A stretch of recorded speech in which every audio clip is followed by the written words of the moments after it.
Call to order the Common Council meeting of Tuesday, August 31st, 2021, and I'll ask the clerk to please call the roll. Alder Alboris. Present. Present. Alder Benford. Present. Present. Alder Bennett. Here. Present. Alder Carter. Doesn't look like she's joined us yet. Alder Conklin is excused. Alder Curry. Here. Present. Alder Evers. Here. Present. Alder Figueroa Cole.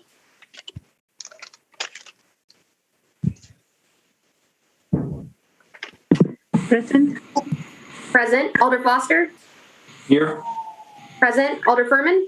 Present. Present. Alder Halverson. Present. Present. Alder Harrington McKinney. Harrington McKinney is present. Present. Alder Heck. Here. Present. Alder Lummer. Here. Present. Vice President Martin. Here. Present. Alder Miazzi. Present. Present. Alder Verveer. Here. Present. Alder Vitever. Here. Present. Alder Wahelier. Here. Present. President Abbas. Present. Present. Alder Carter. Present. Present. Madam Mayor, we have quorum. Thank you. Can we please have the meeting instructions? Certainly. Welcome to our virtual meeting. If you lose connection at any point during the meeting, you can reconnect by clicking the link or calling the number in your original email. Members, if you are able, please activate your video and keep it on for the duration of the meeting. Staff, if you are able, please activate your video when you are speaking. All panelists, that is alders and staff, have the ability to mute and unmute themselves. Please continue to use the raise hand feature when you'd like to be recognized to speak, ask questions, or request a roll call vote. Lowering your hand will take you out of the queue. Members of the public who have registered to speak, the name you entered in Zoom must match the name you entered in registration. You will remain muted until called upon. The clerk will tell you when your time is up. After speaking, a member of the council may ask you a question. If you need to share documentation with the council, please send it to the email listed on today's agenda. Mayor, the floor is yours. Thank you. And as always, I'd just like to remind us that we're here to do the business of the city of Madison and to ask that people refrain from using profanity in the process of doing so, whether that's a registrant, council member, or staff. Please be respectful and kind to each other. President Abbas, we'll start with suspension of the rules. Thank you. Move motion to suspend Rule 2.04 Order of Business, 2.05 Introduction of Business, and 2.2 for Ordinance, and 2.25 Resolutions for items so designated on the agenda. Second. Moved and seconded to suspend the rules. Is there any objection to recording unanimous vote in favor of suspension of the rules? Seeing no objection, those rules are suspended. That will take us to our honoring resolution, starting with item 1, which is Legistar 66933. Now, let's first, President Abbas, get a motion on item 1. Move motion to adopt. Vice President. Second. Moved and seconded to adopt item 1. Alder Evers, would you do us the honor of reading this one? Yes, thank you, Mayor. Proclaiming September 2021 to be National Recovery Month. Whereas mental health and substance use disorders affect all communities nationwide. And whereas 26% of Americans 18 and older suffer from a diagnosable mental disorder in a given year. And whereas there are approximately 20 million individuals in the United States with a substance use disorder. And whereas many people suffer from more than one mental disorder at a given time, in particular, depressive illnesses tend to occur with substance use disorders and anxiety disorders. And whereas more than half of people with mental illness don't receive help for their disorders, often avoiding or delaying treatment due to concerns about being treated differently or fears of losing their jobs and livelihood. And whereas untreated drug and alcohol addiction contributes to tens of thousands of deaths every year and impacts the lives of many more, yet many with substance use disorders do not seek help due to the stigma that surrounds people with addiction. And whereas admitting one has a mental health disorder and or a substance use disorder is often the first step in recovery, it is imperative we work together to remove the stigma that burdens our family members, friends, neighbors, and loved ones who struggle with mental illness. And whereas in the first half of 2021, Dane County Emergency Medical Service responded to 607 suspected overdoses and 1,192 calls for behavior and mental health emergencies. And whereas through National Recovery Month, people become more aware and able to recognize the signs of mental and substance use disorders, which can lead more people into needed treatment. And whereas there is no shame in asking for help. And whereas the Recovery Month observance continues to work to improve the lives of those affected by mental health and substance use disorders by raising awareness and educating communities about the effective services that are available. And whereas the focus of National Recovery Month this September is to celebrate all people that make the journey of recovery possible by embracing the 2021 theme, recovery is for everyone, every person, every family, every community. Now, therefore, be it resolved that the City of Madison proclaims the month of September 2021 as National Recovery Month and calls upon our community to observe this month with compelling programs and events that support this year's observance, their 32nd anniversary of Recovery Month. And I'll add that you may notice if you're downtown, starting tomorrow, September 1st through September 7th, the Madison Municipal Building will be lit up in purple, which is the internationally recognized color of recovery. Thank you. Thank you, Alder. And tonight we have with us Phil Saunders to accept the proclamation. Phil, would you please introduce yourself and say a few words? Very much, and thank you everyone for allowing us in here this evening. I am Phil Saunders. I am a recovering person for some 43 continuous years. I died, literally, in the ice storm of '76, and were it not for the support of the recovery community, I would not have gone on to have had a vital and productive life. I'm speaking on behalf of Annette Sarnecki, who is unable to attend tonight. Annette initiated this proclamation as part of her work for the Wisconsin Recovery Advocacy Project, a national movement that calls for all of us to be a voice for solutions. She asked me to read this statement. Recognizing a problem is the first step to finding solutions. But sometimes the problem is so painful and tragic, we just look away. We ignore it unless it affects us directly. I have been directly affected. I've lost 3 family members to mental and substance use disorders. I know, and you also know, that people are not getting the help they need.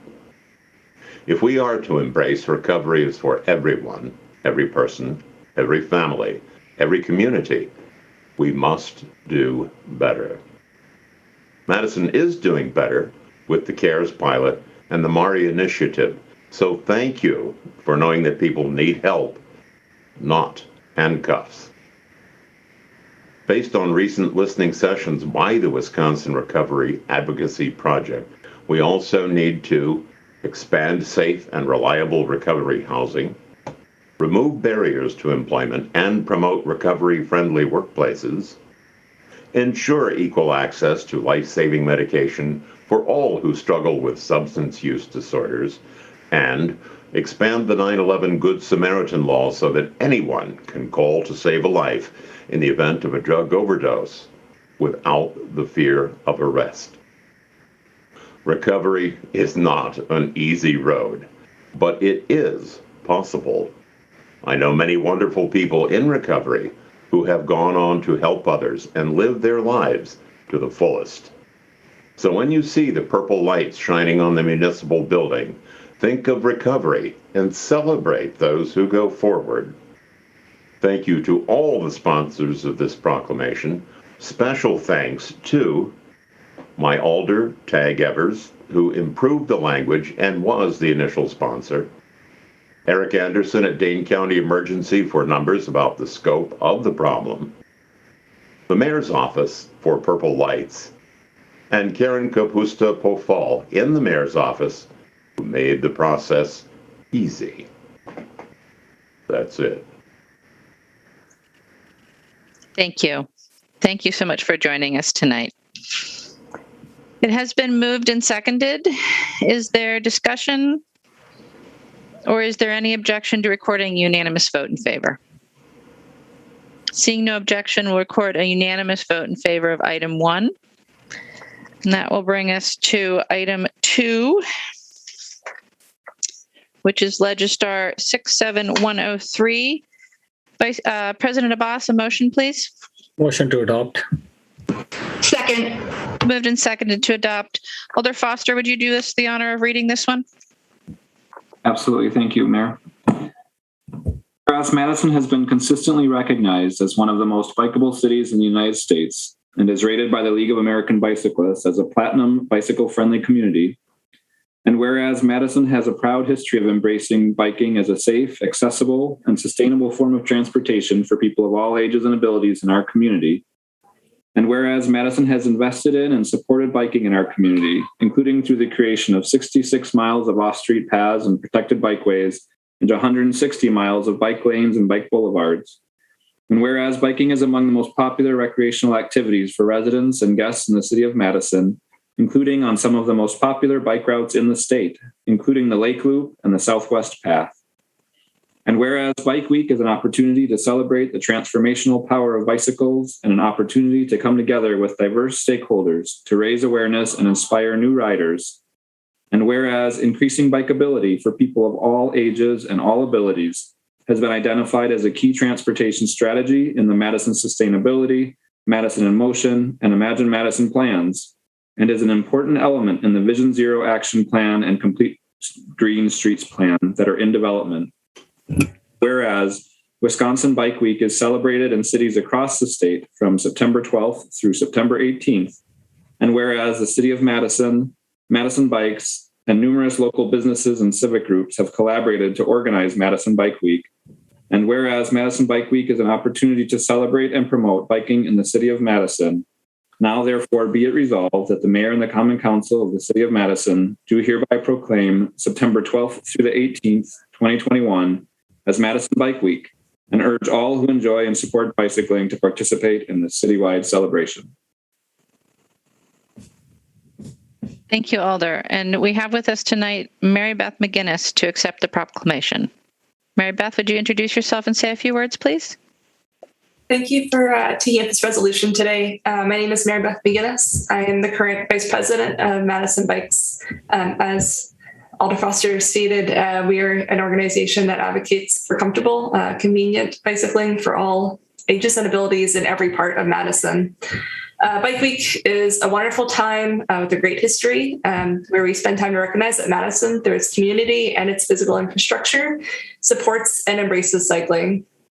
In many communities, riding a bike is thought of as some kind of exclusive activity or a children's toy.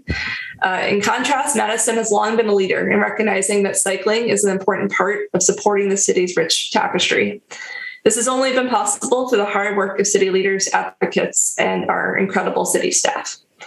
Through hard work over decades, Madison has made it possible for many residents to safely take their kids to school in a bike trailer or riding side by side or in a cargo bike. Madison has made it possible for workers to consider a shift with a dependable mode of transportation. The city has made it possible for older people or people with disabilities who might have trouble walking or driving to turn to e-bikes and adaptive cycles for exercise or to get around. Madison's made it possible for residents to contribute to greenhouse gas reductions and to save money by using their cars less, or even to become a 1 or 0 car family. I am currently a 0 car family, so I especially appreciate that one because it saved me a lot of money over the years. We know how much work there is to be done, especially with sharing all of these benefits equitably in our city, both across geography and especially racial equity. With that in mind, Madison Bike Week is a time to celebrate what we've accomplished, where we'll go, and frankly, just to experience the joy of going for a ride.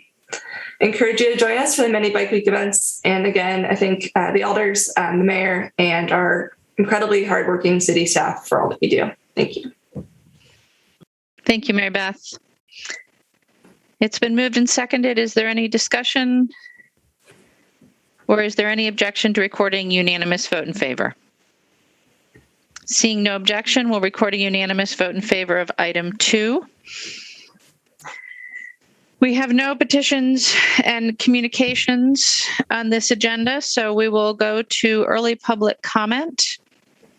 I will ask folks who are here for early public comment to please indicate as you start speaking what item you are making early public comment on before you move into your comments. And I'll just remind us all that the early public comment time is designed for folks who have time restrictions having to do with work or childcare or other specific needs so that you can comment on an agenda item that is on the agenda at this point in time. So we'll start our early public comment with Hilton Jones from District 17, to be followed by Fred Bergman.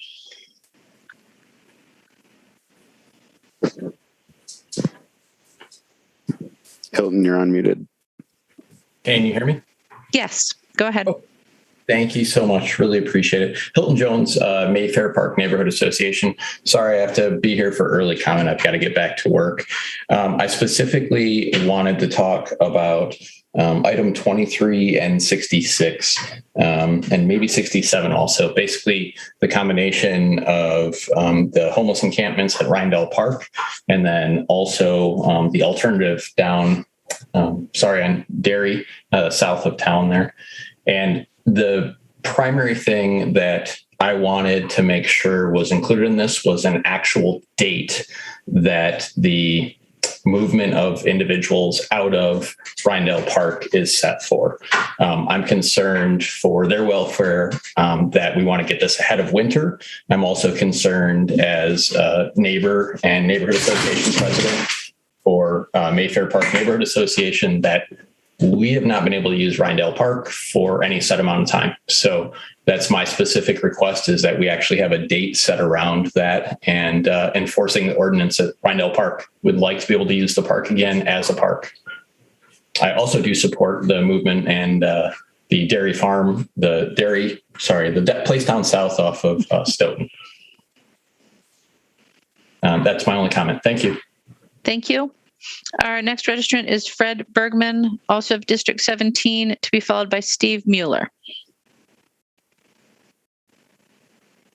Hello, I'm Fred Bergman. I'm also a resident of District 17, and I would like to speak in opposition of 66 and 67. I visit the park down there. I don't see why people aren't visiting the park. The people are not in the recreational areas. There are a lot of people there that are living there. That's understandable, and there isn't really much other place to put them, according to the city. That being said,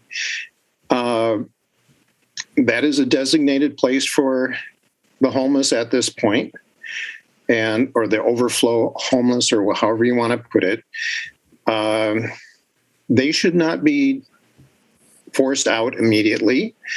We need to come up with a solution, as Hilton just said, and it has to happen rather quickly. We've already spent a couple months on this. We need to have an ongoing plan where they can get into a safe area for the winter. Now, I don't know how many people have gone down to see Derry Drive area. There are no trees. Okay, it's summertime. Being able to have shade if you are outside 24/7 is very important. There's nothing there. I mean, there are some trees, but maybe 20 people could be in the shade. Okay, this is a very small area. It has a drainage ditch through the middle of it. It has not been mowed. That certainly is easily done. And I'd like to kind of address some of the problems of the people that were saying that they wanted to have the people move out right away. And that is the biggest thing on 66 in the public comments is a whole bunch of people that are the gardeners there, and they do have a beef. Okay, a water supply is not available for these people. They use the water supply that the gardeners have paid for. Well, let's pay back the gardeners. And if they're actually concerned about some of their produce disappearing, we can put up a temporary fence.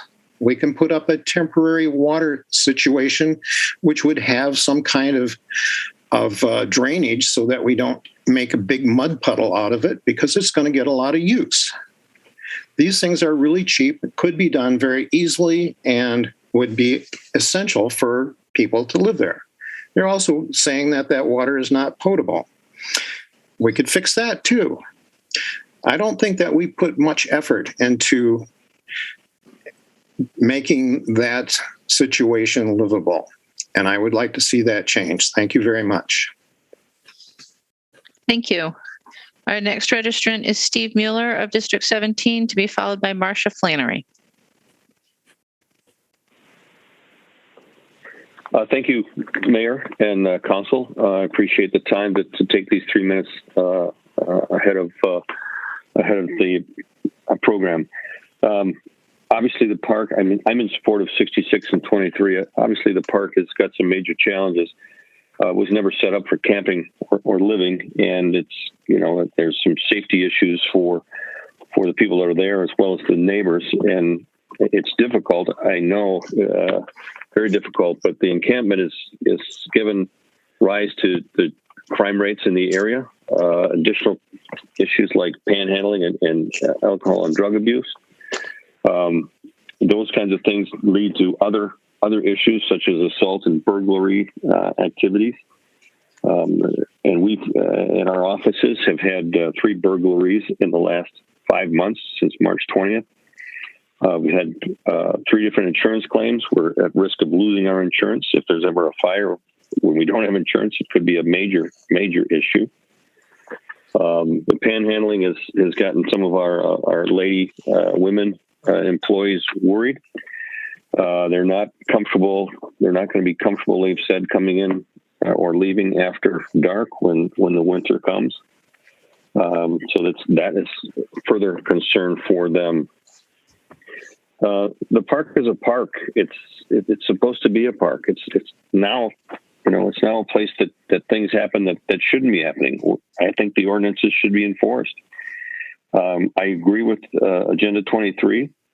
I think it's a good opportunity. There's a plan that's being made. We can create a place for people where they can camp and set up.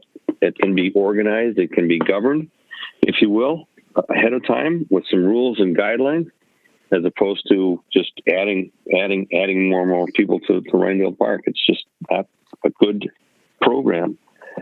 I respectfully request that we have an end date, and I think that it's reasonable to make that request based on everything that we've seen over the last 5 or 6 months. Bring back the safety. Bring back the park. When we've had our burglaries, the police said, "Yep, there's been a lot more of this since the park changed its purpose." We had a van stolen. It was found right behind the Men's Warehouse, adjacent to the park. I mean, it's clear that there's challenges, but we need to address those challenges and make that park what it is supposed to be, a park. Thank you, folks, Madam Mayor, and alders for listening. I appreciate it. Thank you. Our next registrant is Marcia Flannery of District 17, to be followed by Dave Gary. Hi, I'm Marcia Flannery, and I live in 16, but my business is in 17, and I've grown up on 17. I'm speaking about number 23, 66, and 67. First of all, 23, since I live in the Elvium neighborhood, Have you realized that the Dairy Drive area becomes very flooded a lot of times if we have a heavy rain? You can barely drive through there in that area.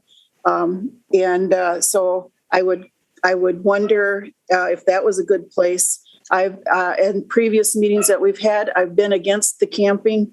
I'd rather see that people have something like the hotel for the temporary situation until you can get the tiny home thing. And as you know, I have sent all of the alder people and yourself the information on many different cities that have had successful tiny home encampments. And I've encouraged you to use some of the money, the federal COVID money, to start not tent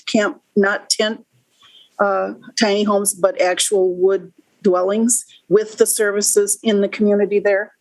So Dairy Drive is better than Rindall, where there have been deaths and there have been drug overdoses. There have been people when they're taking their showers with the hose, they're actually unclothed in front of gardeners. I'm aware of all this. My cousin is actually one of the gardeners. So I really think number 66 is that the ordinances need to be enforced, that people can't even play tennis up there because the campers are there. I think that, as you have said, public parks are not for the homeless. What are for the homeless are the hotels, the tiny houses, the Carmenta. I think those are good ideas. These ordinances need to be reinforced, and we need to move the people out of Rindall Park. But I don't believe we have winter coming. We have water, and we have to really think of the needs of these people. And I don't think a warehouse situation where there are cots beside each other is good because they need their privacy. And then the last one, establishing housing and alternative emergency sheltering. I'm glad you're thinking of buying a hotel for the temporary use. I really, as you know, I'm in favor of the tiny home situation, which has been successful in Aurora, Colorado, Austin, Texas, Salt Lake City, and they're starting to get it going in Los Angeles. And so I'm just hoping that you'll be able to move forward on those things. Thank you. Thank you. Our next registrant is Dave Gary of District 17, to be followed by Tyson Vitale.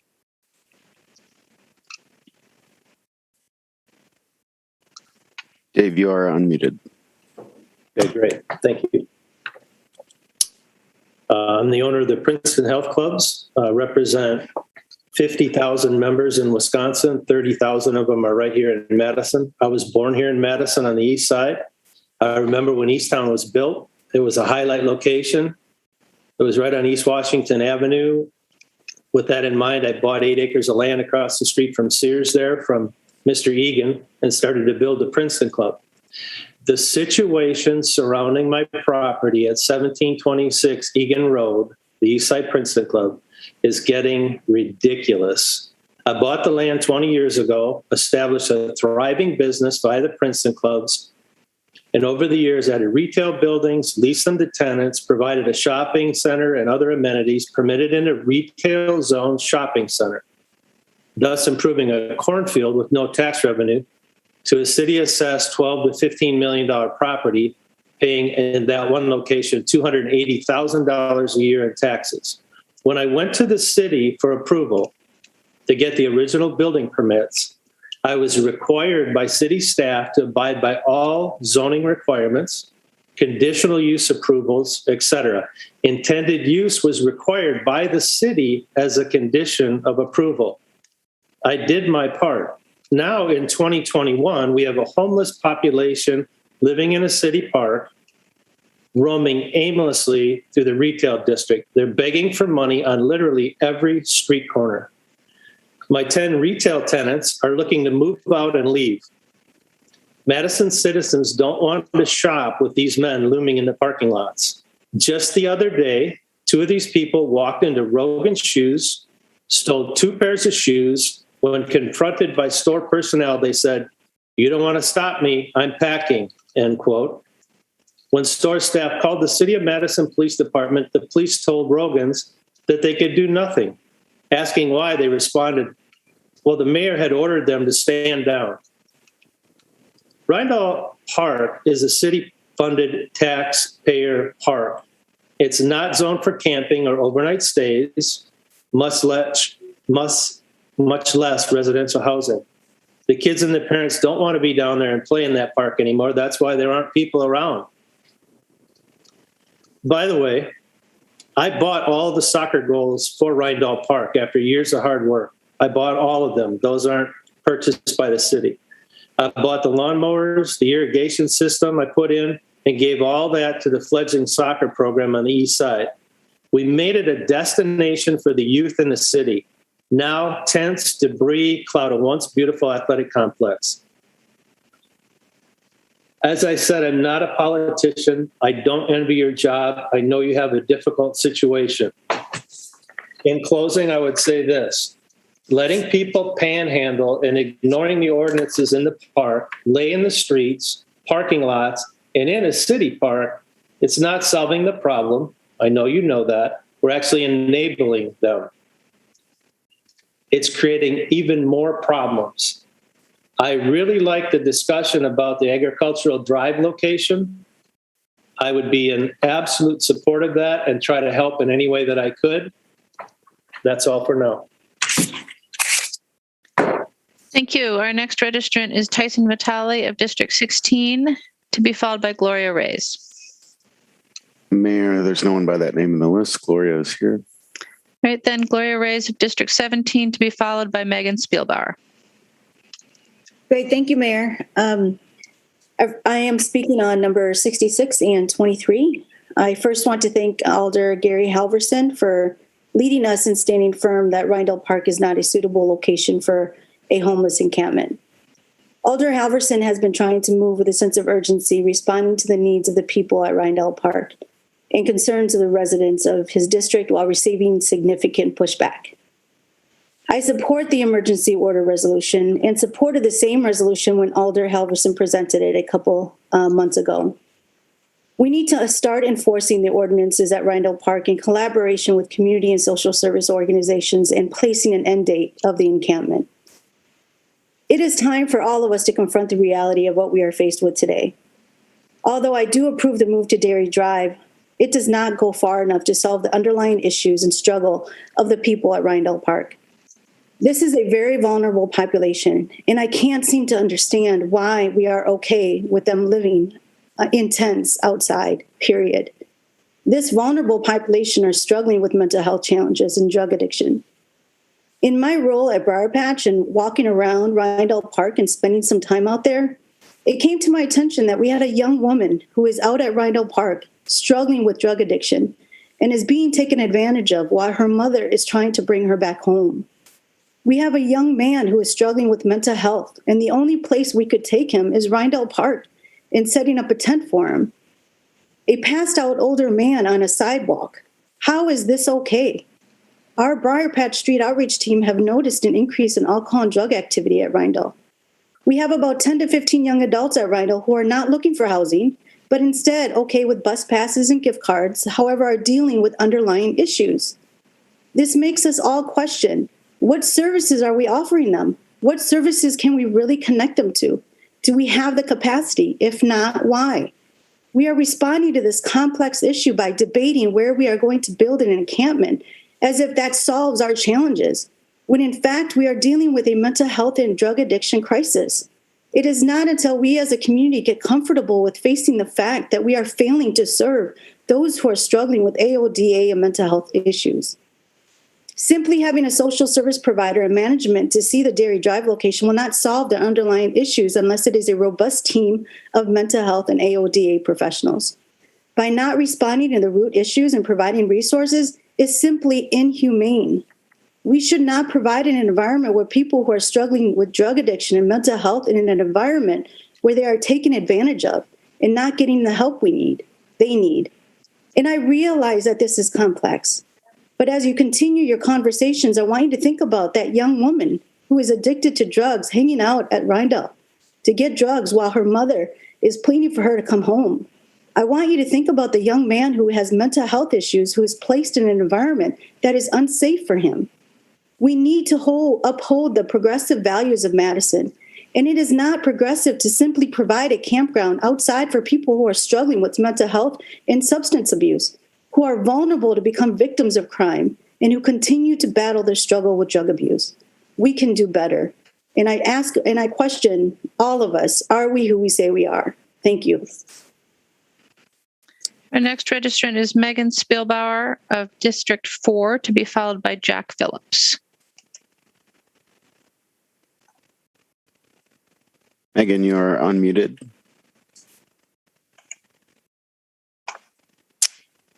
We cannot hear you, Megan. Are you possibly muted on your end?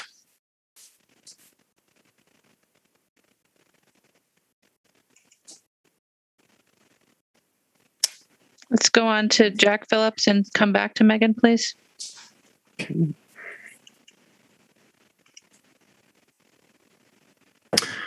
Hello, everybody. My name is Jack. The pronouns are they and them. And I'm going to be speaking on 23 and especially 66. Gary Halverson, hypocrite that you are.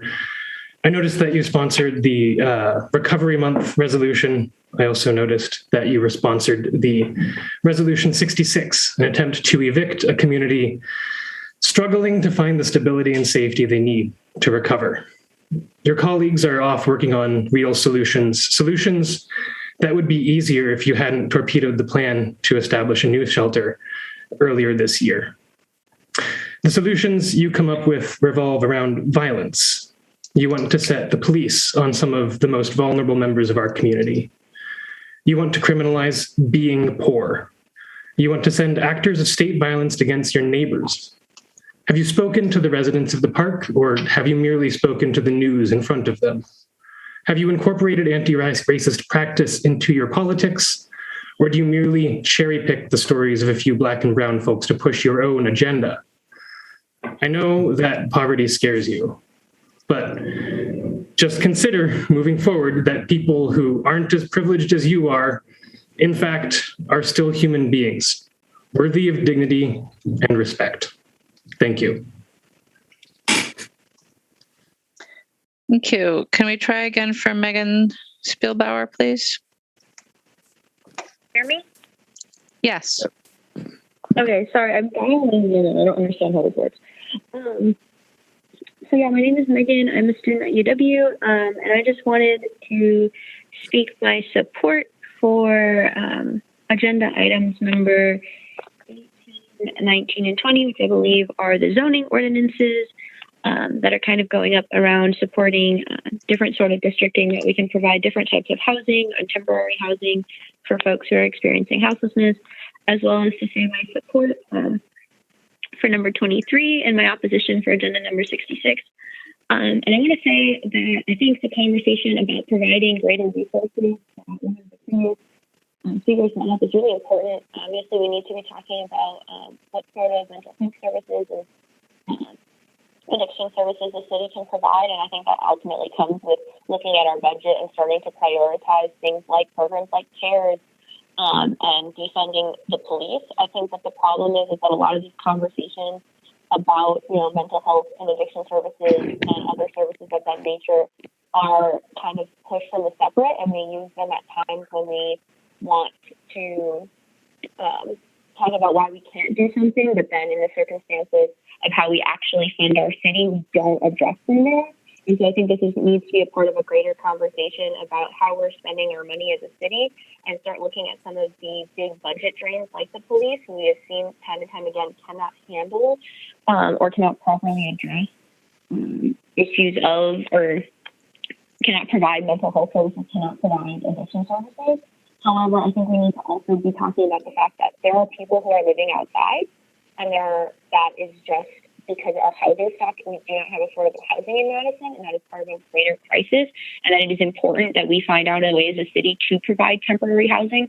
I agree that people living outside is not ideal, and that is not something that I would love to see going forward. However, the matter is that people are living outside, and if we criminalize that and we don't provide areas where people have safe spaces from tornadoes and severe weather, or have access to water or food, just because the city doesn't give money to it doesn't make that issue go away, doesn't mean that people aren't suffering from heat stroke one night and then suffering 4 months later from complete terrible winter weather, or having their homes be completely destroyed by storms. So it is a complex issue, and I ask that the city, one, look into other shelter options other than the Dairy Drive location. I think that it's a good move forward to start looking at different options.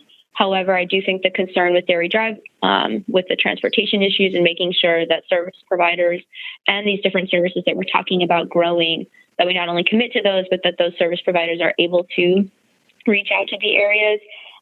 Again, state my lack of support for number 66, because that enforcing ordinances in an area and providing no means for people to find housing or for our city to move forward and support healthful folks, I don't see how that's doing anything. That's not a good Madison.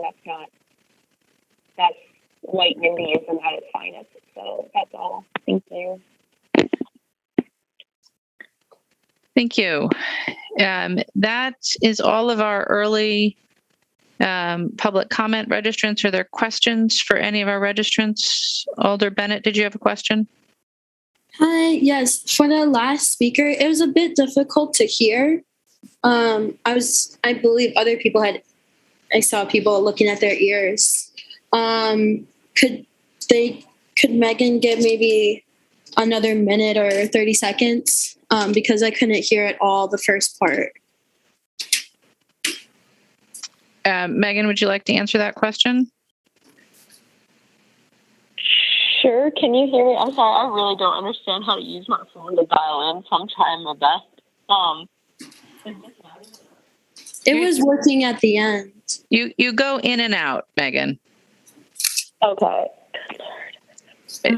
It may be related to where your mouth is in relationship to the microphone. That's what it sounds like on our Hello? end. That's better. Can you hear? Is this better? Yes. Okay. Essentially, from the beginning, I just stated my support for items number 18, 19, and 20, and for 23, and then my opposition to 66. And I've lost my train of thought, so I'm going to leave it at that. Thank you, Megan. Alder Bennett? Thank you. Thank you, Alder. Are there any further questions for any of our early public comments? All right, seeing none, we'll move on to the consent agenda. President Abbas? At this time, a consent agenda will be moved with a recommended action listed for each item except number 1, item which have registrants wishing to speak, number 2, item which require extraordinary roll call vote and are not included on the consent agenda by unanimous consent, and number 3, item which alderpersons have separated out for discussion debate purposes. Agenda item number 4 to 20 are public hearing agenda item. Agenda item number 24 is a confirmation hearing for Matt Tucker for 5-year terms at the building inspection. The following items are extra majority item. Extra majority vote items will be recorded as unanimous votes unless a roll call or exclusion is requested. Agenda item number 79, legislative file number 65674, substitute amending the 2021 adopted capital budget and approving plans and specification and authorizing the Board of Public Works to advertise and receive bids for South Point Road. Required 15 votes. Agenda item number 80, legislative file number 66593, amending the Police Department 2021 operating budget and authorizing the Mayor and Chief of Police to accept US DOJ grant. Requires 15 vote. Agenda item number 90, legislative file number 66673, amending the 2021 Sustainability Improvement Capital Project budget to add $61,786 of grant funding. Requires 15 votes. Agenda item number 92, legislative file number 66682, authorizing the City of Madison to accept a pass-through CDBG CV grant award. Requires 15 votes. Agenda item number 94, legislative file number 66758, amending the Engineering Division 2021 adopted operating budget and authorizing the Engineering Division to accept appropriate grant of $12,000. Requires 15 vote. Agenda item number 95, legislative file number 66789, amending the resolution approving a development agreement for sale and redevelopment of 1402 South Park Street, commonly known as Truman Olson. Requires 15 vote. Agenda items part of the consent agenda with additional recommendation as noted. Agenda item number 6, legislative file number 66596, new license Greenview Brewing LLC. Agenda item number 7, legislative file number 66601, new license Defying Gravity LLC. Agenda item number 8, legislative file number 66602, new license Quick Trip at Sherman Avenue. Agenda item number 9, legislative file number 6603, new license Ginza LLC at Mineral Point. Agenda item number 10, legislative file number 6604, new license Red Roaster Madison LLC. Agenda item number 11, legislative file number 66605, new license French House Inc. Agenda item number 12, legislative file number 6606, new license Lush Lounge LLC. Agenda item number 13, legislative file number 6607, new license Odilon Ford Winery Inc. Agenda item number 14, legislative file number 6608, new license is Growlers to Go LLC. Agenda item number 15, legislative file number 66609, new license is Lush Adult Entertainment LLC. Agenda item number 18, legislative file number 66790, creating section 28.101 Mission Camp District, amending section 28.211 to define Mission Camp and amending section 28.151 providing supplemental regulation for Mission Camp. And recommended action is to approve the substitute. Agenda item number 19, legislative file number 66791, creating section 28.070 Tiny Home Village District, amending section 28.061 table 28D2 to include the Tiny Home Village District and specific uses within that district. And there's a further also amending section 28.211 and creating definitions. And recommendation is to approve the substitute. Agenda item number 20, legislative file number 66792, amending section 28.151 supplemental regulation portable shelter mission to allow a governmental entity to establish a portable shelter mission and to update references to Wisconsin Administrative Code and amending chapter 28. Recommended action is approve. Legislative file number, agenda item number 29, legislative file number 66016, change the license premises of Brinker Restaurant Corporation. Legislative file number 66017, change of license premises Brinker Restaurant Corporation. Agenda item number 31, legislative file number 66950, change of agent Quick Trip Inc. at Monona Drive. Agenda item number 32, legislative file number 66951, change of agent is Tex-Mex LLC.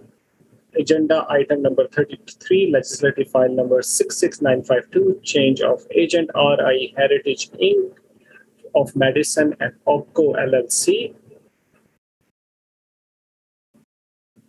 file number 34, agenda item number 34, legislative file number 66953, entity reorganization, Volume Service Inc. Agenda item number 35, legislative file number 66954, change of agent, Quick Trip Inc. Agenda item number 36, legislative file number 66955, change of agent, Marcus Hotel Hospitality LLC. Agenda item number 37, legislative file number 66956, change of license, Premise Belzen Wing Inc. Agenda item number 38, legislative file number 66957, change of license, Premise Arcade Bar LLC. Agenda item number 39, legislative file number 66958, change of license condition, Arcade Bar LLC. Agenda item number 40, legislative file number 66959, change of license condition, Servant 33 LLC. Agenda item number 41, legislative file number 66961, 21 plus entertainment license, Lush Adult Entertainment. Agenda item number 42, legislative file number 66982, change of agent, Wonder State Medicine LLC. Agenda item number 111, legislative file number 67082, amending section 33.54 of Medicine General Ordinance to remove the option for an alder to serve as an officer of the Transportation Policy and Planning Board. Recommended action is to referral to TPPB and TFOX, Task Force on Structure of Government Structure. And then item requested for exclusion is legislative file number 66239, directing city staff to enforce ordinances within Rindle Park.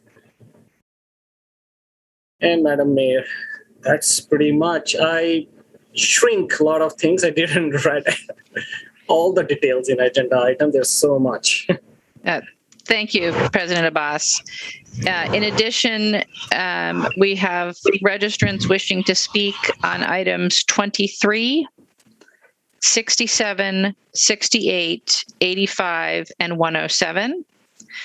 So I'm going to go from the top again, just to make sure that we've got everything. And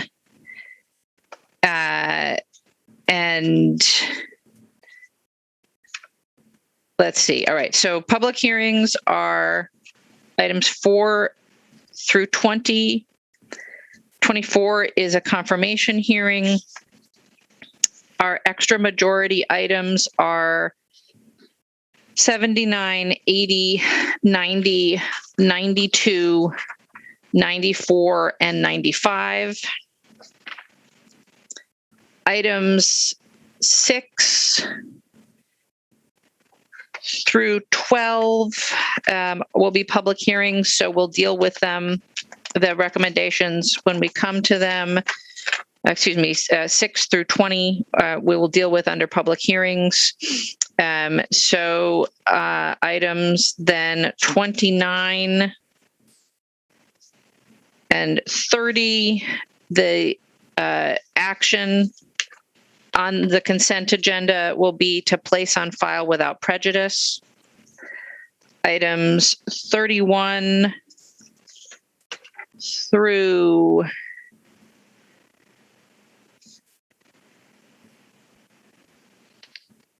30 through 40. The recommended action on the consent agenda will be to grant. Item 41, the recommended action on the consent agenda will be to place on file without prejudice. Item 42, the recommended action on the consent agenda will be to grant. Item 111, additional referrals are requested. And then again, we are excluding from the consent agenda items 23, 66, 67, 68, 85, and 107. And can I just ask our tech staff to see if the registrant on 85 is here and confirm that they wish to speak? Then let me tell you about some of our registrants. You have this list in front of you, I believe, but just to see if there are any questions. On item 25, we have one registrant from District 12 in support available for questions. On item 33, we have one registrant from District 17 in support available to answer questions. On item 41, we have two registrants from District 9 not wishing to speak and opposed. On item 80, we have two registrants from District 9 in support, not wishing to speak. On item 93, we have three registrants in support available for questions representing CAC, Nehemiah, and the Tenant Resource Center. On item 95, we have three registrants in support available for questions representing Luna's, Moving Out, and Rural Enterprises. Are there any questions for any of the registrants on the consent agenda? Does anybody need me to read the numbers on the consent agenda again? Okay. I do have Phil unmuted if you. So yes, on item 85, Phil, did you wish to speak? Should we remove that item from the consent agenda, or would you like us to leave it on the consent agenda? It can proceed. I just wanted to be available for questions if anyone had questions or amplification of staff reports. Thank you. So then on item 85, sorry, let me just scroll to that. On items 68 and 85, we have one registrant from District 4 in support of both, representing Madison Interstate East, available for questions. So I'll ask again on items 68 and 85, are there any questions? Seeing none, we'll leave those items on the consent agenda. All right. Are there additional items that alders wish to have excluded from the consent agenda at this time? Or are there any disclosures or recusals for items on today's agenda? Alder Curry. Thank you, Mayor. I'd ask to be recused from agenda item 92, legislative file number 66682, as well as agenda item 93, legislative file number 66702. The clerk will note that, please. Thank you. Thank you, Alder. President Abbas. I would like to recuse from agenda item number 88, legislative file number 66667. Thanks. The clerk will note that recusal. Thank you, President Abbas. Are there any additional exclusions, disclosures, recusals, referrals, requests for sponsorship at this time? All right, seeing none, then on the consent agenda, President Abbas, a motion, please.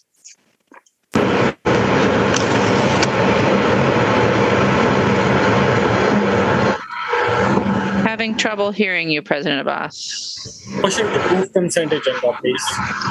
Second. All right, the consent agenda has been moved and seconded. Is there any objection to recording unanimous vote in favor? Seeing no objection, we'll record a unanimous vote in favor of the items on the consent agenda with their recommendations. And that will take us to our public hearings, starting with item 4, which is Legistar 65765, creating sections of the MGO to create Williamson Street maximum building heights. We'll open a public hearing. We have no registrants. We'll close the public hearing. President Abbas. Move motion to place on file without prejudice.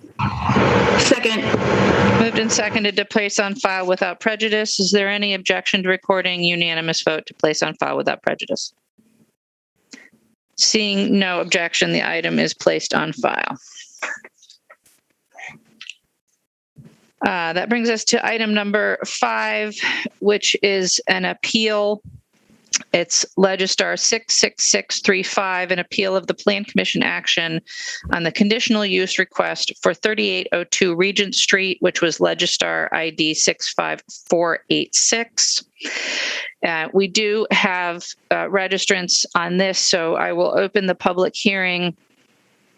And our first registrant is Quinn Krog of District 2, to be followed by Mark Vosberg.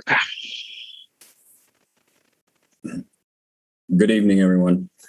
My name is Quinn Krog. I am speaking on agenda item number 5, and I'm here tonight on behalf of Capitol High in the Madison Metropolitan School District, and I come to you as the principal of Capitol High. I am speaking in direct opposition to the petition that would ultimately prevent our school from moving into 3802 Regent Street, which is the Hoyt building. I want to use my time tonight, and I know it's very valuable, so I appreciate you opening this up to talk about our school. One of the first words that I've seen written over the past month about our school is the word alternative, and it carries a lot of negativity and weight that ultimately our students and families shoulder. Capitol High is designed specifically to be innovative and unique. And it's often left out of the narrative of who we are. We have students who come to us from every corner of the city. And the Hoyt building at 3802 Regent was specifically chosen to support them in getting their education. Every Alder person on the call tonight has some connection to a student at our school. We're the only one of 6 high schools in Madison that serves every single corner of the city. And I would argue we're the most misunderstood. Our students aren't here to talk on their behalf.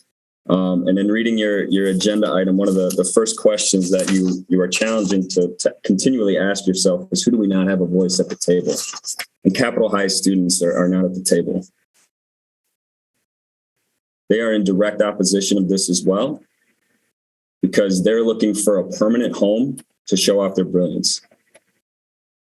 The building is going to represent an opportunity to be a gem nestled in the middle of the city. Yes, near a big high school, West High School, but so unique and different that anyone in the city should want to come and see.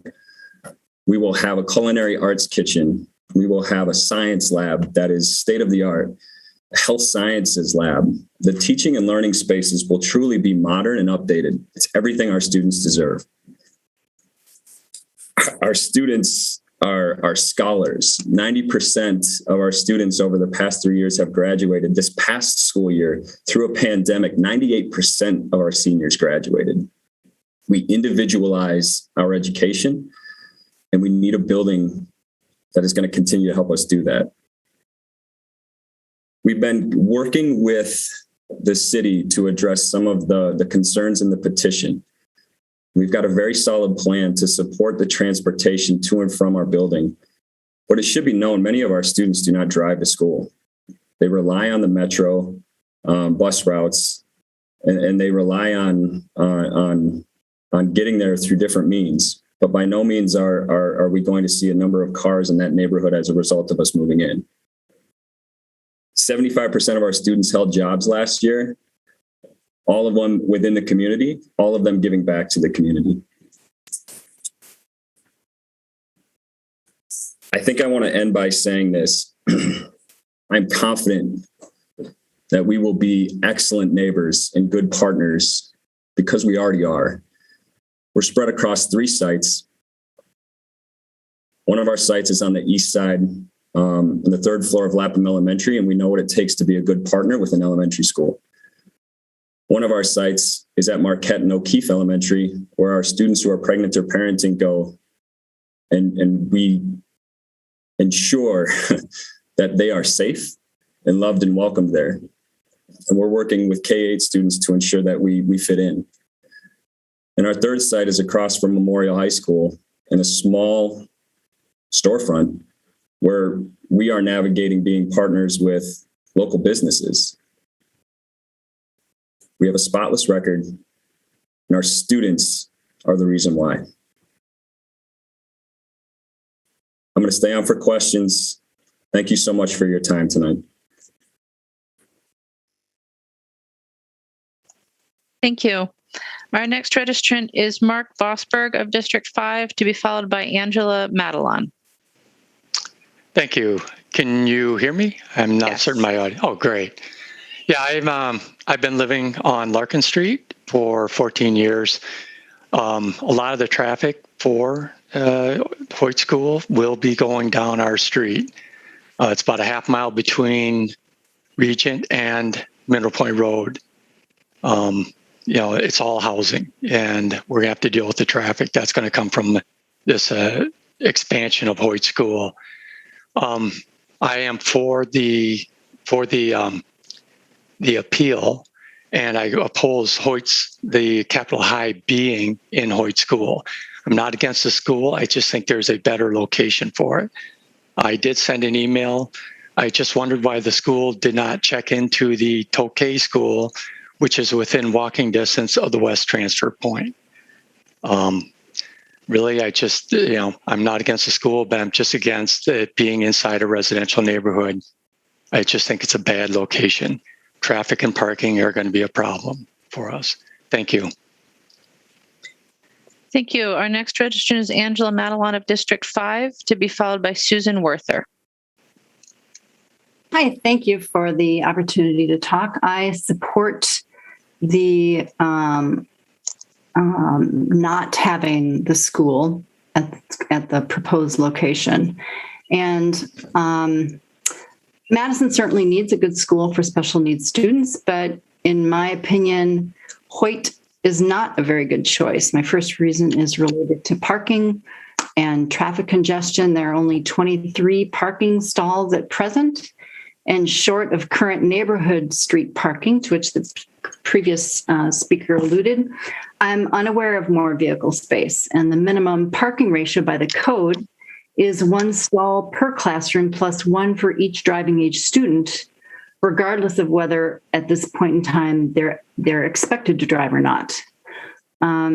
Madison also has a parking load standard in the code 28.141, which is to minimize spillover to on-street parking. And clearly, staff, visitors, students, vendor service trucks, cafeteria supplies are all going to be challenged for vehicle space. And I suspect that the congestion in the morning, in the afternoon, and departure times are going to mimic what we see at Madison West High School, Regent Street. The same thing, except a half to 3/4 of a mile away.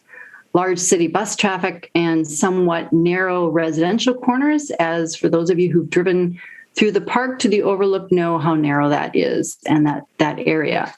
My second reason is actually related also to future expansion from the current 175 students to a possible 300 or more, because obviously we want this to succeed, and success likely will mean more students, presumably not fewer. And there's little discussion of that and of the building capacity, not to mention more street parking and traffic stress. And planning to increase the number of students per classroom to facilitate that seems short-sighted versus, since you're going to be unable to change the footprint of the school itself by much.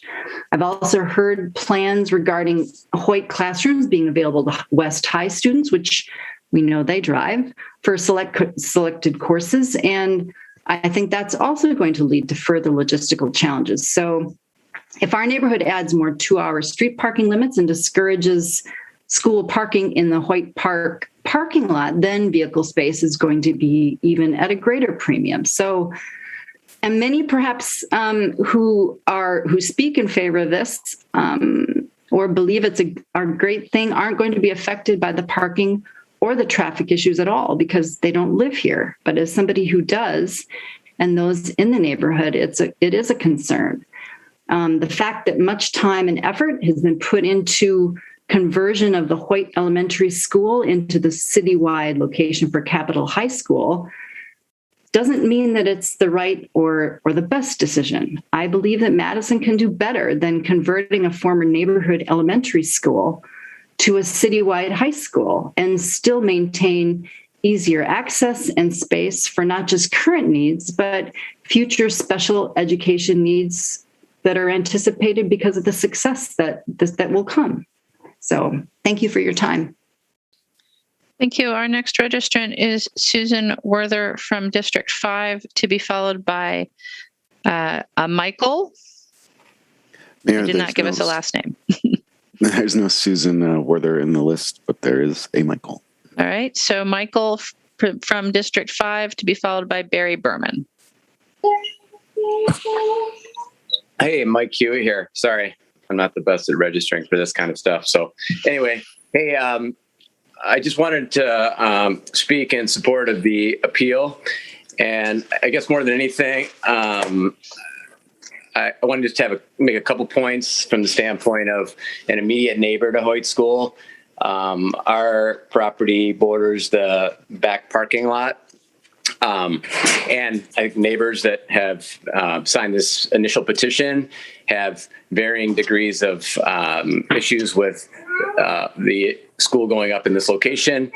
I think for me, this is an issue of process and of the city planning and the information to the public being really haphazard, and then there being specifically mixed messages from the school administration. I'm just going to give a couple examples. I guess the first thing is many of the things I had to say were about the immediate neighborhood were expressed by Angela, so I'm not going to repeat that stuff. I think that is entirely valid, and I have my concerns about that. I think if you're going to put a school up and you're going to expect to meet a standard for parking, then you have to meet the standard. That's what the ordinance is there for. And, there's Hoyt Park here. There's a parking lot there. There's ways you could potentially mitigate that if the city is involved in this planning. I think that, this is not an exception that should be overlooked because that will only spill over to the neighborhood. So other than that, I agree with all that. And I think in the issue of during the pandemic with these meetings being haphazard, I'd say at best, this is not the best forum to be able to express the true debate that's ongoing about this in the immediate neighborhood. I attended the very first meeting. Principal Sachs Glover was the kind of main speaker as to what the school was about. And I asked her specifically about closed campus and what that means. She expressed that students will be allowed to go out between classes and move cars, and then more recently our alder put out a series of facts, and I guess the specific answer to that was that students won't be out of the school between classes. That's a big issue for the immediate neighborhood, probably not as big an issue for surrounding communities, but those are concerns we have. And when we can't get a specific answer, or we can't get an answer that is consistent, we have less trust. And I guess maybe to be a little bit more, pointed about it. Principal Craw, who I've not met, I'm trying to figure out how he's now the principal. But when it comes to being a good neighbor, I don't think there's been a lot of communication in the immediate neighborhood. And I don't think the immediate neighborhood has any issue at all with the mission of the school. I certainly don't, and would like to see it be successful. I don't know that it can't be successful in this location, but I know that the impact on the neighborhood is being understated. And that's the reason that we support the appeal. I think this has not been vetted. I think this is something that's been pushed through during a pandemic where there can't be debate that's appropriate. And the only way to have that discussion before it becomes a reality is to use the legislative process. That's why this happened. And, I just happened to run across the, I guess it was some kind of news report about this, that Principal Craw spoke today about being hurt about this. I think the issue ultimately is that you want to be a good neighbor, then you have to have the conversations and you have to answer the questions, and it has to be consistent. And if there's new people involved and there's new issues that come up and these specific issues about the immediate neighbors, I guess one other one being the issue of water mitigation, which would definitely affect us. And we have not yet seen nor nor have been able to discuss any kind of water mitigation issues. And this was specifically not included at the time of the approval because it was a late entry. So we don't have answers to those kind of things. I think if this conversation was more, I think this needs to be in person. And I think it can be in person at this point in time. So I think that in order to have a real discussion about this project, and I think that's the issue. And I think this will never, I shouldn't say never, but this will not be something that the neighborhood appreciates if we feel like it's not been vetted appropriately and not been discussed in a appropriate manner and in a forthcoming manner. And I can tell you, we do not feel like that's the case. Thank you. Our next registrant is Barry Berman of District 5, to be followed by BK.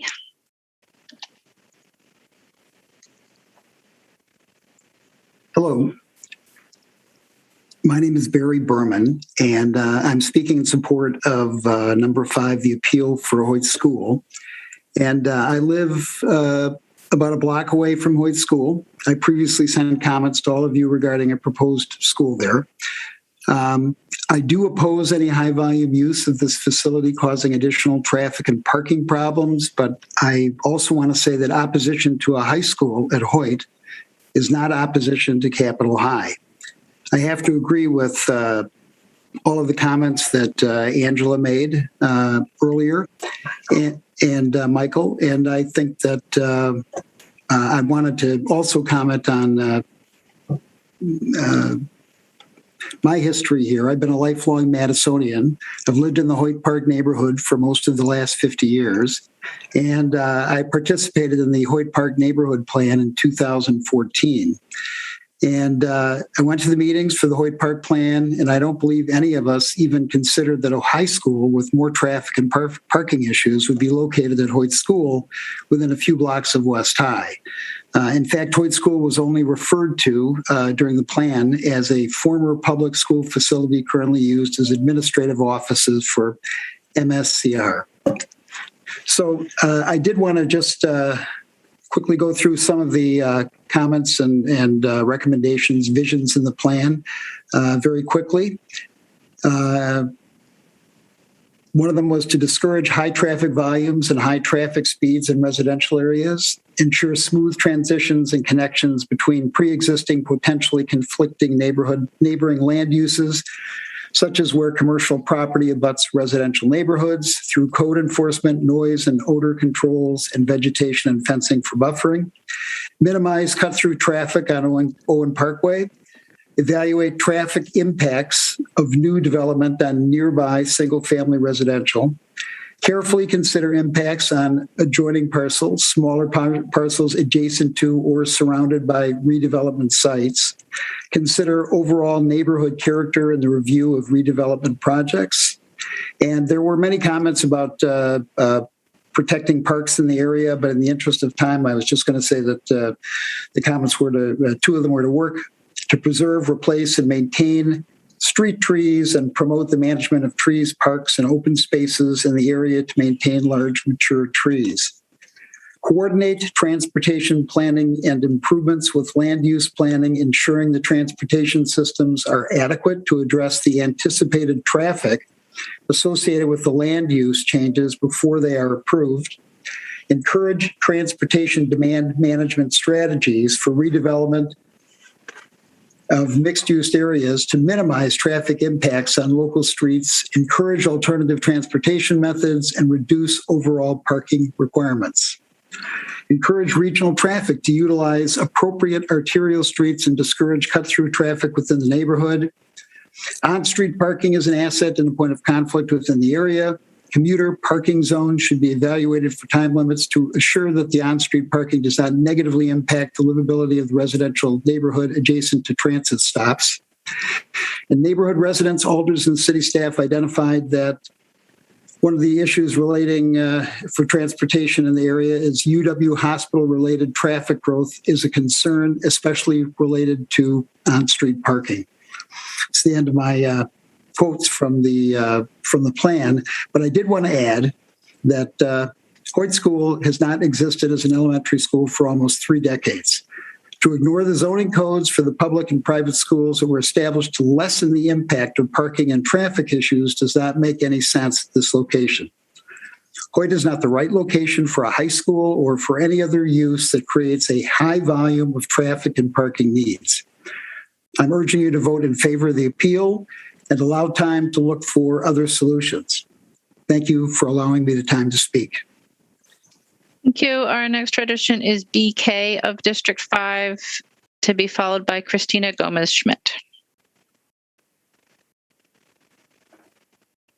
We have 4 BKs in the last. I'll just start unmuting. All right. So this is the BK who is on Shepherd Terrace. If you could defer if it's not you, we'd appreciate that. Okay, can you hear me? Yes. Okay. Is that better? Yes. Excellent.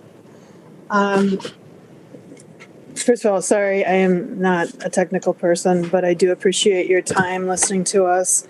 I'm going to do my best not to belabor the points previously made, but there are some points that have been brought up that are pretty significant. I would also like to mention I am from the neighborhood that is between Hoyt Park and West High School. So West High is a mere 2 blocks from our house. We have submitted, our neighborhood has submitted a petition to you. And so I hope that the city council will take time to review that petition. But I can tell you that we, when school is in session, we see a real uptick in, quite frankly, juvenile criminal activity between West High and the park. Because, West High is within walking distance of the park.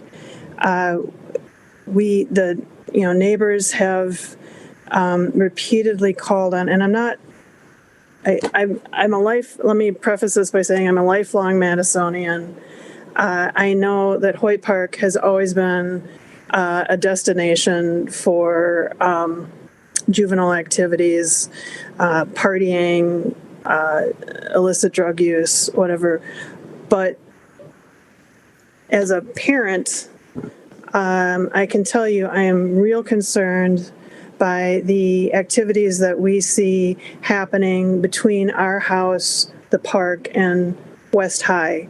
And I'm not the only one. Neighbors all around us have tried to work with police regarding drug activity, particularly drug dealing. And we have seen things like vehicles pulling up in front of our house. Guy gets out, he opens up his trunk. He's got a stash of backpacks in the trunk. He hands them off to a bunch of kids, and they go off to school. Next day might be different kids, same guy, backpacks. This is just one example. There's multiple examples of the kind of activities that we've seen, and we've,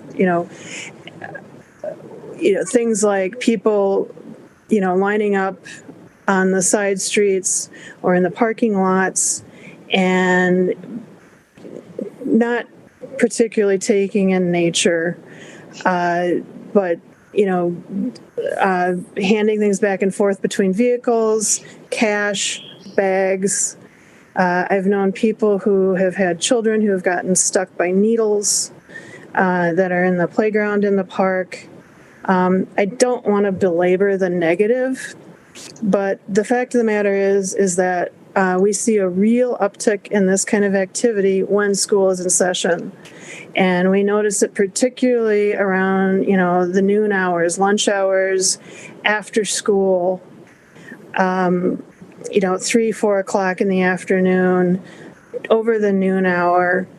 And as a parent, it's real concerning to, again, I'm not particularly after the students who are partaking in the activities, I am most concerned about those who are distributing possibly drugs, other things to students at school. And this location is simply too close to an existing high school where we already have issues with criminal, juvenile criminal activity. And as I said, there's always an uptick when school is in session. And, it ebbs and flows, but the people that surround the park know that there's certain areas like the parking lots, the overlook, the side streets where people come, and it's like they have a radar, and they know, and they come, they're there for 10 minutes or less, and then they're gone before the police show up. And it's not that they're taking in nature or the park. Those are not the people that I'm talking about. It is the people who are distributing illicit drugs to students. It's also the issues with underage drinking in the park. We happen to live on an easement to the park, so we are well aware of, kids, going back and forth to the park, partying in the park. It's always been a destination. Thank you. Our next registrant is Christina Gomez-Schmidt of District 4, representing the Madison Metropolitan School District, to be followed by John Woods. Thank you. Can you hear me? Yes. Thank you. Thank you, Mayor and Alders, for the opportunity to speak to you tonight during this hearing. I'm Chris Gomez-Schmidt, and I'm a member of the Madison Board of Education. I do not support the appeal of the Plan Commission action of the conditional use permit for the Hoyt School building. And I'd like to share a few comments about Capitol High School and its relocation to the Hoyt School building. The vision of the Madison Metropolitan School District is that every child will graduate from high school ready for college, career, and community. Important to how we enact that vision is having each student develop a sense of belonging in their school community. We also strive to have facilities that are up to date, innovative, and conducive to learning. What is exciting about the Hoyt School location for Capitol High School is that after renovations, this school will provide a school home for Capitol High students that are currently spread over 3 different locations, as Principal Craw explained in his public appearance. This school will be an innovative learning environment for our students that includes updated classrooms, science labs, arts, and a maker space, a gym, and a commercial kitchen. And we do intend for the community to still have access to this for community programming, and look forward to welcoming the community into our building. This will be a small high school compared to our other comprehensive high schools, and it has an innovative learning model for our students. During the referendum process in 2020, the district worked with city alders and the community to do outreach to neighborhood residents to address questions about the relocation of Capitol High School, including transportation, water mitigation issues, and access to the building for community programs. I feel that the district has addressed many of the concerns expressed tonight. I understand the uncertainty with any change, and we are approaching this project with the intent of being good neighbors and welcoming the community into our building. As Principal Quinn Craw explained, a school community home is important for Capitol High School students and will support their learning. These students deserve to have a school building that will build community and that is designed to help them thrive in their learning and to prepare them for college, career, and community. A strong partnership with the City of Madison, our neighborhoods, and our communities is essential for the success of our school district and for our city. And we look forward to continuing to work with the mayor, the alders, and all of our city residents to strengthen our school district. And I again urge you to support the relocation of Capitol High School to Hoyt School. Thank you for your time. Thank you. We also have with us a number of folks available to answer questions, all of them registered in support, all of but one from District 5. So John Woods, Gail Robertson, Michael Madelon and Deborah Berman, all from District 5, and then Dr. Mara Aish from District 10 in support of being able to answer questions. Are there questions for any of our registrants? Alder Carter. Yes, Mr. Kroll, I have a question for. Can you tell me, you mentioned that there was 3 different locations for these type of school. Are all 3 locations being combined in Hoyt School? Hi, Alder Carter. Yes, that's what we're pulling together is that in 2023, when we open, we will have about 200 students across our 3 sites coming together as one school. And what kind of outreach to the community did MMSD provide? Over the course of the referendum, I think it's been mentioned a few times, held a handful of meetings with the previous Alder and MMSD staff to lay out plans and continuously address concerns. Most recently, I was working with Alder Bidevair to plan something in the neighborhood to just get our staff out and highlight kind of what's going to be in there. Unfortunately, we're still in the middle of the pandemic, and we wanted to be sensitive to that fact. So we still do have a plan and want to continue a dialogue with the neighborhood.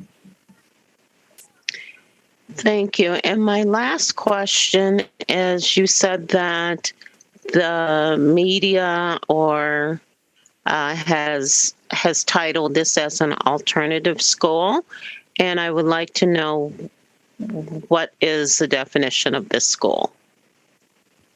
The definition of this school, by my accounts, we're an innovative school design that strives to personalize education for every single student that walks through our building to get them on a pathway to college, career, and community readiness. Okay, thank you. Thank you, Alder. Alder Bennett. Hi. Okay, so Quinn, you're gonna have to answer some more questions. Great. Yeah. So I saw in Alder Vitiverse blog that Capitol High students may have the opportunity to participate in athletics and after-school activities at West High School. Is that correct? And how would that work out? Thanks for the question, Alder Bennett. I think I'll first take the opportunity to address that our school day starts at 9 a.m. and dismisses at 2 p.m. So that context is helpful because our students, as I said before, many of them hold jobs and will go and work jobs for the afternoon. I've been working with MMSD Athletics to figure out what it will look like to ensure our students have access to athletics. And it may be at West High School, it may be not. We're going to work with the different high schools across the city to figure out what does make sense. At this point, it's too early to tell what our partnership would be, but certainly West High School is one that's the most convenient, and we look forward to any partnership with any high school and continuing athletic opportunities for our students. Okay, sweet. Thank you. Yeah, and I was going to ask some other things, but it's fine. I'll let it go. I appreciate it. Thank you. Thanks, Alder Bennett. I appreciate you. Thank you, Alder. Are there any other questions for any of our registrants? Seeing none, we will close that public hearing. And I'm going to turn to Assistant City Attorney Kate Smith. Because this is an appeal, I want us to just all have an understanding of what the process here is and what the correct motion is. So Attorney Smith, would you just give us a brief overview? Of course. All right, let me just pull up. Can everybody hear me all right? Yes. Wonderful. So, what you're tasked with is reviewing the Plans Commission approval of the conditional use permit. The threshold is that it is going to, let me lower my hand. It's distracting me.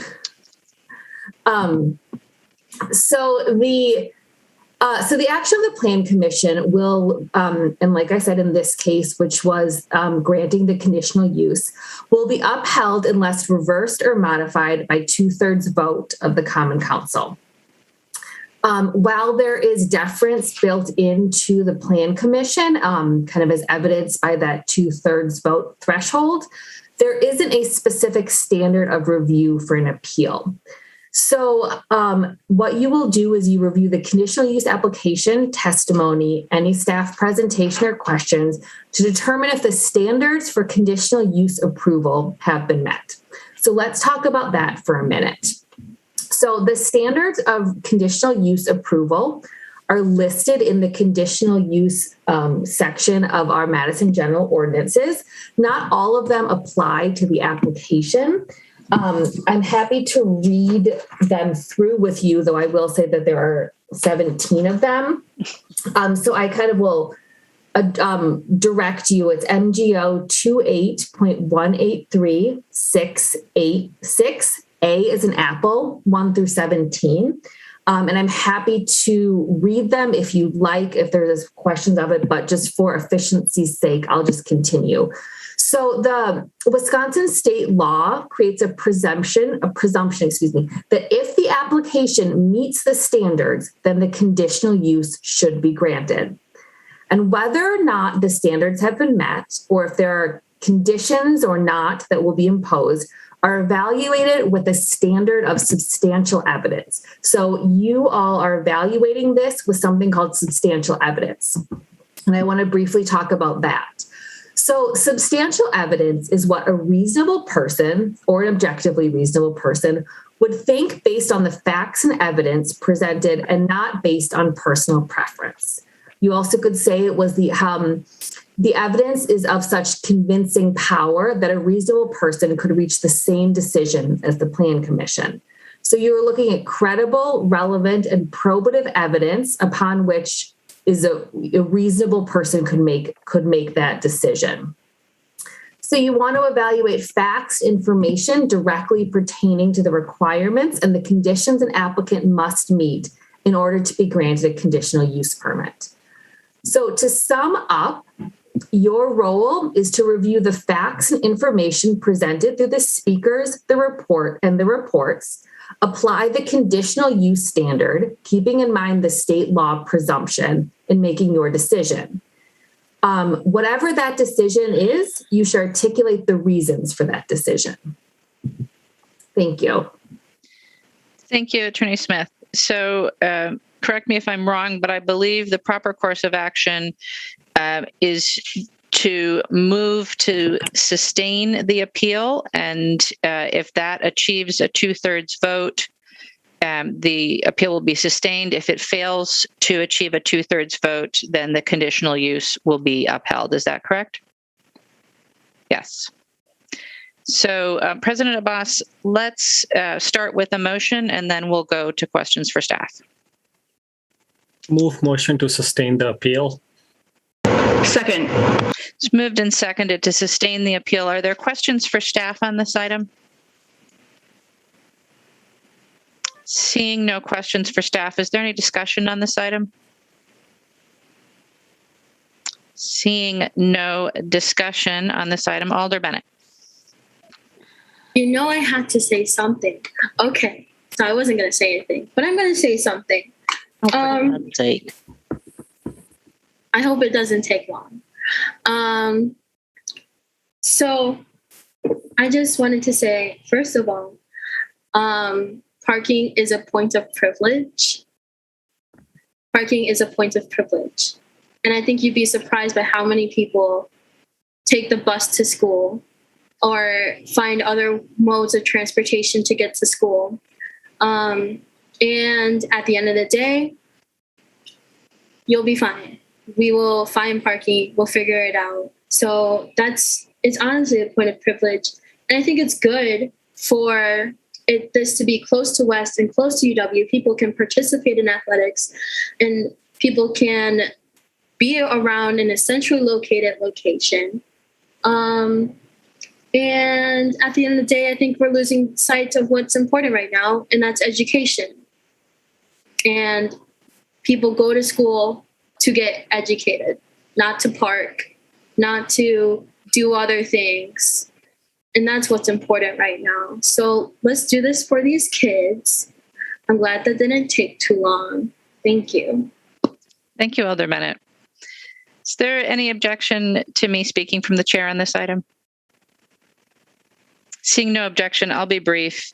I hope the council will vote no on the motion. And my only comment in defense of that request is that I myself attended an alternative school that was located in a former elementary school once upon a time. My school was more akin to Shabazz than to Capitol High, but I find this a very appropriate use of a school building, and I think it's been done many times. I'm sure that the school district can make it successful this time as well. Thank you. Alder Carter? Thank you. I have a couple things I want to say. I think outreach to the community is so vitally important in order to get support, and that should not be minimized. I think that all forms of education is important, but this is a clear example on the outreach not reaching all parts of this area where Hoyt School is, which used to be an MSCR location for many, many years. I think that, of course, you will adjust, as we all do, to change. But it is so much better to be part of the decision than to be on the opposite side of something that is well needed. I had an alternative school in my district at one time, so I'm very happy that they are all going to be in one location.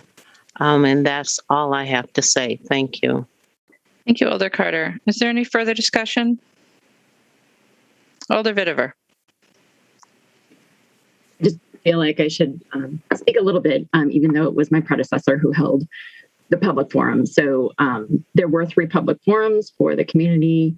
In fact, many of the things that came from the public have been incorporated into the new designs for the school. For example, it was identified by the residents surrounding the area that there was a runoff problem on the parking lot.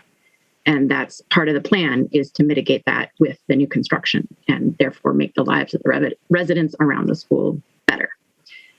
Obviously, change is going to impact people differently, and people have different perspectives of what that change will look like. And it's unfortunate that folks have chosen to prioritize what Alder Bennett described as a privilege of their own over the needs of the students. And I continue to believe that this is an excellent site for this student population, as they are truly the leaders of tomorrow. And all of the plans for the school are optimal to meet their needs. Thank you. Thank you, Alder Vitever. Alder Alvarez. Thank you, Madam Mayor. I was very fortunate earlier this evening to attend a virtual orientation for our daughter to attend a school within MSD. And I'll just be honest, like the amount of energy and dedication and passion that the teachers and administrators had during that meeting for our daughter and the other kiddos was, just kind of was exuberating through Zoom. And I while I understand some of the concerns that residents have, I think that the intent and the vision and the great work that the school will be doing should not be minimized by those concerns. And I just want to acknowledge Quinn. It was very clear that his leadership and his passion for the school and the vision that he has, it's going to be impactful for the students that attend it. So again, I understand the concerns that folks have, but I think that those do not outweigh, the great work that the school will be doing. So I will be voting to deny. To deny the appeal, and would definitely encourage my colleagues to do the same. Thanks. Thank you, Alder Harrington McKinney. Thank you, Madam Mayor. I chose to be silent this evening, but I did really need to speak out on this. I'm a special education teacher. I got my degree in special education, and I taught at a, quote, alternative school. These were the kids that were suspended from regular schools, and then they came to us. And we had a group of dedicated, committed teachers, instructors, volunteers who made a difference in the lives of so many young people. During the summer, when our school was on break, many of our young people, we had to go and get out of juvenile detention, and we decided to go year round because we provided something that they were not even getting in their homes. And so as a formal teacher of an alternative school, I am going to uphold and support the recommendation of the staff, because we change lives. And listening to the passion of the principal there, they're touching and changing lives, and that's exactly what we should be doing. And so for young people who have alternatives to being on the street and doing all the stuff that they do, if we can provide, and I was really moved that 98% graduation rate, 98%, and 75% held jobs. That's phenomenal. If we can do that across our city, we can start reducing the rate of young people. And so I will be supporting the vote of the planning body. Thank you. Thank you. See no further hands for discussion. The motion is to uphold the appeal. If you favor the appeal, you will vote aye. If you oppose the appeal and favor granting the conditional use permit, you will vote no. And each alder will vote as their name is called, and I will ask the clerk to call the roll.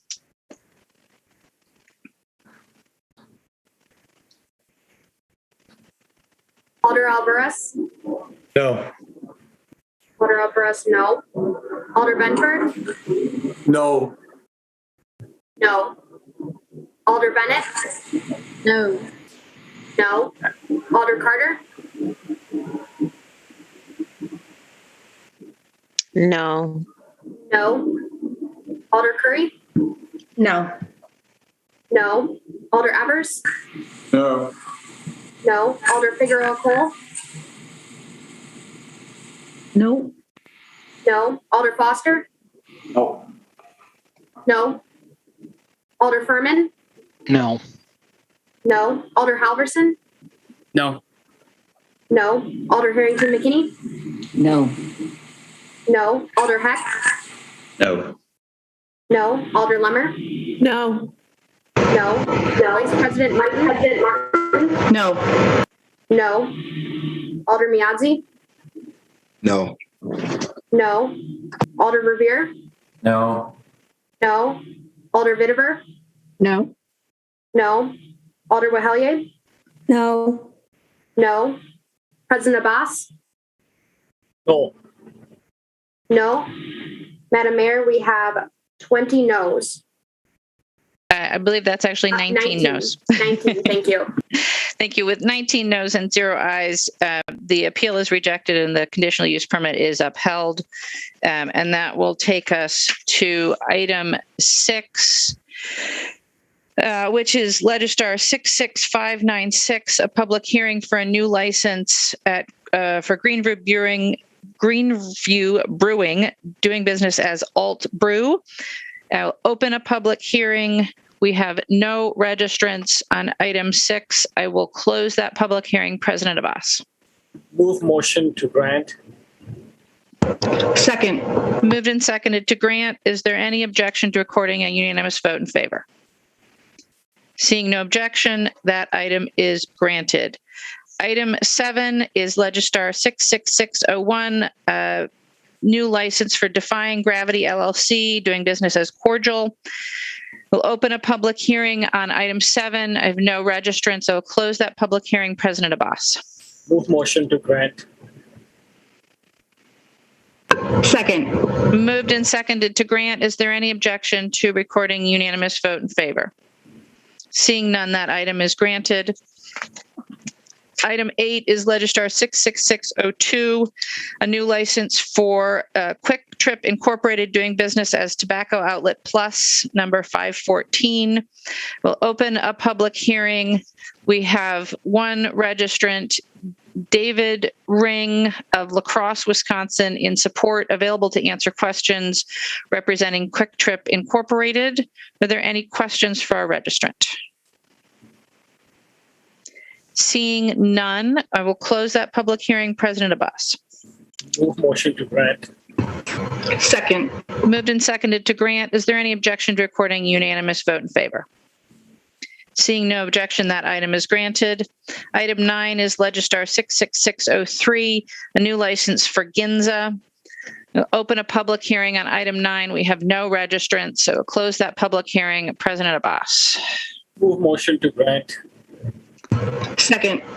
Moved and seconded to grant. Is there any objection to recording unanimous vote in favor? Seeing none, that item is granted. Item 10 is Legistar 66604, a new license for Red Rooster. We'll open a public hearing. We have no registrants. I'll close the public hearing. President Abbas. Move motion to grant. Second. Moved and seconded to grant. Is there any objection to recording unanimous vote? Seeing none, that item is granted. Item 11 is Legistar 66605, a new license for the French House. We'll open a public hearing on item 11. We have one registrant, Ann Theobald of District 13, in support, available to answer questions. Are there any questions for our registrant? Seeing none, I will close that public hearing. President Abbas. Move motion to grant. Second. Moved and seconded to grant item 11. Is there any objection to recording unanimous vote in favor? Seeing none, that item is granted. Item 12 is Legistar 66606, a new license for Lush Lounge. We'll open a public hearing. I have no registrants, so close that public hearing. President Abbas. Move motion to grant. Excuse me, I'm sorry. I do have two registrants on 12, neither wishing to speak, both available for questions. Alyssa Davis of District 17 in support and Mara Aish of District 10 in opposition. Are there any questions for either of our registrants? Seeing none, then I will close the public hearing. And now I will turn to President Abbas. My apologies. Move motion to grant. Second. Moved and seconded to grant item 12. Is there any objection to recording a unanimous vote in favor? Seeing none, that item is granted. On item 13, Legistar 66607, a new license for O'Dillon Ford Winery. I'll open a public hearing on 13. I have no registrants on 13. We'll close that public hearing. President Abbas. Move motion to grant with conditions. Second. Moved and seconded to grant with conditions. Is there any objection to recording unanimous vote in favor? Seeing no objection, that item is granted with conditions. Item 14 is Legistar 66608, a new license for Growlers to Go-Go. We have no, I'll open a public hearing on item 14. We have no registrants. I will close that public hearing. President Abbas. Move motion to grant with conditions. Second. Moved and seconded to grant with conditions. Is there any objection to recording unanimous vote in favor? Seeing no objection, item 14 is granted with conditions.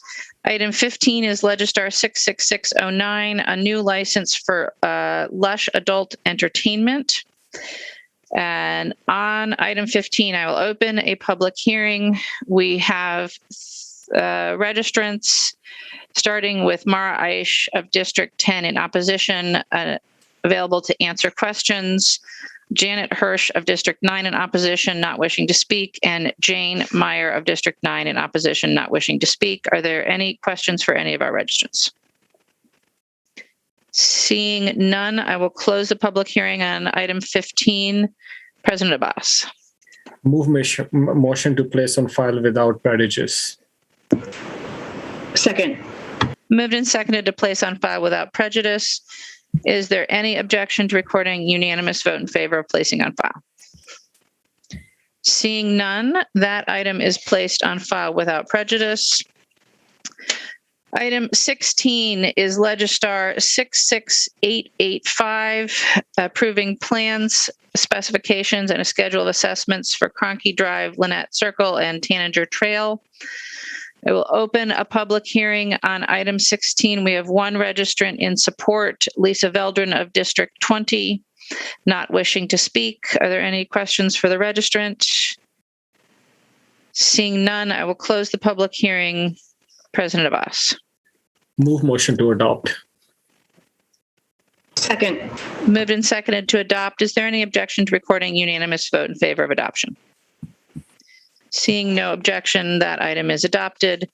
Item 17 is Legistar 66448. It's creating sections of the MGO to change the zoning at 2436 Regent Street.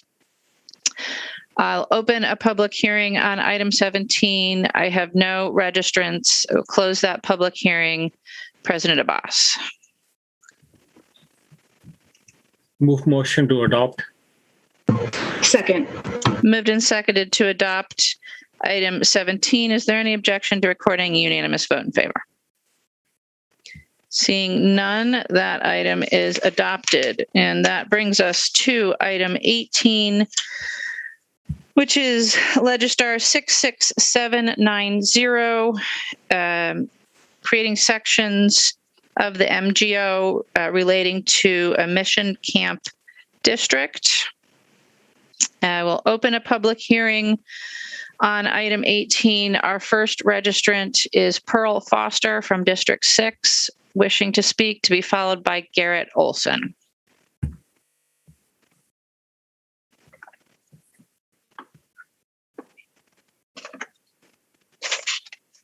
Pearl, you should have a prompt to unmute yourself. You are unmuted on our end, Pearl. Can you hear me? Yes. Okay.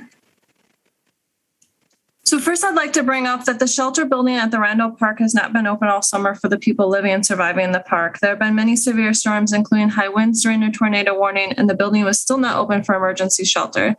The city of Madison has a responsibility to take care of its citizens in the city. This includes emergency shelter for all encampments, including the Highway 30, formerly TPE, and future villages and encampments. I registered against items 18, 19, and 20, which include ordinance changes having to do with mission camps, tiny house village district, and portable shelter mission. These are very useful ideas. However, as worded, they're problematic. They're worded as the following. Mission camp is a facility owned, operated, or funded by a nonprofit organization, religious institution, or government entity. A tiny house village must be owned or operated by a nonprofit, religious, or government entity. Portable shelter mission allow government entity to establish a portable shelter mission. Portable shelter missions may be established by nonprofit organizations and religious institutions. I'm urging the change in the wording to include community-based organizations and groups cooperatives, and camps overseen by something like a homeless union. Encampments such as Randall and McPike were and are run by the people living and surviving in them, and the people want their autonomy. Many nonprofits, religious groups, and government entities are not trusted by the people they're trying to serve, and therefore their services are not being utilized. We've already heard in past meetings why the shelter system does not work for many folks. If you listen to the people who are homeless or unsheltered, you'll also hear why they dislike monopoly nonprofits such as Journey, Tolarian, and Porchlight. If one person is treated poorly from these organizations, they share their experiences among others and people lose trust. If trust is lost, services are not utilized, and the systems fail the people. If autonomy is lost, people suffer. We need the building of communities buy-in for the people utilizing services and these camps. We need to bridge the barriers of those privileged and those underprivileged and bring communities and neighborhoods together instead of dividing them through what we think is best. Furthermore, in the best interest of everyone's time, I'm opposed to 66 and 67 unless Gary Helverson would like to put 10 tiny houses at Randall in his district and pay any fines of those that have no income if you'd like to harass the people trying to survive on nothing by enforcing ordinances there. It's absolutely heartless. This type of nonsense, including ticketing those panhandling, needs to stop. We can do better. We are community. Thank you. Thank you. Our next registrant is Garrett Olson of District 17, to be followed by Tim Jones.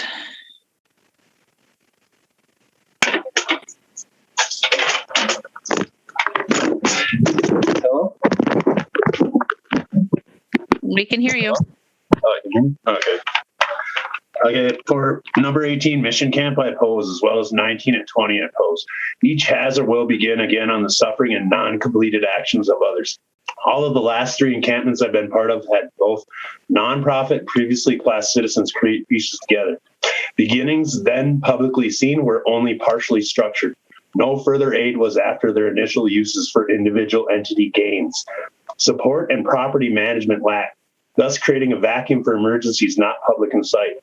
All parks being public are rights, not so-called privileges, including its public buildings, such as during weather watches or aid to the unhoused when housing assistance fails in a capital city and thus then state. The homeless are a community and not represented properly. As a protected class, a union is key. So all the people not involved to vote in these affairs truly now too are part of this protected class. Thank you. Thank you. Our next registrant is Tim Jones of District 12, to be followed by Brenda Conkle. Yes, hello, Tim Jones. I am in support in general with some wording changes in regards to these 18, 19, and 20 items. I have provided this information to the Plan Commission as well as to the Homeless Issues Committee of last night's meeting. So this may be familiar. In a city and state that is proud of its leadership in cooperative development, I would like to encourage the laying any groundwork now for potential transition of any of these 3 items to multi-stakeholder cooperative ownership, or at least the minimization of any foreseeable barriers thereto, or if there is any practical or theoretical objection to such a transition, for it to be discussed openly in these earliest steps of the process. In fact, I'm interested in learning, if it wasn't an oversight, what is the reason behind cooperative entities being excluded in all 3 of these items? I do understand from comments that were provided by Alder Benford and Matt Tucker yesterday that they consider the nonprofit version of a cooperative to be sufficient. But I do believe there is a role for cooperative entities that do have profit in motivating people who come together, as I have seen them in my own experience at McPike Park, gathering together, becoming comfortable with one another, seeking one another out, even after being displaced from McPike Park to other locations, gathering together again and finding themselves more comforted by being around one another at Rindall Park. And with the prospect of being displaced again, I believe that some of those individuals will again seek one another's assistance and company, and it is a natural process I believe should be supported. And so in the future, I think that there ought to be a way for people who do that to find one another, work together, support one another in an economic development kind of a way, and take over the encampment that they then wish to have in a manner that would be supportive of cooperative type adventures. Thank you. Thank you. Our next registrant is Brenda Conkle of District 2, representing Occupy Madison, to be followed by Benji Ramirez Gomez. Hi, I just wanted to start out by saying it's been a really long, strange trip for Occupy Madison since we've been on 800 East Washington and 30 other locations over 10 years ago. And I've seen some great improvements from the city of Madison, and I appreciate all of them personally. And we all want to thank you for your efforts to improve the lives of people who are experiencing houselessness. Just two quick comments here. In the mission camp definition, I'm just trying to seek some clarity around this, but I'm just wondering if the city of Madison funds one of these things and it's owned by somebody who is not the city of Madison, is it a permitted use or is it a conditional use? Is it permitted simply because the city of Madison funded it? Or is it not? And so it's just unclear. The other thing is, what if it's funded by other entities and funded by the city of Madison? Is it permitted or is it a conditional use? I haven't heard an answer to that yet. And then I would like to support allowing the cooperatives to be also included in each of these three ordinances. And I'll keep my comments brief tonight, and I'm available to answer questions if anybody has any. Thank you. Our next registrant is Benji Ramirez Gomez of District 2, to be followed by James Michael DeGray. There is no Benji in the list. There wasn't James Gray on the phone. Seems to have left. James DeGray of District 17, also not available? Nope. All right, so that ends the list of folks wishing to speak. I'm going to ask President Abbas to take the chair to handle any questions for registrants. And I have to restart, so I'll be back shortly. Thank you, President Abbas. Thank you. Any question for the registrants? I do not see any hand raised. Could we please have a motion? Move approval. Substitute. Granted. Second. Second. It's moved and second. Alder Figuraco.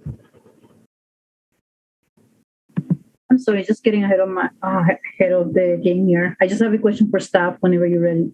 Sure. Questions for staff. We will go on question. Please go ahead. Okay, thank you. Hey, Matt. Perfect timing. Can you address that question that Brenda brought up again? I don't think it was actually answered last night. The difference between permitted versus conditional use when the city is partnering versus when there's a split of funding or split of services. Or maybe Brenda can clarify her question herself if you prefer.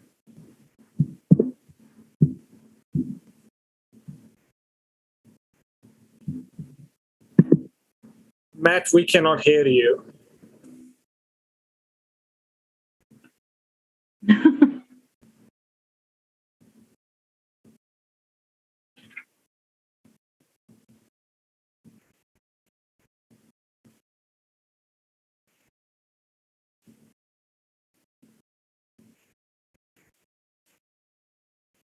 Can you hear me now?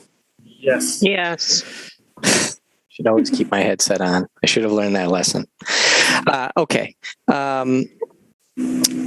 So I believe what Brenda is actually identified, it's not in the definition, it's in the supplemental regulations. The definition is just kind of something that defines the use. And there are some words in there that state that the use is a permitted use if it's owned, operated, or funded, with or being the operative there, by the city of Madison, and conditional use if it's owned, operated by entities other than the city of Madison. And when we drafted this, the intent was to recognize that the city of Madison, through its contract for service delivery separately, is a great way to manage the things that could happen and what we might want to try and get in as regulations in the operations of these type of uses. I believe that a facility that is partially funded by the city that would have that management opportunity through funding, but may also get funds from other entities, would still be a permitted use because of the or in that supplemental regulation. So they're not fully committed and stuck only getting funding with the city. I would hope we would have more providers that could fund, but the intent of that is to allow us to manage on the through the contract that comes in front of the city council. Thank you. Thank you, Alder Figueroa. Any further questions? Alder Benford. Thank you, President Abbas. Matt, it came up last night and it came up during testimony now, the cooperative, so nonprofit versus for-profit. Do you see any legal ramifications if we included cooperatives, both non and for-profit, in the language? I kind of do. I think there was some concern when we were originally drafting this because these are very sensitive uses. This is our first foray into something quite like this. And the idea was to have a very responsible and understood sort of group that we know can manage these type of operations. The idea, what we were trying to deliver to the sponsors on this was something that kind of effectuated that. Housing cooperatives are just a way to own property. They organize under Chapter 185 under the cooperatives, state statutes, and it could be anything. Food cooperatives, housing cooperatives, you name it. It's a little bit of everything. The intent for these uses overall is to have them be associated with nonprofits or non-governmental entities, and it would be a departure to include for-profit cooperatives. I would ask why we wouldn't just open it up to for-profit, whatever then. I mean, it doesn't matter if you're going down that path. Thank you. Thank you, Alder Benford. Are there any further questions for staff? Seeing none, I understand we have moved the substitute. Is there discussion on the substitute? Or is there any objection to recording a unanimous vote in favor of the substitute on item 18? Seeing no objection, we'll record a unanimous vote in favor of the substitute on item 18 and move to item 19, which is Legistar 66791, creating sections of the MGO relating to a tiny house village district. On item 19, we have registrants, so I'll open a public hearing. Our first registrant is Tim Jones, spoken early public comment. First registrant is Brenda Conkle of District 2, representing Occupy Madison, to be followed by Bob Schaefer. And I'll make this real quick, just one brief comment here. And again, I appreciate all the edits that were made after the Plan Commission meeting. And you can see my comments there in the Legistar item. But just one last thing, I'm just hoping that we could take out the language that prohibits people from having overnight guests. We have several people who have girlfriends, boyfriends, partners that come and visit and sometimes stay overnight, as well as children of some of the folks who live in our village. So I would like to allow them to have overnight visitors. We do have our own restrictions on things so that they can't stay for more than 2 weeks at a time, but we don't want all visitors overnight to be prohibited. So thank you. And I'm available to answer questions. Thank you. Next registrant is Bob Schaefer of District 17, to be followed by Tyson Vitale. Bob, you should have a prompt to unmute yourself. There you go. Okay, I found it. Thank you. I think that this is a great idea. I think that the tiny house villages are important.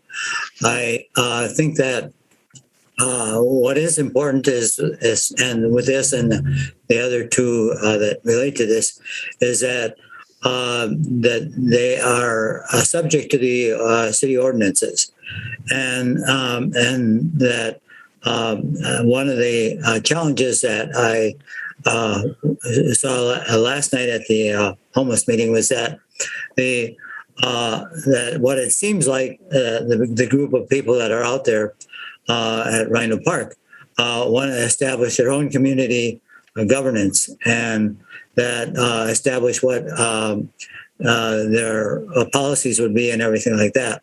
I think that changes how the rest of the community of Madison has to interact with those ordinances. So I think that we all have to play the same game, and that they are people in need, and we need to work with them to help them achieve a safe environment. And so I just want to lend my support to this, and we again need to apply the rules across the board evenly. Thank you. Thank you. Our next registrant is Tyson Vitale of District 16. There's still no Tyson on the list. All right. That's all of our registrants wishing to speak on this item. Are there questions for any of our registrants? Seeing none, I will close that public hearing. President Abbas, a motion, please. Move motion to adopt the substitute. Second. The substitute has been moved and seconded. Questions for staff? Alder Foster? I'd like to move an amendment when it's appropriate time. I don't see any other questions for staff. So for discussion, Alder Foster? I think I'd like to move an amendment to 28151 sub H, deleting the second half of the phrase so that it would only read, the maximum occupancy of any portable shelter unit located on the site shall not exceed 2 persons, period. And I sent that language out to everyone. Is there a second for Alder Foster's amendment? Alder Evers, is that a second? Yes, second. It's been moved and seconded. Alder Foster, do you wish to speak to it? Yes, this is the item that the speaker mentioned and was raised during Plan Commission as well. It was one of the items that we discussed in preparing the substitute and just didn't make it into the substitute draft. So we're correcting that with this amendment. Thank you, Alder Foster. So on the amendment, Alder Carter? So I have a question. One of the speakers said that residents have partners, girlfriends, boyfriends, and children. So this amendment says 2 people. How does that address the tenants who have children?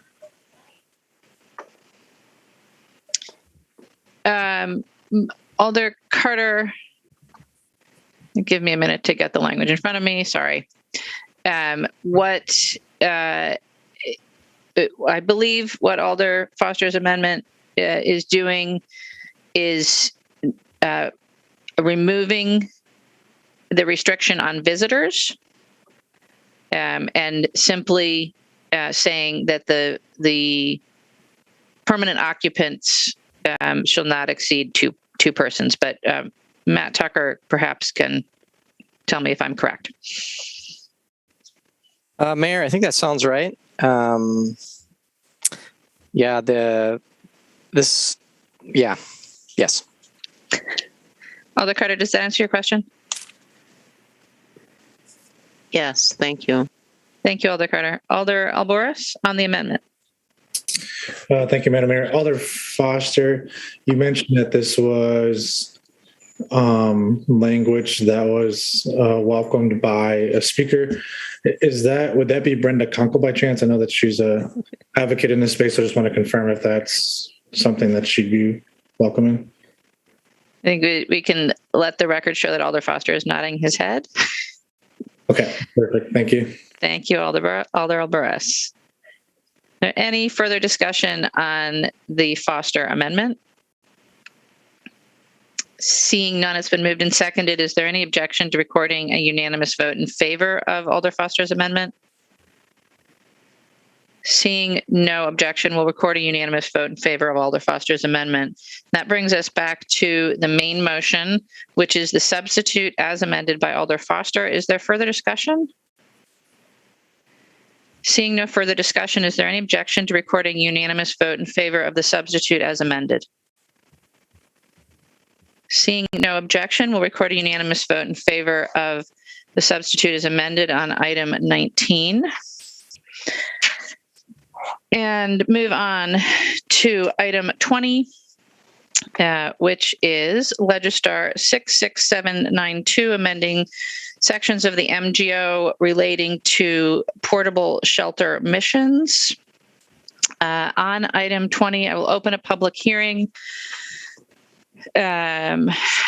And once again, our first registrant is Brenda Conkle of District 2, representing Occupy Madison, to not be followed by anyone. Okay. Again, thank you for making the change to that last ordinance. For this one, I just wanted to point out this ordinance has been on the books for 7 years, and we have talked to several religious institutions who have been interested in hosting some tiny houses on their property. But every time that we go to do it, we run into pretty much the same issue. And the issue is that the churches own either a parking lot across the street or a piece of parcel that's kind of next door, but not immediately adjacent to their principal use. And so they don't qualify as an accessory use to be able to put the tiny houses onto those pieces of property. In order to be an accessory use, it has to be contiguous to the primary use. And so I appreciate some of the changes that are being made here, but I am concerned that this doesn't quite fix the problem that we've been seeing. I think you should pass this tonight, and I think someone should go back and try to look at this and try to figure out another solution, because I do know of a handful of places that were interested at one point, and we could go back to them, but this will continue to be the same issue that we run into, is that it can't be accessory because it's not contiguous. So again, thank you for listening tonight. And again, I support this. I'd like you to pass it as it is, and then hopefully someone would want to take this up and try to look at it further. So thank you. Thank you. Are there any questions for our registrants? Seeing none, we'll close the public hearing. President Abbas? Move motion to adopt. Second. Moved and seconded to adopt. Are there questions for staff or discussion? Alder Foster. Yeah, if Matt Tucker could just speak to that question by Brenda, that would be helpful. Thank you. Sure. Yes, I've been involved in some of these conversations also, and it's a kind of a tricky thing. It's we've had some churches that have had property that was not contiguous or part of where their main building was, that had offered the opportunity. But part of what makes this work is that the church building is there, and the building in these scenarios is open for the people who may be camping to be used for purposes. That's the benefit of it being an on-site use. Plus, there's a real technical sort of disconnect with the way this ordinance is structured. It's intended, as Brenda mentioned, to be an accessory use, and accessory uses are accessory to the principal use. And these other vacant properties, effectively they're vacant properties, they don't have a principal use on them. So the ordinance would need to be like retooled to be a standalone principal use potentially in a scenario like that. It's really not what was intended for this purpose. And we might, because we earlier passed Mission Camp, there might be an option to Mission Camp zone a property like this for this kind of facility. It could work that way, but we could also talk about this in the future. Are there any other questions? No. Thank you, Alder Foster. Is there any further questions or discussion on item 20? Seeing none, it's been moved and seconded. Is there any objection to recording unanimous vote in favor? Seeing no objection, we'll record a unanimous vote in favor of item 20. And that is the end of our public hearings. And brings us to item 23. Let me just update my list here. So on item 23, we have a number of registrants wishing to speak. And we will start with Brittany Festino of District 17, to be followed by Nick Zander. Hi, can you guys hear me? Yes. Hi, my name is Brittany Festino. I'm going to touch a lot on what mainly Gloria Reyes said earlier in the meeting, but I'm a registered nurse here in Madison, and I've lived on the east side for 25 of my 31 years of life. I was raised here. I've raised my son here. We're right off the interstate and in a prime location for people to loiter and settle into a homeless encampment. First off, I'd like to ask the people that are listening if you've ever lived near a homeless encampment. Everyone who has not, I'd also like you to think about where you take your kids to the park, the splash pad, or to soccer practice. Do the homeless bathe in your splash pad? Do you have to teach your 4-year-olds about needle and fire safety before soccer? These questions arise due to the climate at Rindell Park, which is the worst and most controlled I have ever seen it. It is infiltrated to other areas of the east side that have a lot of drug activity, panhandling, and loitering due to the homelessness. To get you warmed up, I'm going to run through some experiences of my upbringing around homeless encampments. Back in the 90s, at the age of 6, we were living off of Hayes Road in the Morningside on the Green Apartments. I was walking with the little money my family had to the gas station and was panhandled for every last dime because I felt bad for the man. Then he proceeded to get into a car down the road, and I later learned that I got duped. We didn't have money or a car, and I just wondered why someone would do that to me. I was just 6 years old. At 10, I thought the term latchkey kid meant knowing how to latch your key between your fingers in case you have to quickly stab someone that jumps out of the Sandberg woods. Needless to say, when there are tents up in the woods behind our house on Wayridge, my son is not allowed to go back there. Around 2003, I was 14, and the Vang family let the homeless have an encampment on their property on Portage Road. This property butt up to our backyard and was across the street from the bus stop I took every day. That year, I learned about what items exploded in garbage fires. I also learned about defense. A few of my friends were attacked and some molested outside of the school, bus stops, and bike paths. I learned self-defense and how to properly use a rape whistle and pepper spray. I eventually just walked further to a safer bus stop for the rest of the school year. These are things children should not have to worry about, but they do in this type of environment. My question to you is, do we want to start approaching homelessness at a different angle, or should we add the defense plans I've been using all my life to the school curriculum on the east side of Madison, like active shooter training? Wouldn't you instead like to see our parks that our tax dollars pay for to be filled with smiling children again? We also have to ask ourselves if the new residents of our growing city are prepared for avoidance of certain parks, bike paths, and streets. And that's time. That's time. Thank you. Our next registrant is Nick Zander of District 17, to be followed by Pearl Foster. Mayor, there's no Nick Zander in the list. Pearl is here. Pearl Foster of District 6, to be followed by Garrett Olson. Pearl, you are unmuted.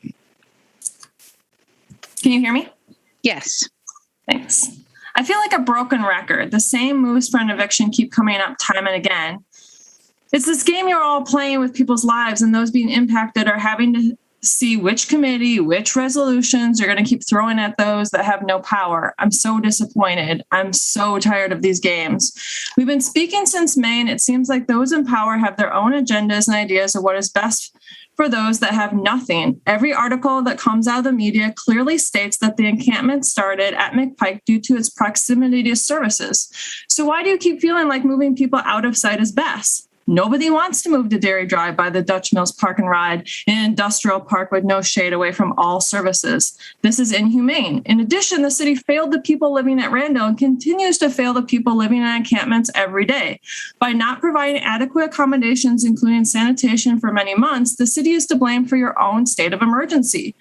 You are to blame for those suffering. You should feel ashamed of yourself. In an abusive relationship, we should never force the abused to leave their own home, to feel more instability, to be punished. You cannot neglect someone and then give them an ultimatum to leave the city, be forced out of their community. You cannot uproot people in need due to your own disregard and neglect. We've organized against an eviction and urged you all to provide services at these encampments since May, and we're still in the circle where we're pinning the privileged against the underprivileged, punishing those that are trying to survive and playing games with people's lives.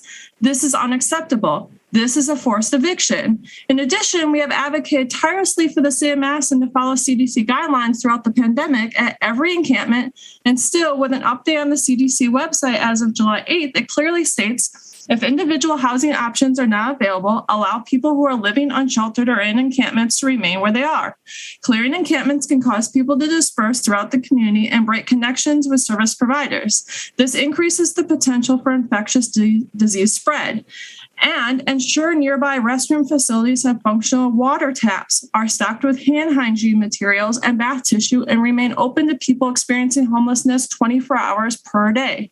Encampments have never, all summer, all winter, had access to running water. I urge you to always vote against forced evictions, always vote against forced movements of people to a place in which is better for those not utilizing the space. Always listen to those that the decisions will impact. Never punish those trying to survive, and vote against this resolution and any resolution which does not follow these guidelines. Thank you. Our next registrant is Garrett Olson of District 17, to be followed by Evelyn Gildry-Voyes. For number 3, with using dairy as a temporary campground, I oppose. I'm one of the founders and residents of Rydolph from May 9th. We requested the elected sheriff to dispute this last land grab, as well as previously the 30 Bridge and McPike. We followed all common agreements made by the surrounding community. Over time, we were flooded by the police, DOC, and other outside unknown factions into this neutral zone. So in light on this, fear will be driven by unknown communication disruptions. Distractions will separate our homeless and citizens. What makes you think that fear won't be a tool again? If you pick Dairy Drive, it will be treated as a multi-jurisdictional zone. Even the gangs alternatively related to families will be alarmed.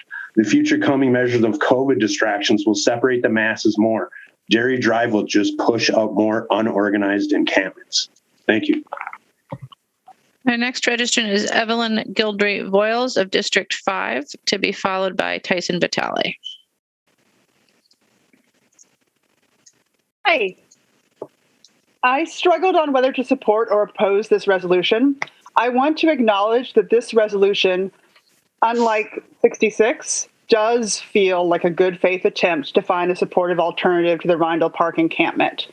I applaud the provisions for helping people move from Rindle to 3202 Dairy Drive and the provisions to provide water, shade, electricity, and services at the Dairy Drive location before people are expected to move there. I also understand that the declaration of a health emergency is a necessary bureaucratic step to move quickly and make improvements at Dairy Drive. However, I have deep concerns that prevent me from fully supporting this resolution as written. The CDC still recommends that homeless encampments are not disbanded. They further recommend that public restrooms near the encampments remain open and fully stocked, and that wash stations and other supports are provided. The City of Madison has never followed these recommendations. The health emergency at Rindle is there in part because of Madison's refusal to support the sanitation and health of those currently staying there. The proposed Dairy Drive site is a start, but it will only serve 30 people. Currently, the population at Rindle is estimated between 40 and 60. It is unclear what will happen to the people at Rindle who cannot be moved immediately to the site at 3202 Dairy Drive. Will they be allowed to stay without harassment until another site is found? I urge the City Council to use the declaration of health emergency as an opportunity to both expedite the preparation of 3202 Dairy Drive and to designate funds to address water, sanitation, and safety needs at Rindle Encampment by providing potable water, temporary shower structures, and other supports until a second site is found. Closing the Rindle encampment without a way to move people either into hotels, housing, or other encampments will force unsheltered people back into the shadows, under bridges, and deep into the woods. This will make it harder for service providers and healthcare workers to find and support them. It is easy to forget about the homeless if we can't see them, but we mustn't force them into hiding just to make ourselves feel better and pretend that that makes them safer. Thank you very much. Next registrant is Tyson Vitale of District 16, to be followed by Marcia Flannery. Mayor, neither of those people are in the list. All right. Tim spoke already. Tim spoke already, so that will take us to Tyler Marks of District 16, to be followed by Steve Verberg. Okay, can you hear me? Yes. Okay. There's been some lapses in audio, so someone tell me if it goes away. I'm Tyler Marks. I'm a principal at Wisconsin Development Properties and Dane County Data Exchange, which is directly across the street from this proposed location. We just learned about this today. We had heard some of the proposals back in July, but we just heard about this proposal tonight at about 3:30 this afternoon. So I'm a little ill prepared, but I wanted to be here to firmly oppose this resolution. We currently have an 88,000 square foot construction project going on within a baseball throw to the south across the street that we're very good city partners. We went through the city process for that project, and we're halfway done with it, or we're third done with it. So this type of activity or this proposal is going to greatly affect our investment into the area, that development. We also spent the last 5 years working with the city on the new Dairy Drive extension, which is basically kitty corner at that intersection of Femrite, Dairy Drive. And we extended Dairy Drive to Broadway, and under the condition that we would pay for that improvement, or at least a majority of it, like 80% of it or so. And we're obligated to do that. And we also have a couple of additional development lots over there. So this is a big deal for us. So I wanted to be here to oppose this. We purchased the property 10 years ago or so, back in 2012. We bought the old Roadway Inn property, which was abandoned. The area was blighted. And we were able to sort of be a leader on the block and redevelop that. The help of Matt Tucker and Matt Mikulashevsky and a lot of people at the city. So we feel very strongly about this area and the commercial viability of it. And we've had some success of bringing tenants, redeveloping our building, bringing our technology to the area. And now we're in the middle of new construction, which puts us a little at risk, or quite at risk, if this type of installation were to go across the road. We're very empathetic to the solution here. We agree with coming up with a solution, but this seems really fast, and the implications of zoning and how we work to develop buildings and trust that the city's going to maintain zoning requirements. That's how we sort of go into these projects. So we're at risk here. We oppose this, and I wanted to show up to at least provide that feedback. And I also sent an email to the alders if anyone has any particular questions. Our next registrant is Steve Verberg of District 16, to be followed by Brenda Conkle. Good evening. My name is Steve Verberg. I'm reluctantly speaking in favor of the mayor's proposal to spend $2 million on 30 temporary housing structures, city utilities, and on-site management on a small piece of land at Dairy Drive and Femrite. The Dairy Drive land is an industrial area, a 5-minute drive from my home in District 16 on the east side. I'm familiar with the site. Over the past 20 years, I've regularly driven to or pedaled my bike to a neighboring establishment. I'm in favor of the mayor's Dairy Drive proposal because I think it's the best that we can get at this time. The politicians in this town have simply not demonstrated that they are capable of responding effectively or meaningfully to our glaring problems of inequality and homelessness. 6 of our council members, Alders Meads, Abbas, Carter, Halverson, Harrington, McKinney, and Wehelye, continue to block a long-planned permanent shelter that could help address some of the homelessness problems we're seeing today.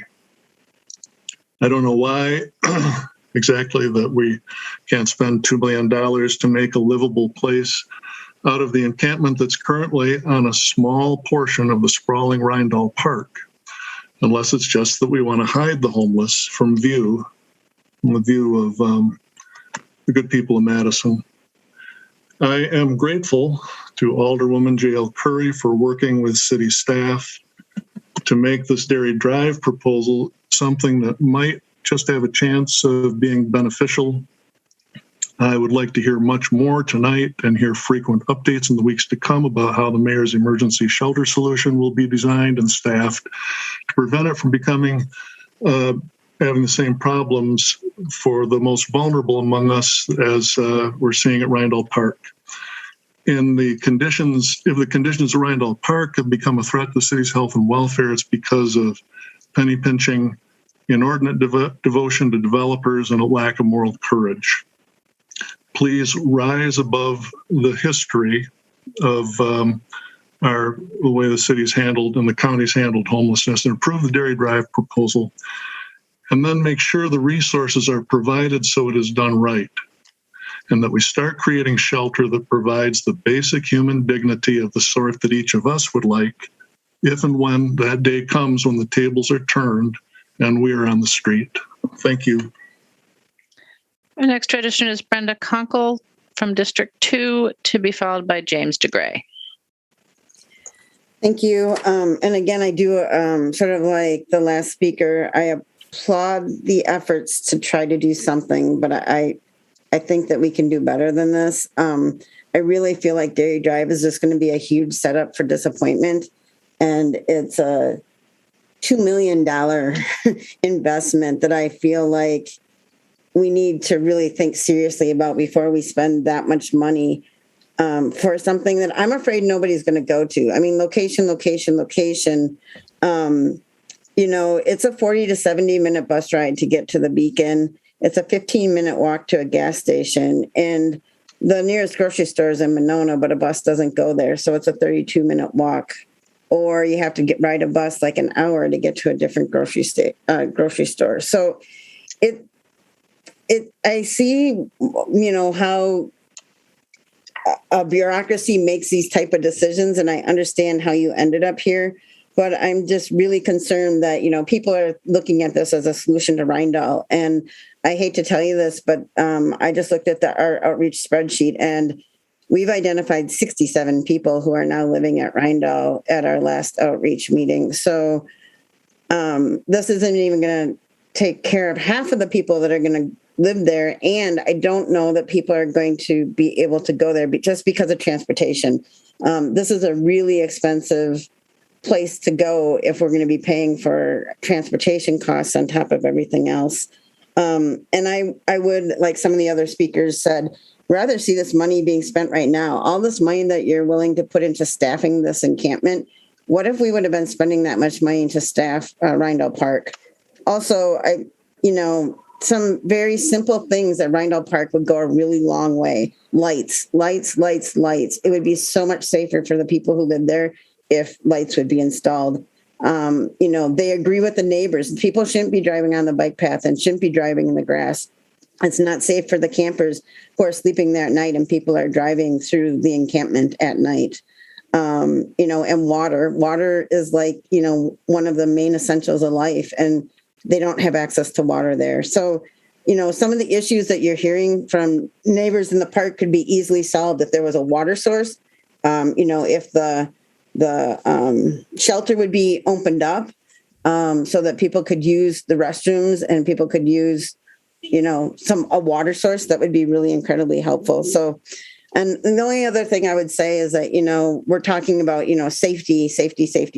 And the recent outbreak of COVID at the encampment is something that has been super disappointing to me, because I feel like it wasn't taken seriously immediately.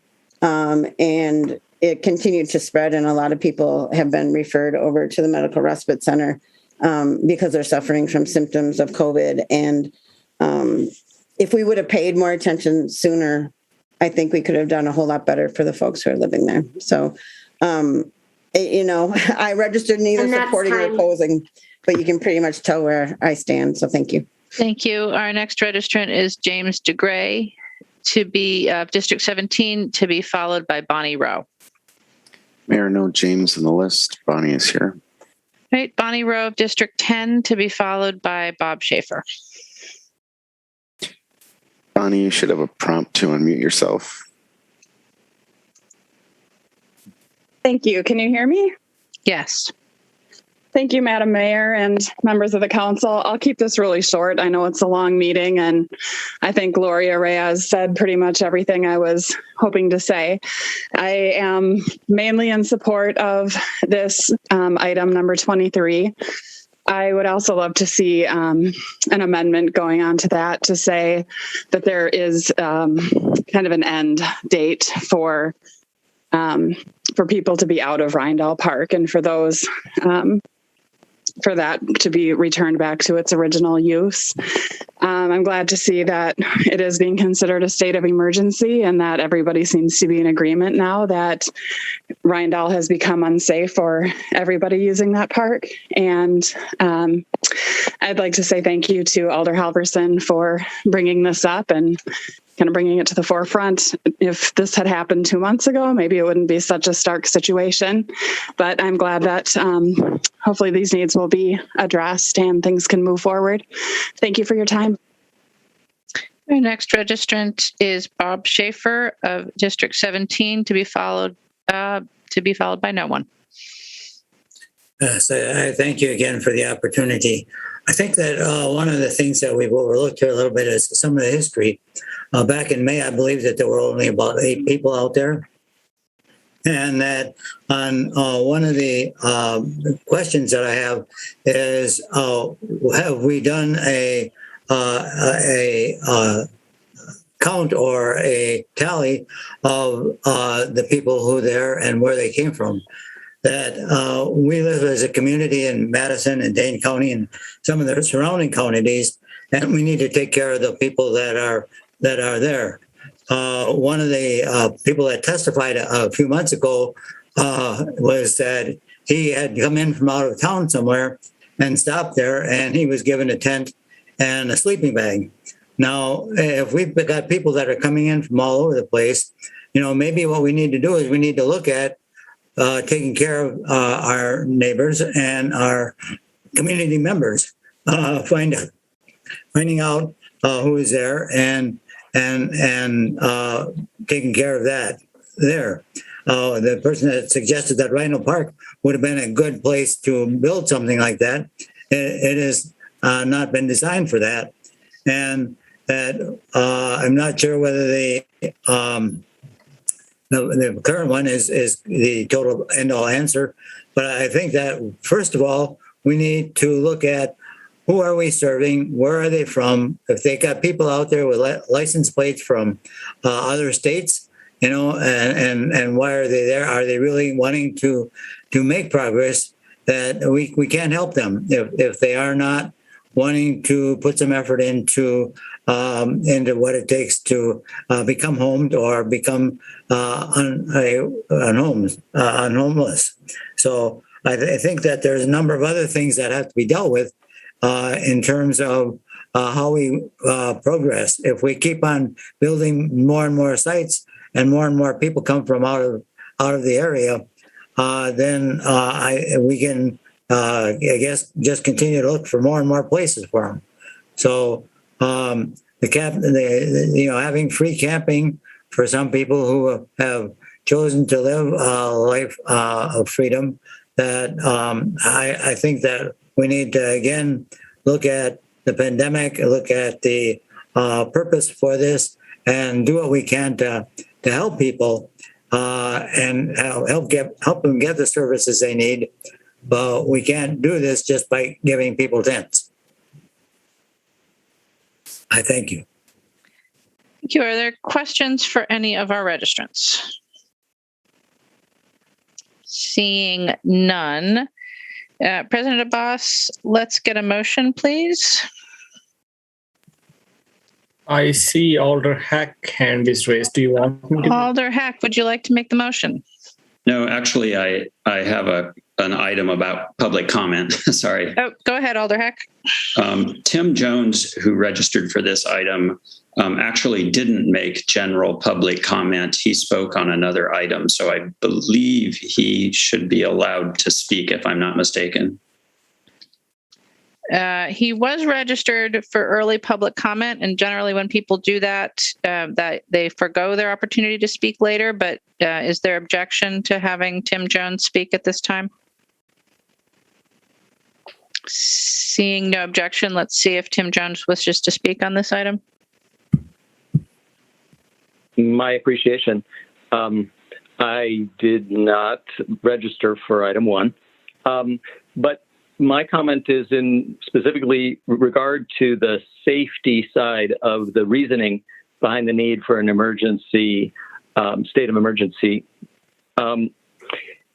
The portion of safety that I see most broadly concerning at Rindell Park in all of the time that I spent volunteering since people were moved from McPike Park to that location by your recommendation has largely been, in fact, people who arrive from the outside, who are not staying overnight, who are engaged in some of the activities which predated this particular encampment growth. Drug dealing and human trafficking, that continues to be more and more attractive to the parties who have been doing so. There have been some challenges in terms of who's going to be able to control that portion of the activities of the individuals who are susceptible and vulnerable, people who have addictions in that location. There have been individuals who have been engaged in it who do reside inside of the park. They were not there in the initial stages. They came following the May 9th attempt to eliminate Rindell Park as a homeless encampment.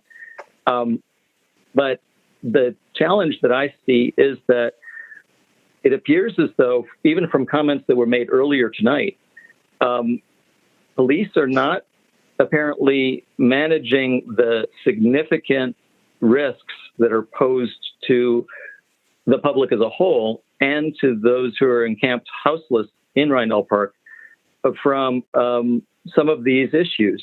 It predated, it continues to exist and grow, and my suspicion is as the population continues to grow, which is my forecast of the situation, there will be more and more of that unless police manage that issue. Somebody said earlier tonight that there was a business that had a problem and police were called, and the response was, we can't do anything about that because we've been told to stand down. Well, I understand standing down on the things which would be making houseless people illegal in the park, overnighting itself, et cetera, et cetera. but I do not understand a stand down on drug trafficking, human trafficking, and some of the things that are bringing the most unsafe conditions and the domino effect inside that park. A lot of the internal conflict, which is rising, falls out of some of those other things. So I am concerned myself about the idea that the state of emergency is declared on a pretense that the unsafe conditions are as a result of the homeless people and their activities, when in fact it's something that needs to be controlled by police. And I do believe that the residents. Yes, thank you. All right. Are there any questions for registrants or anything else related to our registrants tonight?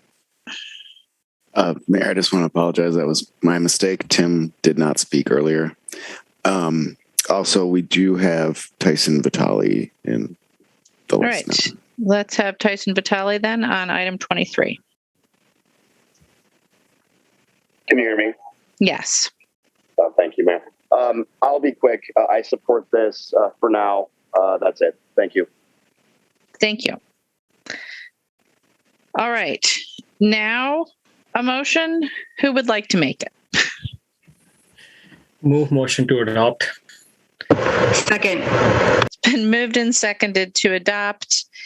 Let's start with questions for staff, if there are any. All right. Seeing Alder Halverson, questions for staff. I just had a question regarding head counts that was brought up earlier by a couple of registrants. I'm wondering if Director O'Keefe can speak to the current head count that we have at the Rindell Park encampment.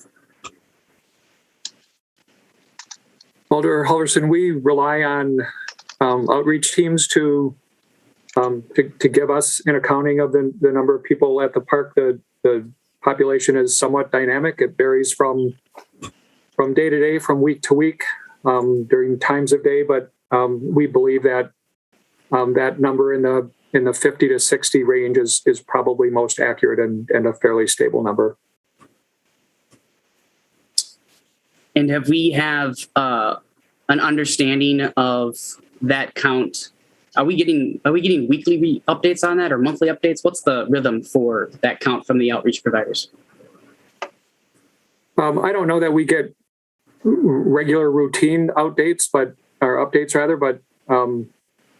outreach staff that work with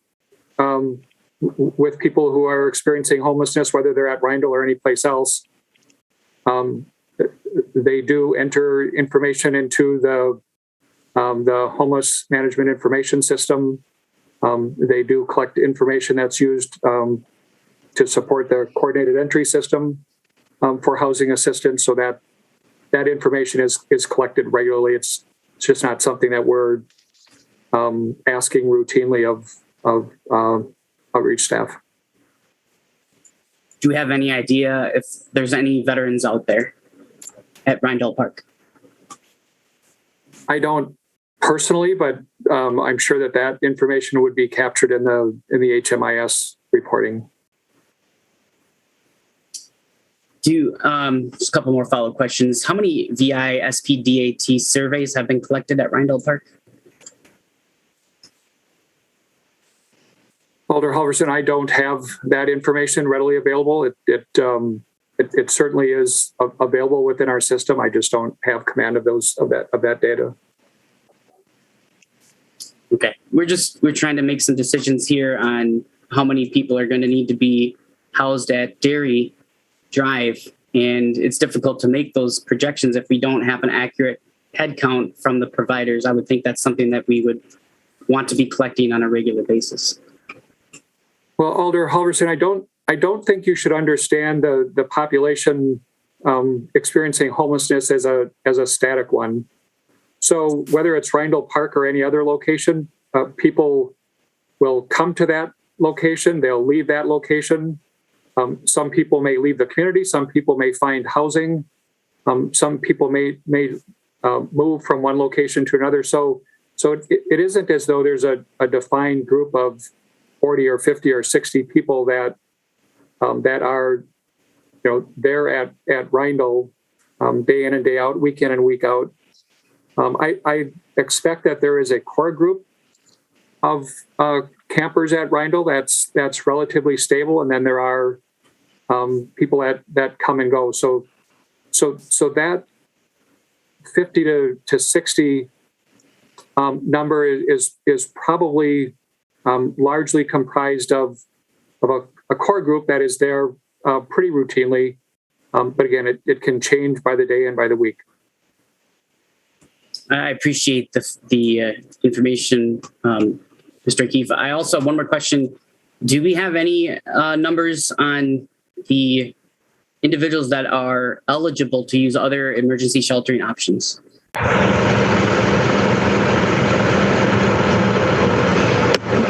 Well, eligible in the sense that let me come at it a little bit differently. There may be a small number of people that are at Rindle Park that have been suspended or banned from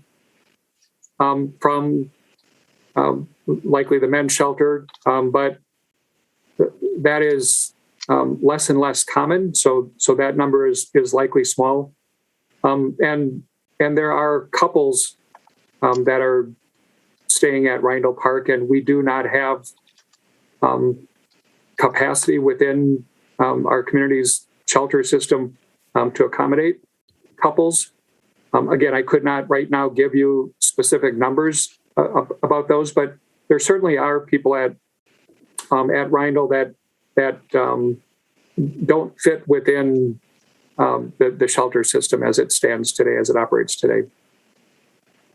I appreciate that very much. These are the kind of numbers or statistics I think that'd be important that we could have from our service providers. Thank you for answering the questions. Alder, are there further questions for staff? Alder Foster. Thank you. Yeah, I have one question for Jim as well. Jim, what is, acknowledging this is a difficult question to answer specifically, but what is your best estimate at this time about the number of campers that are currently at Rindle that you think will be that will willingly relocate to the Dairy Drive location, assuming it is created?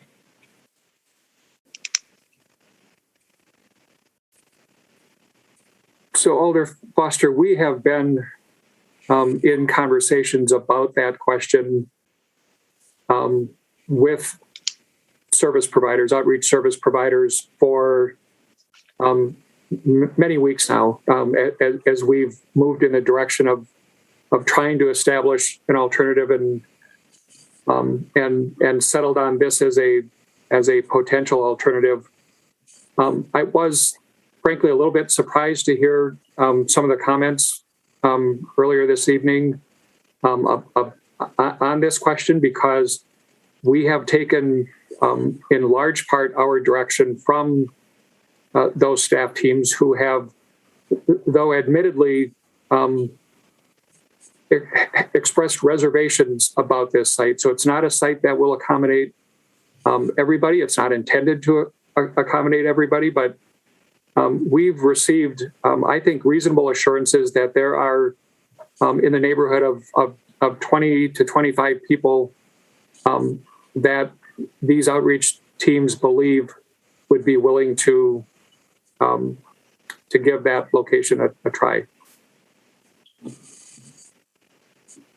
Now, that a lot of that has been based just on their perception and their interactions with folks. They've in the past week or so, they have been asked to speak more directly to current campers at Rindle to talk more specifically about this site and the opportunity that's being discussed.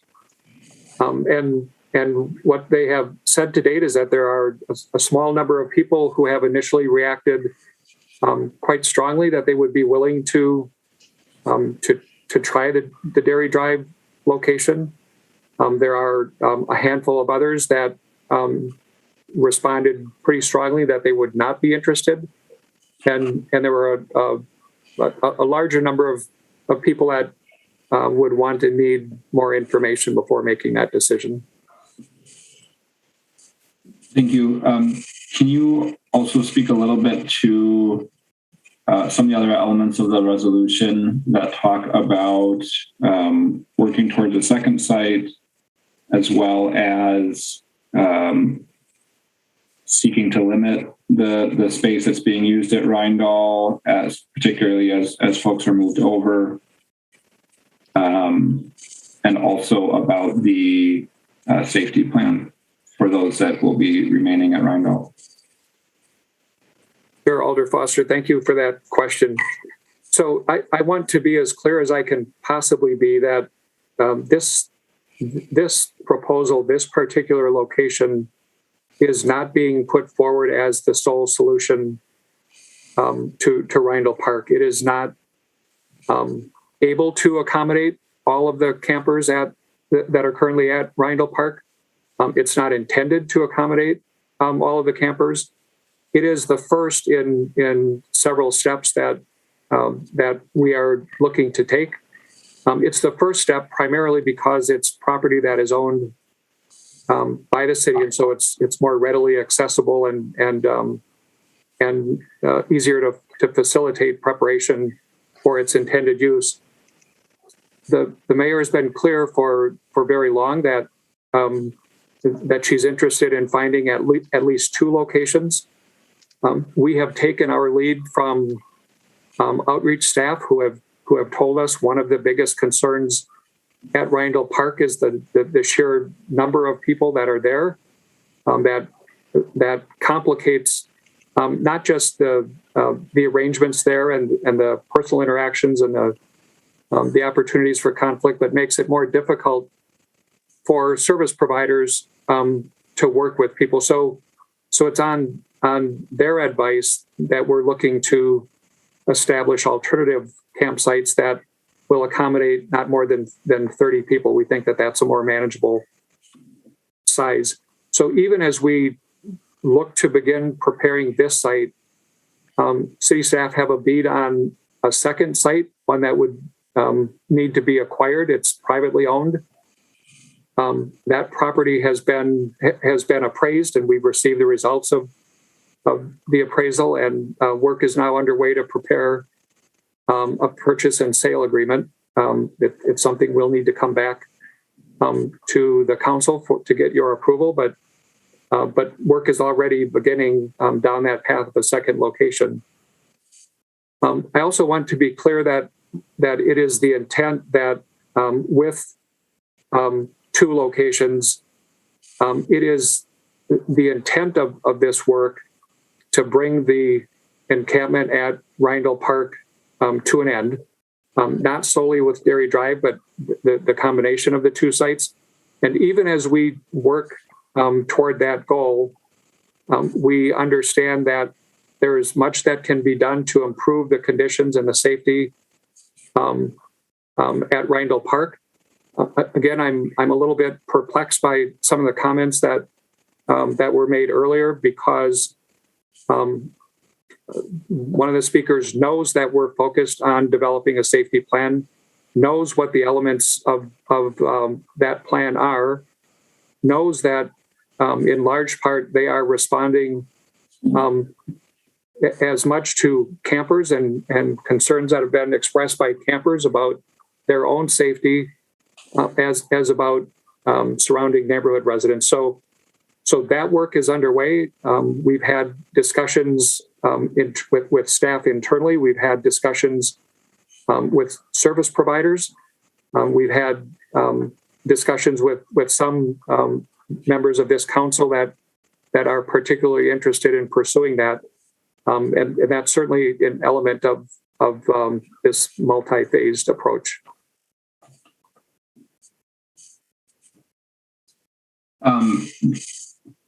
A couple other follow-up questions. One is, could you speak a little bit to just in general terms, what the $2 million investment, kind of how that will play out, and particularly if there's any elements of that how much of that's sort of very temporary versus durable investments? And then can you also speak to again, acknowledging we can't see the future, but what do you see, I guess, as the quickest timeline that we could have, let's say, a second site put together to be able to reasonably bring Rindall to a close?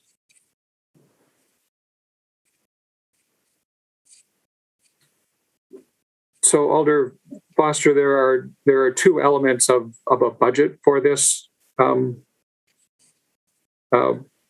the arrangement that we're trying to establish at the Dairy Drive location.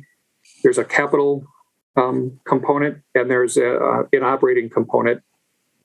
Part of our effort to try to attract people to the Dairy Drive location is to develop accommodations that are much safer and much more comfortable than what exists today at Rindall Park. So it is our intent, excuse me, it's our intent to acquire camping structures, tiny house like structures that will come with heat rather than tents. It's our intent to connect to public water and sanitary sewer sources rather than rely on portable toilets and hand washing stations. It's our intent to install a bathroom and shower facility to connect electricity to each site. All of this will be done in compliance with state and local building codes. So the capital costs that are associated with what I've just described are estimated to approach about between a $900,000 and $1 million total. I would estimate that about half of that cost are for items that would be transferable to other locations. There's a fairly significant component of the total that is devoted to modular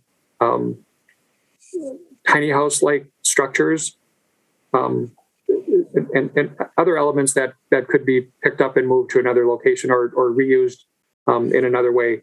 The second part of this, again, work that is currently underway, and we are consulting with service providers in the community for this information. We want for this site to be adequately staffed. And so there have been preliminary budget estimates that total somewhere in the $750,000 to $800,000 range. I put that at about a $70,000 per month figure. And these are funds that would pay for professional services to provide assistance with housing searches, would provide assistance with behavioral health issues. So professional staff. The other specialty that we've discussed is staff that can support recovery type services. Those costs would also include some semblance of a property management function. So again, it's very much a work in progress, but we think something in that $70,000 per month range is probably pretty close to where we'll land.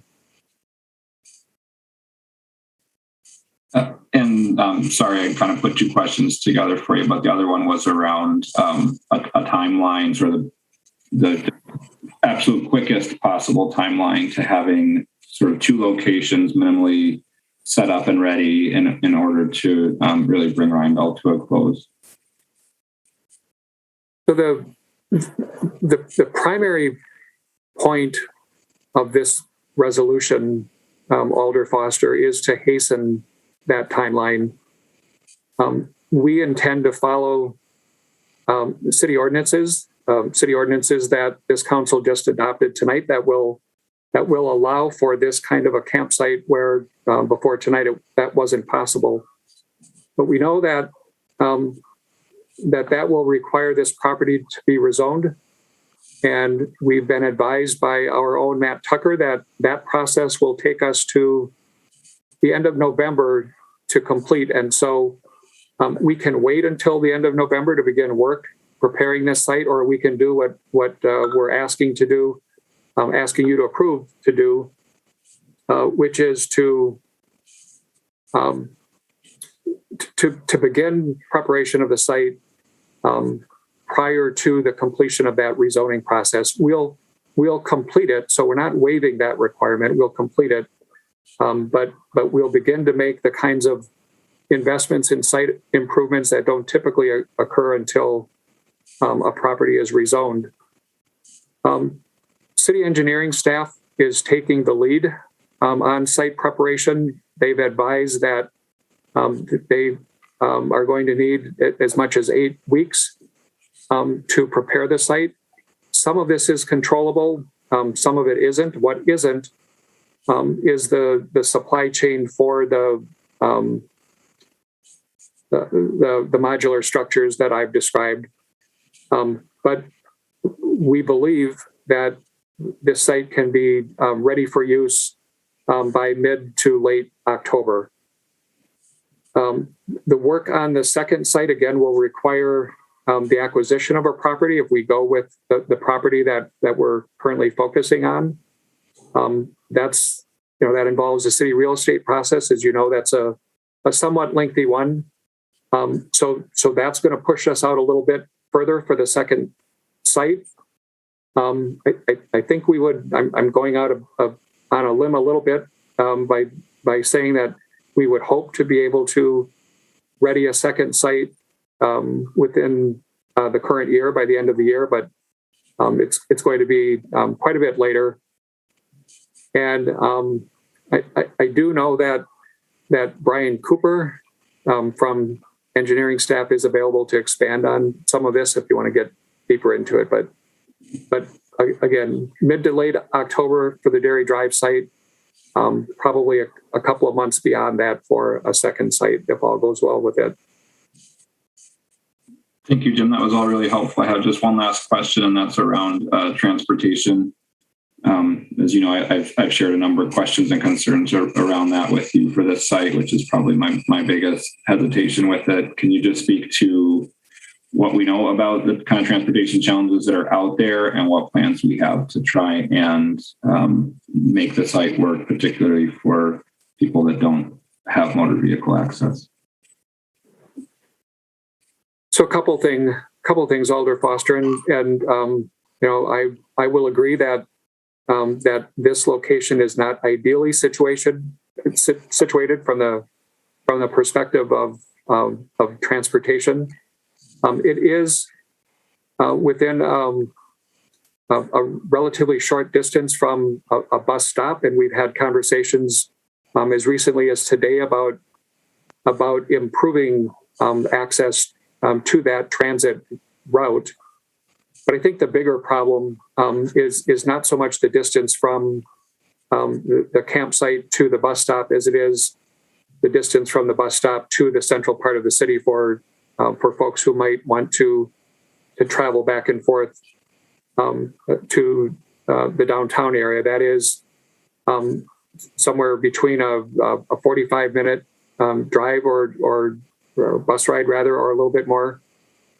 So that is problematic. People who would use this site that don't have access to their own vehicles, and we think that some of the users will be campers who do have access to their vehicles or to vehicles, but those that don't will likely need to rely on transit. So part of the operating budget, the staffing plan that I mentioned, includes resources for bus passes.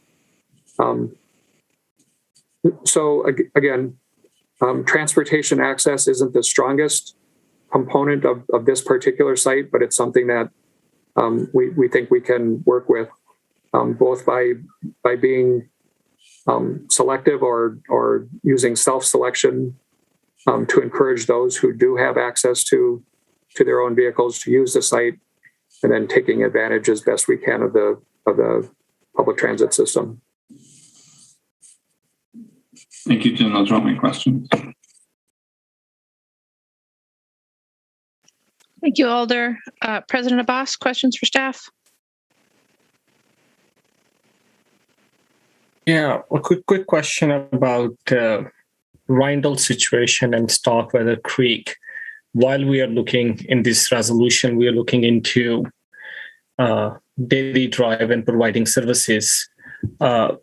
What type of allocation of resources we are keeping for other locations where we already have an existing need for services? And I'm curious, what is the services plan for Rindle until we get people in different places?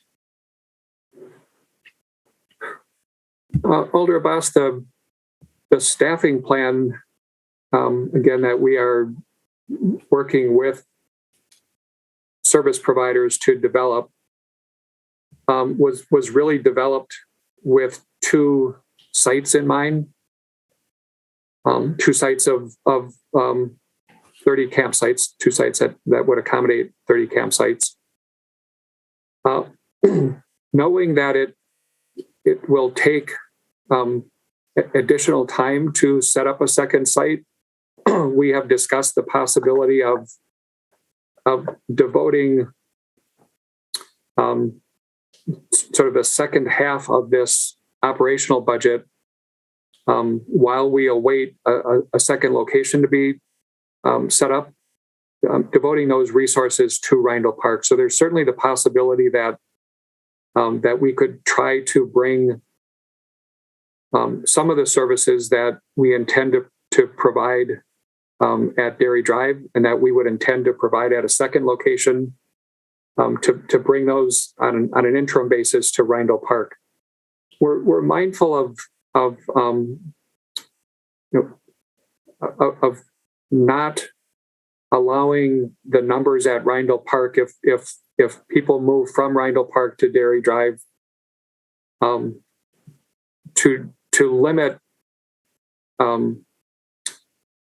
new campers from coming in to replace them. So the idea again of these multiple components of this strategy is to bring that encampment to an end. And so part of the safety plan that I mentioned is to try to reduce the footprint of the encampment at Rindle Park,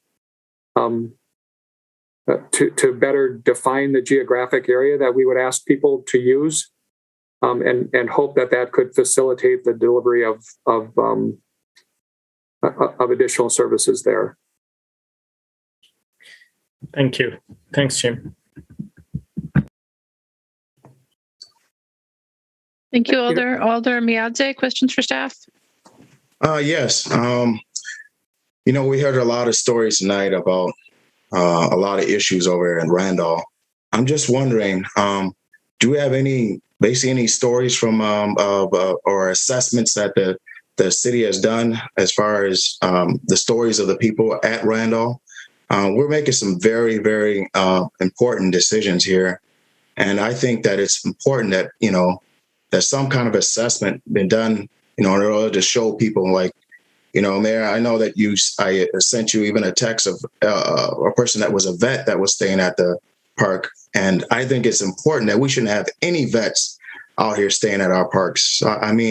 So it's important when we talk about our outreach team doing a great job as far as reaching the homeless community. I think it's important that we have some kind of a assessment done so that we can be able to not have people go from one location to the next, but try to be intentional about really taking care of our homeless population.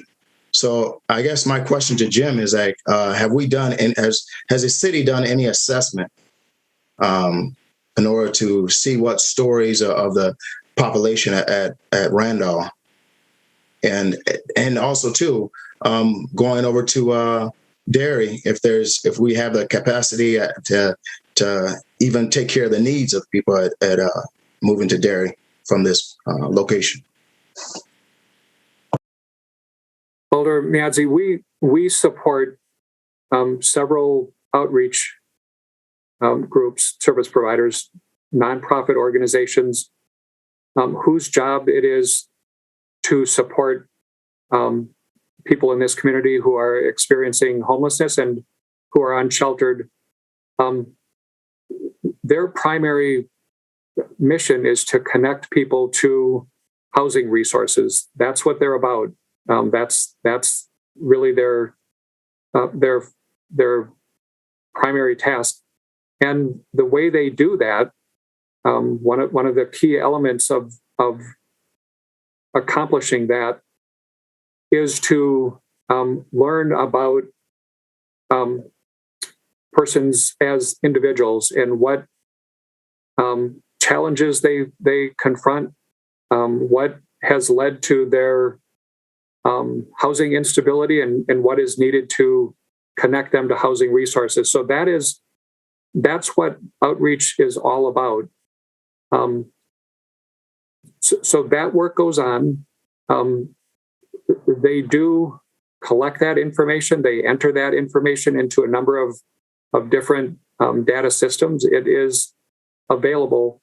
I think the situation at Rindle for some time has been the sheer volume of campers at that location has made it exceedingly difficult for outreach staff to do the kind of work that they do and that they need to do to connect people to resources. We don't look, whether it's Rindle Park, whether it's Dairy Drive, whether it's our shelter at First Street, these are not places that we want people to live. These are places that we want to be able to provide short-term shelter, sort of basic accommodations, while we work collectively to understand what it is that any person needs to regain housing stability, to be connected to housing resources. I think it's a challenge in this community because we've got a deficiency in available, affordable housing units. So that's the challenge. But we're not looking to establish a location at Dairy Drive for people to live. And so the 30 people that might take up temporary residence there hopefully won't be the same 30 people that are there a month later or 3 months later or 6 months later. So I don't know if that's responsive to your question, but the essence of the work that is done to support this population is to understand what their individual needs are, not aggregate, not group needs, but what their individual needs are, and then try to connect them with the services and the housing resources to regain housing stability. Do we have any criteria in transitioning people and making sure that we don't have, we're intentional about really helping people and making sure we have no vets, making sure the problems that we had at Randolph doesn't carry over to another location? Do we have something in place? So the one of the tools that is used most commonly is something called a VI-SPDAT. It's an acronym for essentially it's an assessment of individuals that gets to the roots of their individual situations and individual challenges.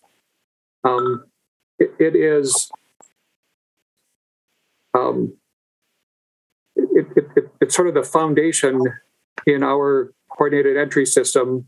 It's the foundation of prioritizing people so that we turn our attention and turn our resources to those who are most vulnerable, at greatest risk, literally at greatest risk of dying on the streets.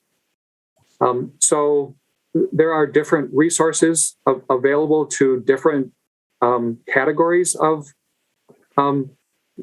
people based on the VI SPDAT scores. There are different resources that are available to groups like veterans that might not be available to other members of the community, and so it's the work and the job of outreach staff to understand those systems and to navigate those systems and to connect people with the resources that are best suited to their particular needs. Thank you. Thank you, Alder. Alder Benford, questions for staff? Thank you, Mayor. Mr. O'Keefe, I know that once again, this is a very complicated issue, and I think you stated and many people stated that it's obviously not the best location. I just had a couple questions related to your past comments and some of the other questions asked by my colleagues. Is that so if we are going to set this up, has staff talked about, I know that there's a sense of equity, like who would get out there. And I heard that there was some skepticism. And I know in my past conversation with you, I probably shared a little skepticism myself. But hearing some of the horrific things that are going on at the park, is there a talk of triaging the greatest need? And I've heard from service providers out there that just unregrettably, people are suffering from being trafficked out there, that there's violence, that there's just many things going on. And I asked that question and want to recognize that, you know, there's been a lot of comments that we could put lights out at Rindell, we could have more porta potties, that we could provide some of those services now. But it's obvious that it's not working. It's not working for many of the people there. Could there be priority on people that maybe have experienced abuse in conjunction with service workers, and make sure the most vulnerable and marginalized folks are taken out of the park and given first shot? And then a follow-up question to that, we talked about transportation is challenging. Has there been thoughts of maybe running shuttles a couple times in the morning, a couple times in the evening, things like that, especially if people are trying to heal from the trauma, that not only from what they experienced in the park, but past traumas? Alder Benford, very good questions, and I'm not going to say it's a problem that I will welcome, but we recognize that should we proceed with this site, that there will be difficult choices to make about which 30 people might make most sense to use that location. I would say first and foremost that nobody's going to be forced to go to Dairy Drive. That's not a consideration at all. We're going to hope to encourage and convince people that this is a better location than the Rindell Park location. I think we'll need to take into account considerations like mobility, and we will work with service providers, with the folks that are working most closely with the campers at Rindell to help make those determinations, and to help convince people that a Dairy Drive alternative might be a better alternative for them. So those are decisions that lie ahead. I think we're open to, I mentioned that there was a transportation component built into this preliminary staffing plan or site management plan. I think we're open to different ways that might be utilized that could meet the needs of campers at a Dairy Drive site. So I know it's not a very satisfying answer, but in many ways, this is very much a work in progress. There's a lot of work that still lies ahead. Thank you. Thank you, Mayor. Thank you, Alder. Are there any other questions for staff? Alder Vitever. I just had a question about the date that it was to expire, December 31st. Can you just help me understand why that date was chosen? Why the date was set at December 31st? Yeah, for the emergency to expire. Yeah, so it is a provision, and I don't know if anybody from the city attorney's office is present, might be able to help with this. As I understand it, this resolution is actually, despite its nearly 5 pages of length, it's a very narrowly focused resolution. What it is about is declaring a health emergency at Rindell Park, and more generally with respect to our response to unsheltered homelessness, and using that to allow us to bend our own rules, to proceed with developing this site, making improvements at this site before we complete the several months long process that it would take to rezone the property. That's really the heart of this resolution in terms of any special consideration or special authority. If this resolution failed, we could proceed at Dairy Drive. It would just be at a much slower pace. And given the urgency, the need to address the situation, especially at Rindell Park, we asked for this. So that date is about signaling that we're not looking for sort of unlimited in terms of time, special consideration to work around our own zoning ordinances. It's unique to this site. And unique to the circumstances that have been created now by your amending the zoning ordinances and allowing this use, but knowing that there's a process that will take us until the end of November to satisfy.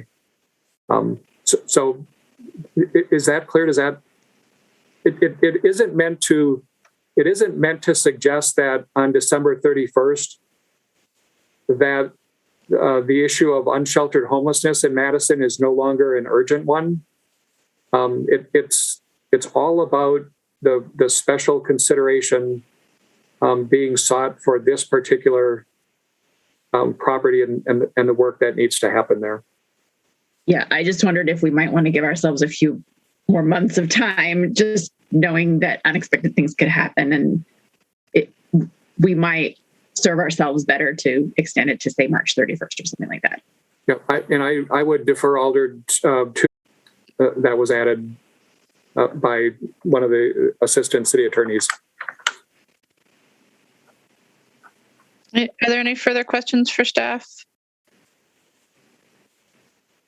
Seeing none, it has been moved and seconded to adopt. Is there discussion? Alder Halverson.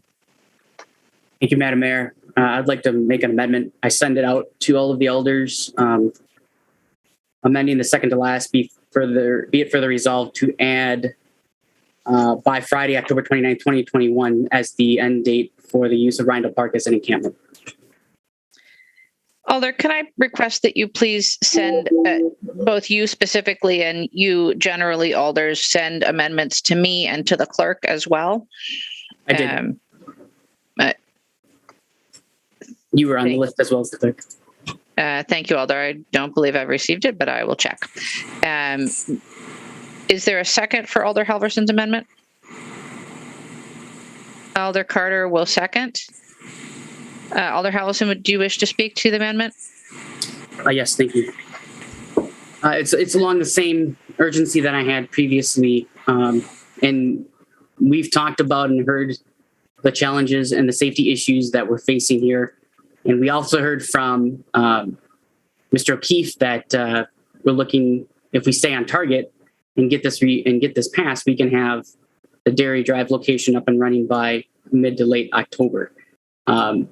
This is providing us a time frame that I think we can meet, and giving us the opportunity to ensure that nobody else gets further harmed by what's occurring and the dangerous situation that we're seeing out at Rindle at the encampment. There's been numerous calls for service there. We have hundreds of calls from of service peaking even last month with over 130 calls. We've had testimony tonight of a young woman that's being abused.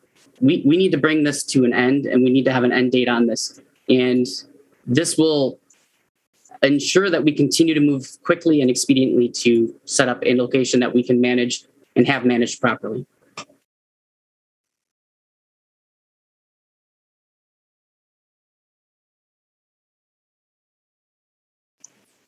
All right, on Halverson's amendment, Alder Figueroa Cole.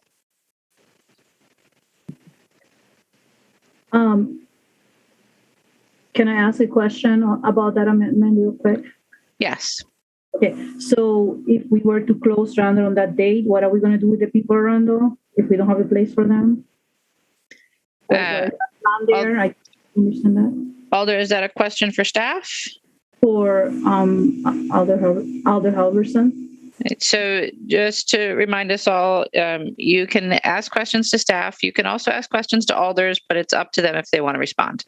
Thank you. Thank you, Alder. I appreciate that. Okay, so no response there. So again, then I have a second question for as a process-wise.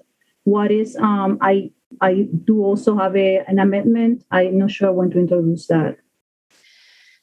Alder, we need to deal with one amendment before we get on to the next. So after we vote on Alder Halverson's amendment, you could raise your hand and introduce something. Perfect, thank you. Thank you, Alder. Alder Carter on the amendment. Yes, I just wanted to have that question directed towards staff. Jim, I believe the question is if we were to adopt this amendment and reach the date of October 29th with the Dairy Drive site still not being operational, what would we then do? Well, whether the Dairy Drive site would be operational on October 29th or not, there are more campers at Rindle Park today and likely then could be accommodated at that location. So, we would be facing a decision similar to one that this council struggled with earlier this year, in which we would be asking people to leave that location with few alternatives for them to go to. Again, Dairy Drive is going to be set up to accommodate 30 campsites, 30 campers. So to the extent that at the end of October there would be more than that number, we would have a number of people that we would ask to leave without a good alternative. Alder Carter? Yes, my second question, Jim, is are we still, and I think I already know the answer, but I want to ask it anyway. Are we still placing individuals in hotels?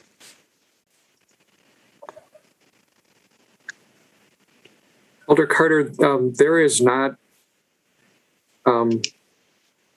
there's not a city-driven strategy at this point to use hotels for shelter.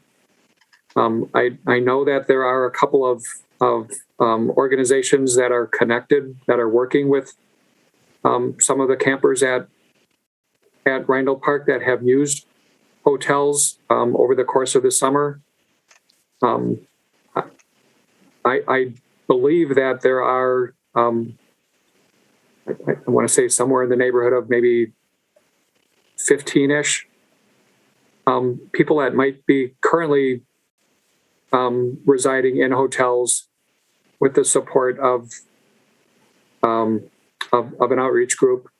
But that's not a universal strategy that's being deployed by all of the outreach teams. And it's certainly not one that at this point that the city has devoted resources to. But Jim, if we read Alder Carter's question slightly larger, the county is still housing people in hotels?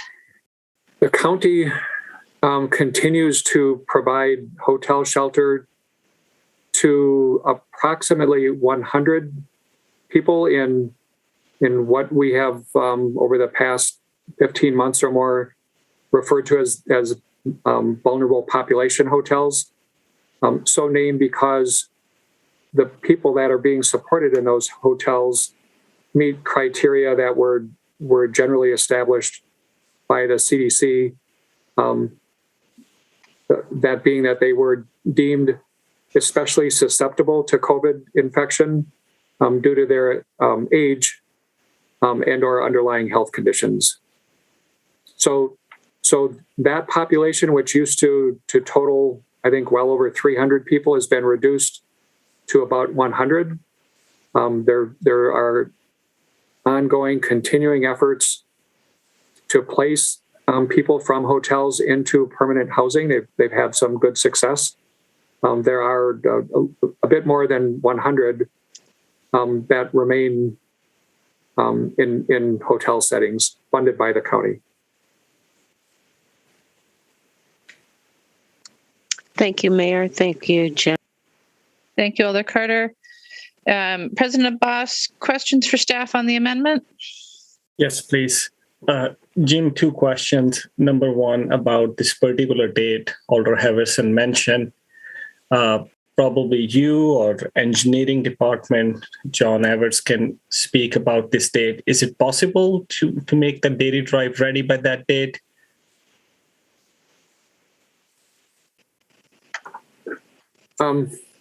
Like I said, some of that's in our control, some not. Brian Cooper is here, and I think it might be better for him to respond.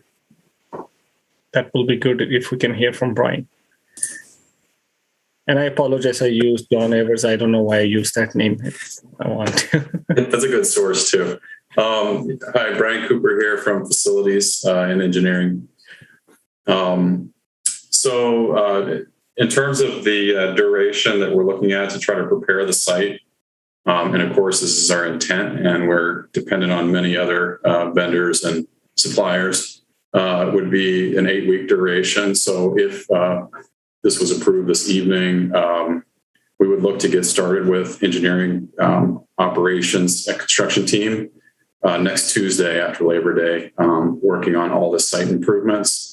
I think Jim mentioned earlier, we would be bringing city water, sanitary connections, additional electrical work, those kinds of things to the site. But we'd also have to do a fair amount of grading, make sure that the stormwater is properly managed, and other improvements for pathways and fire lane access, those kinds of things.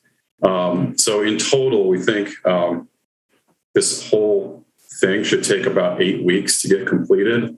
But I think some of the big issues that are somewhat out of our control are these shelter facilities we're trying to pursue, or that we intend to pursue.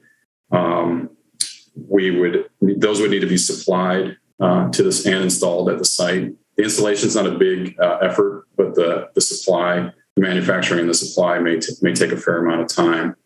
Also, we have another item on the site, on the agenda tonight, item number 27, where we're looking to get what I'm going to call a prefabricated building that's currently located at another site, moved to the Dairy Drive site for use as a toilet, sink, shower, and office type facility.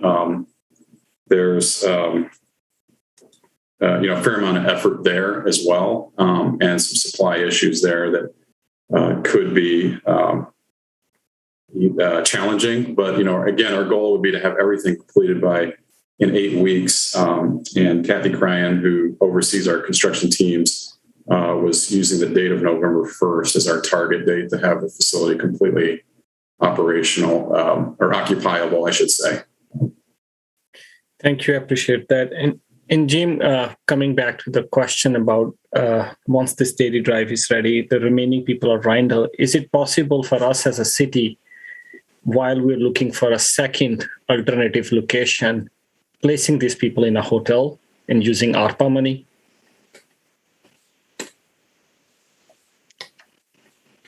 It is possible, Alder Abbas. I would suggest a couple of things. Number one would be the need to identify a hotel property that would be available and interested in partnering with us. I would also suggest that the county effort since the early months of the pandemic has been pretty successful, and it's been pretty successful in large part because the people that have been sheltered in those settings have been well supported. They've been supported by on-site staff. They've been supported with meals, and so it's certainly finding a hotel property to utilize would be of critical importance, but there are other considerations and other expenses that we also need to consider. The county has done it, so we certainly understand pretty well what that looks like, and know enough about it to know that it would be an expensive proposition as well. Thank you. That's all from my side. Thanks. Thank you, President Abbas. Alder Burris, questions for staff? Yep, I have a question. Thank you, Madam Mayor. I have a question for Alder Attorney Haas. In looking at the amended language from Alder Halverson, as well as the amended language from Alder Figueroa Cole, I think on substance it feels like elements of it are the same in terms of the safety aspect, but I'm just going to try and just piece these out separately because I think it's going to impact my vote on the motion before us, which would be Alder Halverson's. In the way Alder Halverson's, and I forwarded to you, Attorney House, just so you could be sure that you had it, would this be interpreted that the encampment site the language it says, and help bring an end to the use of Randall Park by October 29th? Would that be interpreted like as a directive from the council that would end encampments at Randall Park October 29th? I just want to get clarity on that.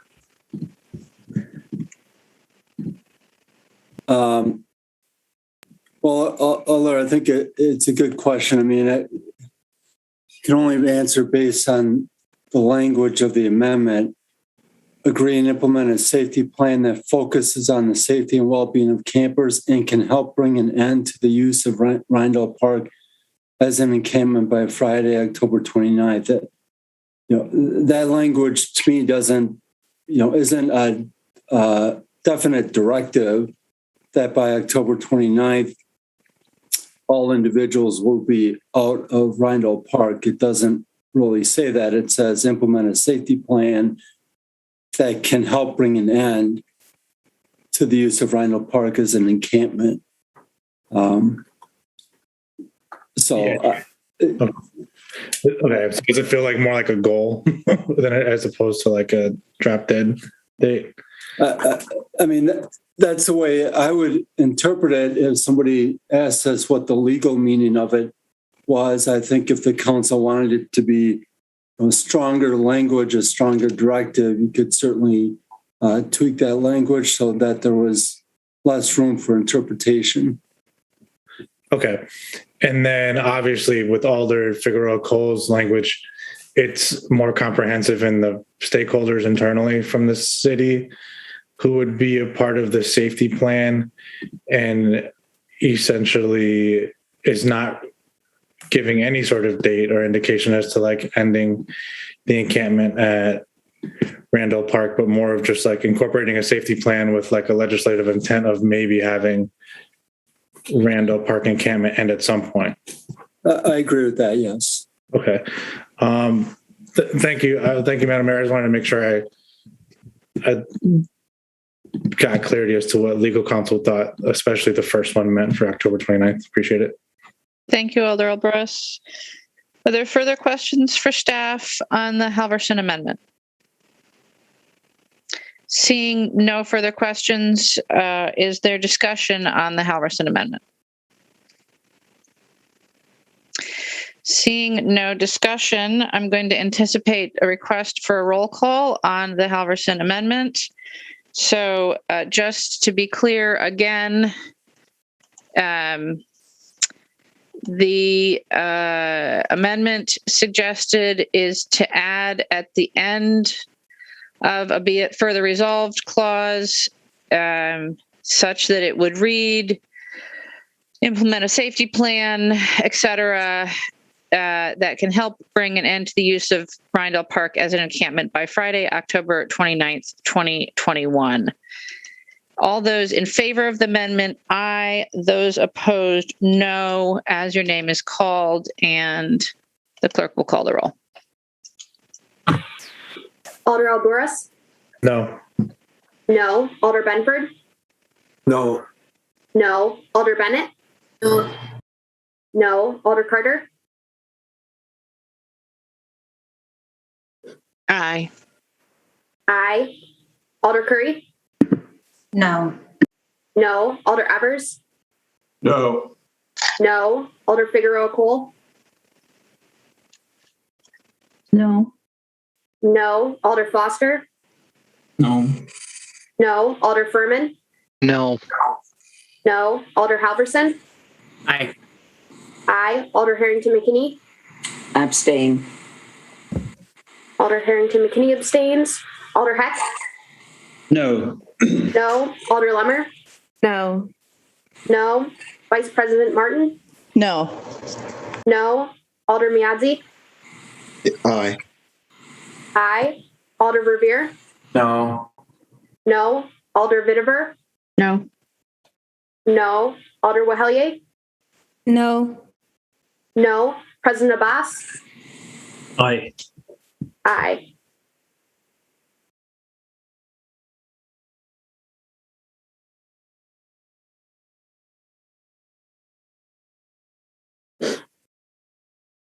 Madam Mayor, we have 4 ayes, 14 noes, and 1 abstention.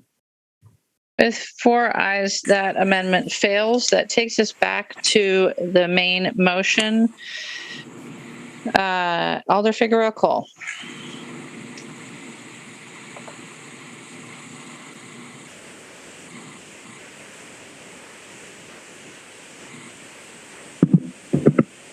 Okay, so I would like to make the motion to change that paragraph. Do you have to read it or? Yes, for the record, Alder. Sure.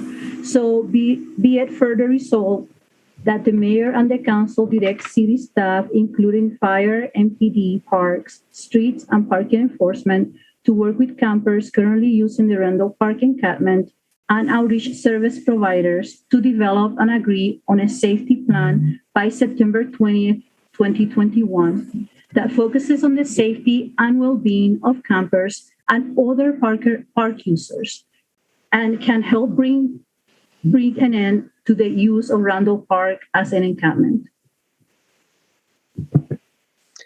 It's moved by Alder Figueroa Cole. Is there a second? Second. I believe Alder Curry has the second. Thank you. Alder Figueroa Cole, do you wish to speak to your amendment? Yes, I think it is important to, first of all, define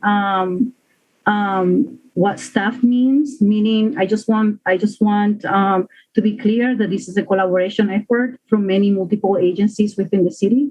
it's not just 3 individuals or just one department. So I think it's important that collaboration is being addressed. There has been issues that has been brought up by the campers on the Thursday meetings, and those issues involve multi-agencies. So I would like to make sure that it's clear that, all hands on deck on this one. And then when it comes to the date, it's just everybody's working so hard to get this going, and there's a lot of conversations going around, and everybody seems to have a plan of what to do or when to do it. I just would like to have a date on this plan to be in writing so we can start implementing it. Thank you, Alder. It's moved and seconded. Is there discussion? Let's see first, are there questions for staff on the amendment? Seeing none, is there discussion on the amendment? President Abbas. Can I propose a friendly amendment to Alder Figueroa-Cole's amendment? You can try. I can try and see what she says. So it says basically, and first of all, I appreciate that amendment. It says about agree on safety plan by September 20th, 2021.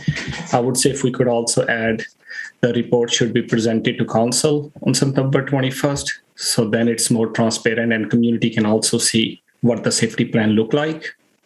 And then we also have an opportunity to provide feedback. So if we can add the wording, it should be presented to council by September 21st, we are meeting. So just as a reminder on procedure, there's no such thing as a friendly amendment.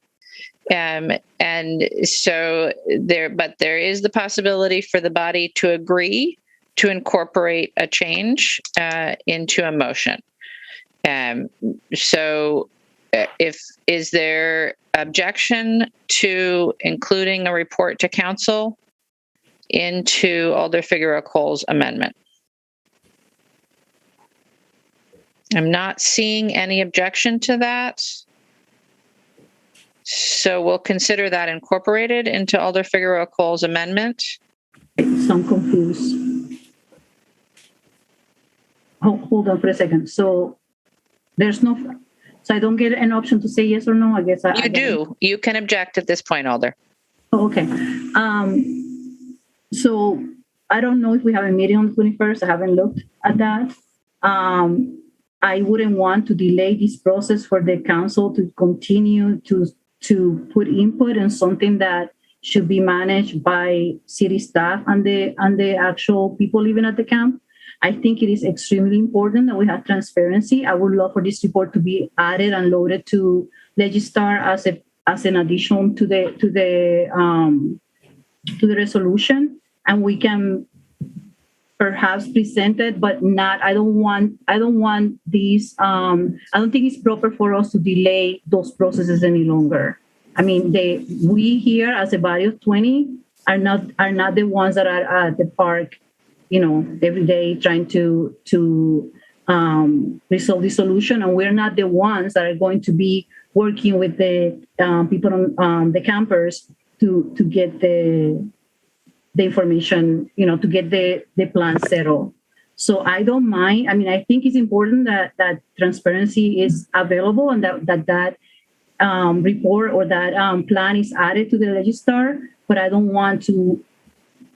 I don't see the value on us adding more input to it, because we are not the ones impacted. It's the people on the park and the staff members. Is that clear? Thank you, Alder Figueroa-Cole. So I'm going to take that as an objection. The amendment's not friendly. President Abbas, if you wish to move it as a separate amendment, we can come back to that.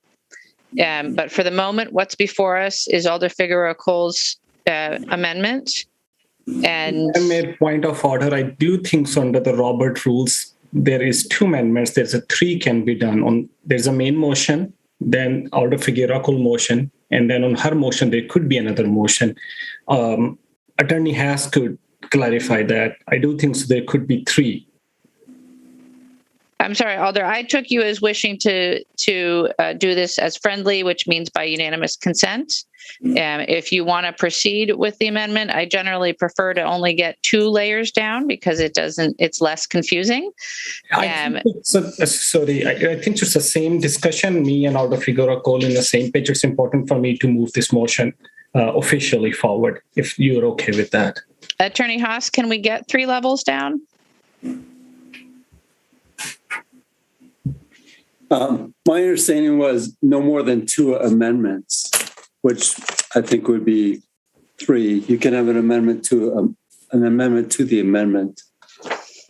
Thank you, Attorney Haas. All right. So at this time, President Abbas would like to move an amendment to the amendment. President Abbas, do you have language on that? And can you please share it with the council when you have it? My language is really simple. Bring that plan to Common Council on 21st September instead of 20th. Is there a second? Second. It was moved by President Abbas and seconded by Alder Carter.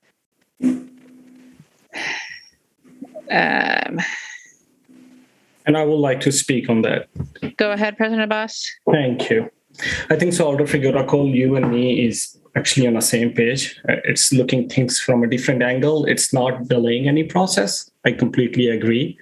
The collaboration is extremely important between staff and the homeless community. And the amendment which I am providing is creating transparency instead of creating that safety plan. And once we create safety plan, it's very important for the community to be visible. So just like the budget amendment, if you remember, we had during ARPA, a report was submitted. So the whole purpose was for creating transparency so community can see what it exactly look like. Same goes for safety plan. Instead of 21st is Common Council meeting. So we can leave, if the day is an issue, we can leave at 20th if you like, but 21st is a council meeting. It will be important to have on registrar. It's not like, I'm not saying in the amendment, the council approval is required. The only difference, very minor, September 21st, submitted to council. So at least community at large can see that. Thank you, President Abbas. I want to clarify your legislative intent here. So the clerk and other staff can be positive about this. Is it your intent that a report would be entered on the council agenda and accepted by the council? Or is it your, which would entail a vote of the council? Or is it your intention that a report would be submitted to the council, but not on the council agenda, which would just be via email? No, it's submitted to the council, should be on the agenda. Where it would be subject to a vote of the council. Thank you. Submitting a report, yes. Thank you, President Abbas. I just wanted to clarify the motion. I still do think it would be useful if you could write the language down and Sure. send it to everybody and the clerk. And also, just for a clarification, recently we changed our ordinance. Submitting the report is, it's not about action, it's just like accepting the report. So the intent is to have that plan in front of us, not like really creating some political aspect out of it, just to create transparency. I'm going to write down email and send amendment as per your direction. Thanks. Thank you, President Abbas. All right, so on now, Abbas's amendments, Alder Curry. I actually have my hand up for comment on Alder Figueroa Cole's. All right, we'll come back to you. Alder Curry, please leave your hand up. Alder Carter on Abbas's amendment. You're muted, Alder Carter. On the Cole amendment. All right, thank you, Alder Carter.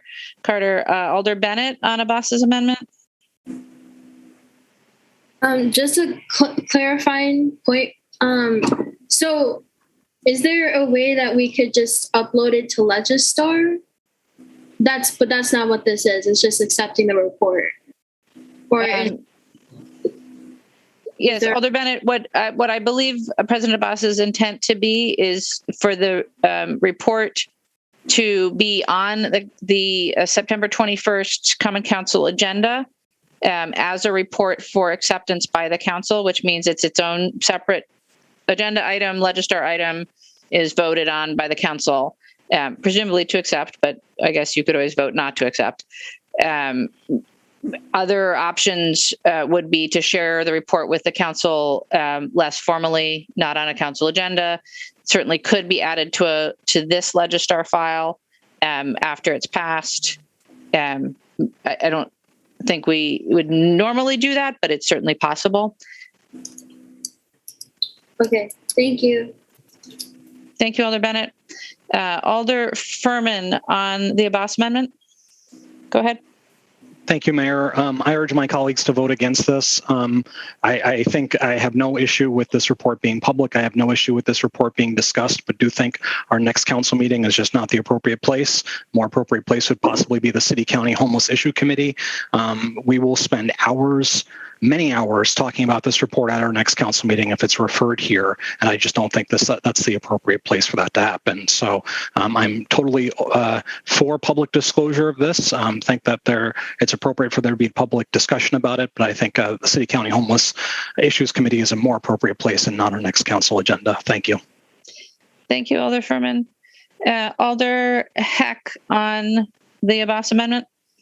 Yes, I have a question. I'm interested in knowing if this were to pass, this amendment, and the report came to council, if it could then potentially be referred to a committee by any alder and then have to come back later to council for acceptance. Attorney Haas, I'm going to ask you to weigh in here. And while you're at it, if the council chose not to accept the report, what would the implications of that be? To take that question first, President Abbas is correct that the ordinances were recently changed. So whether the report is accepted or not accepted, any action related to recommendations of the report would have to be specifically noted in a resolution or ordinance at the time or in the future. The council changed the ordinance basically to simplify the process when reports come back to the council, simply to essentially acknowledge that the report was completed. As far as referrals, I think that unless the council, passes a resolution now to say, that the report would be acted upon by the council on a specific date, any alder could move to refer the item to committee. Thank you. That answers my question, but it does lead me to not support the amendment, although I'm perfectly fine with it coming to us via Legistar or another committee or something. Thank you. Thank you, Alder Heck. Alder Foster on the Abbas amendment. Yeah, thank you. I think I'm supporting this amendment primarily for the purpose that was stated, which is to have transparency for it. I think we've seen the issues when the public doesn't know about all the work that's happening to try and deal with what's going on. So I think it would be valuable to have that safety plan once it's developed available. And I think, honestly, flipping it into Legistar without putting it on our agenda is not a great way to do that, in my opinion. So I think simply putting it on our next agenda for informational purposes, just like we get the quarterly MPD reports, I think there's plenty of precedence for that. So I think it would be fine. And if we wanted to refer it to homeless issues committees from there for any additional input on it or anything else, great. But I think as President Abbas has said, it's not for approval given our recently updated ordinances. So I think it's a reasonable plan. I'll support it. Thank you, Alder Foster. Alder Miadze on the Abbas amendment. Yes, I would definitely be supporting it too. Colleague Foster just amended to something really was great. Being on, so many committees and a lot of other things going on. I think it's important to have that transparency so that we can actually take a look at it, because a lot of things get filtered through without having any kind of transparency to look at certain things beforehand. So I think it's a great thing to get it passed. Thank you, Alder Albrus on the Abbas amendment. Thank you, Madam Mayor. I think it's a simple amendment to the amendment, but I'll just say that I think that the intent of the transparency is important. This is I've been getting a lot of feedback from not only constituents here in District 20, but from across the city about concerns regarding safety within the encampment. So I think that this is a good way to alleviate and share the city sort of next steps. But I think I also am in agreement with Alder Figueroa Cole's sentiment, but I think that that's kind of been addressed by like our process now. But I think we don't necessarily need to like belabor the discussion at our next meeting when it comes to this. That's what I want to say in support, like as a caveat in supporting this. So I do hope it gets supported on this amendment, but hope that we will be brief in our sort of, I guess, discussions on it during a next meeting to address other council business. Thank you, Alder Albrus. Alder Figueroa Cole on the Abbas amendment. Yes, thank you, Mayor. So another question. So if we put this on the agenda for the 21st, it's my understanding the due date for that is the 17th. Is it that can we make an exception for this to be added at the, on the 20th? Alder, it could be entered by title only and have the report actually appear on the 20th or the 21st. Then, I'm fine with that. That's good. Thank you. We have, never mind. I'm not even going to go into it. That's good. Thank you. Thank you, Alder Figueroa Cole. All right. Alder Miadze, unless your hand is up again, I don't believe I have anybody else on the amendment. Thank you. Sorry, Madam Mayor. I do. Go ahead, Alder Curry, on the amendment. On the Abbas amendment. My apologies. On the Abbas amendment. Yes, absolutely. I just want to put a caveat out there kind of as a social service provider. Some of the issues that occur at the encampment or in any location where folks are not physically or emotionally safe are very sensitive. So I think about individuals experiencing domestic violence, stalking, on top of some of those others. So I would just caution that with the brief or the report on a safety plan, definitely encouraging not sharing the names of any folks identified and consulting regarding confidentiality when we are dealing with very sensitive topics like violent crimes and sexual assault. Thank you, Alder Curry. Any further on the Abbas amendment? All right, I heard enough dissension that we'll do a roll call. So you should have the language in your email. The intent is to submit the safety plan to council by September 21st. All those in favor, aye. Those opposed, no, as your name is called, and the clerk will call the roll. Alder Alvarez? Aye.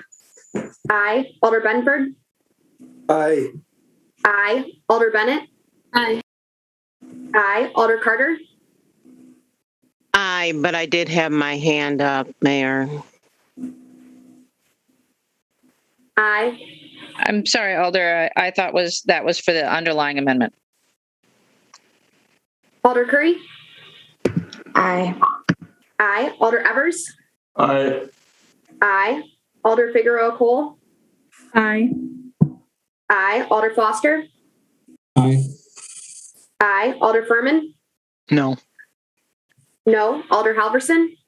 Aye. Aye. Alder Harrington McKinney? Aye. Aye. Alder Heck?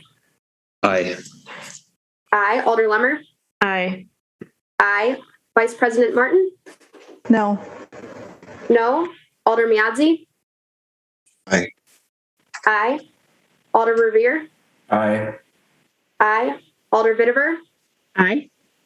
Aye. Alder Wahelier? Aye. Aye. President Abbas? Aye. Aye.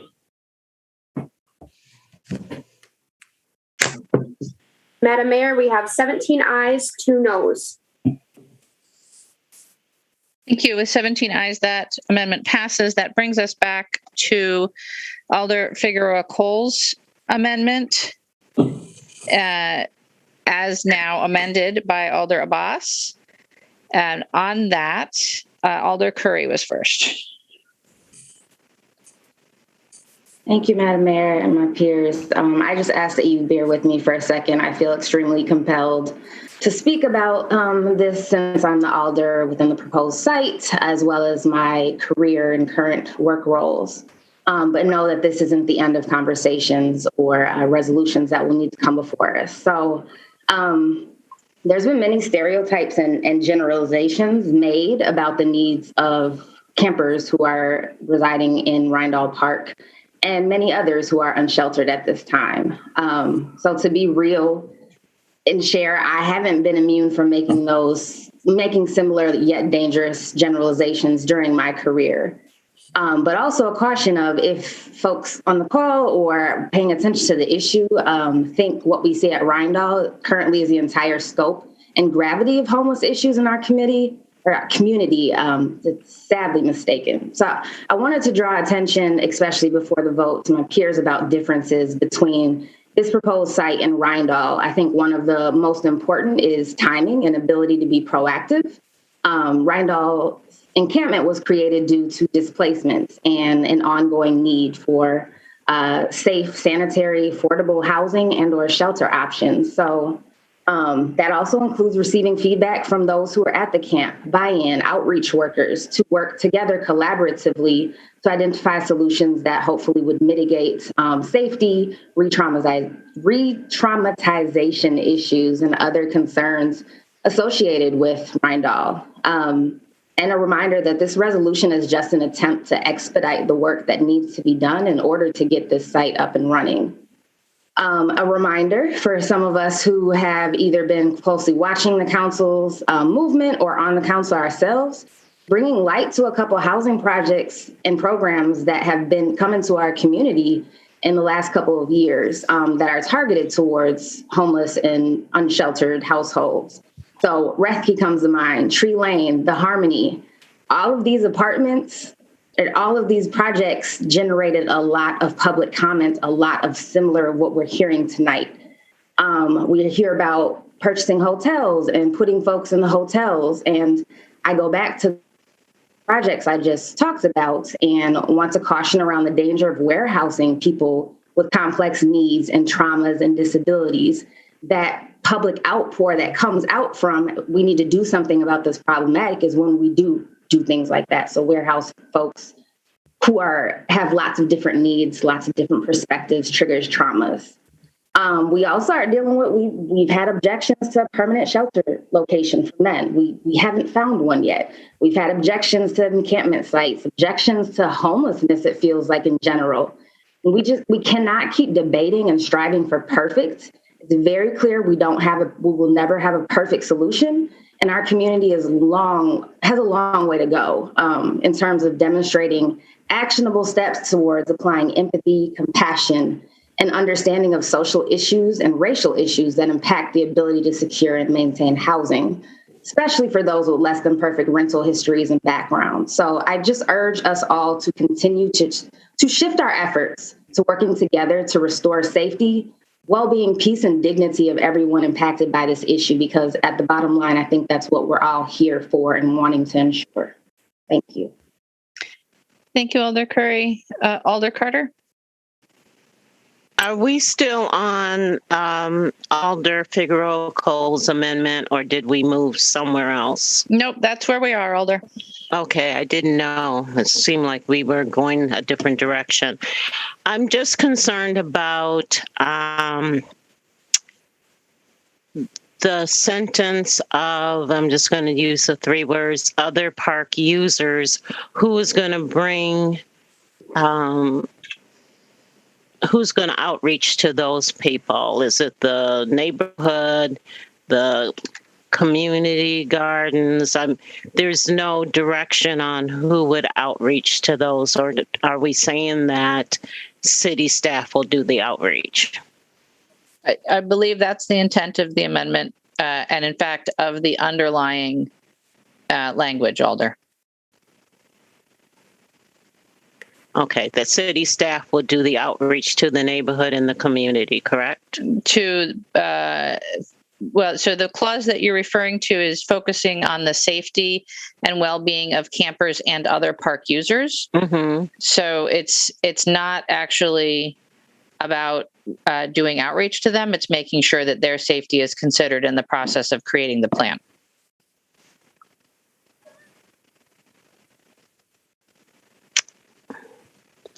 Okay. Thank you, Alder. Alder Figueroa Cole, on your amendment. Already. So, sure, you all know this is a topic that I take that is extremely important for me. It's one of the things that keeps me going. So, I have intentionally avoided speaking on all the other topics because I did write a comment for it, and it's a little bit longer than my 5-minute promise of keeping it short. So just bear with me, and I appreciate you guys giving me the time to put this on the table. So the emergency resolution to start work at Dairy Drive is not perfect, not by a long shot, but I'm not looking for perfection. This is an opportunity to put into practice the Mission Camp District zoning resolutions we just passed. I couldn't be more proud of being a small part of the city staff, nonprofit organizations, plan commissioners, the City County Homeless Issues Committee, and Alders, Heck, and Foster's collaborative efforts. Their work and the outcome of zoning resolutions mark a milestone for the City of Madison. All 3 zoning resolutions will continue to move the city forward towards protecting the humanity of our most vulnerable. It is contradictory to have an ordinance in our books declaring houseless individuals as a protected class, while at the same time having ordinances containing subjective language used and meant to criminalize the said protected class. Some of these existing ordinances are not even enforced. But more importantly, these ordinances do not reflect the equity and inclusion values the city strives to achieve. We must take bold steps to ensure ordinances that cause more harm to the houseless communities are removed from our laws. Having the City Council pass today's zoning ordinances give us a green light for a path forward to providing this population not only legal places to camp, but a safe place that provides basic human rights such as showers, access to bathrooms, water, and electricity. The Mission Camp District resolution was crafted to incorporate services as well as management and an emergency plan. In order for me to sponsor the emergency resolution, I had to recognize my own fears. My fear of not doing enough, my fear of the what ifs, my fear of leaving people behind. Fear is a natural human reaction. Fear tends to bring out the worst in people. I cannot function, nor can I be effective working under fear. My decision to support this resolution evolved by making a conscious choice to set my own fears aside. Voting yes doesn't mean our work is done. It means that we are putting not only a physical structure in place, but we are developing the infrastructure for a process to be used for years to come, while in parallel we'll continue the battle for access to permanent housing. Having committed city staff working on solutions, having a handful of organizations who have dedicated their lives to this community come to the table, having those around us, the advocates and the campers, share their voices have been nothing short of extraordinary, but it's not enough. The only way to end houselessness is by working together. The commitment and collaborative spirit has been remarkable, but all of those efforts are not enough if the county doesn't step up to the challenge. The county must acknowledge this complex issue has existed even before the pandemic throughout the entire county, not just in the city of Madison. The city and the county must recognize that the city of Madison's nonprofit organizations have over the years built a reputation of providing excellent services. For years, they have cared for this community regardless if they lived in Madison all their lives or if they came from other parts of the county or the state. Nonprofits have stepped up to the plate despite the limited resources and lack of funding. They have put themselves on the line knowing that they cannot offer permanent housing nor places for critical services such as mental health and addiction recovery programs. Their mission has been simple: to treat people with compassion, dignity, and respect. During this long pandemic, the city of Madison and the council have stepped up to the plate. We have taken ownership of caring for the unsheltered population, regardless if they are longtime Madisonians or from all over the county. Simultaneously, the county has rigorously worked towards funding and providing services to the hotel's rapid housing program. However, these efforts, as noble and well-intended, are not enough to yield significant success. Both city and county need to work together towards a common goal and have a strategy that aligns for success. Working in silos only creates more harm to a population already vulnerable. At times, actions from the county undermine the city's efforts. It is imperative that County Executive Joe Parisi claim his seat at our table and embraces the idea to combine funds and resources to tackle a need that impacts the lives of the entire county in a comprehensive and holistic way. By keeping this community safe and by providing solutions focused on maximizing their health, we ensure a healthier and safer city and county. We are all safer and healthier as a community when we take care of those who need us the most. To make Dairy Drive a success story, we need all hands on deck. From all the city agencies to the counties, from licensed social workers to street outreach volunteers. I invite my colleagues to continue this journey, to hold ourselves accountable, and to urge the county's leadership to join us to form a full partnership with the goal of decreasing the houseless population. The inhumane conditions some in our city and county endure have been present for decades. The pandemic has only lifted the veil for all of us to see. Only you can decide to put in the work or to simply look the other way. To my colleagues that have struggled as much as I have to make this decision, you have my utmost respect regardless of your vote. You know who you are. You have put in the work without seeking recognition and without losing sight of the people we are trying to help. My gratitude goes out to you as well as to the city staff and all the people on the ground putting first the people. We are duty bound to serve. Thank you for giving me the space to air my thoughts. And with that said, I will be fully supporting this resolution and I'm counting on your support. Thank you. Thank you, Alder. We are still on Alder Figueroa Cole's amendment as amended by President Abbas. Is there further discussion?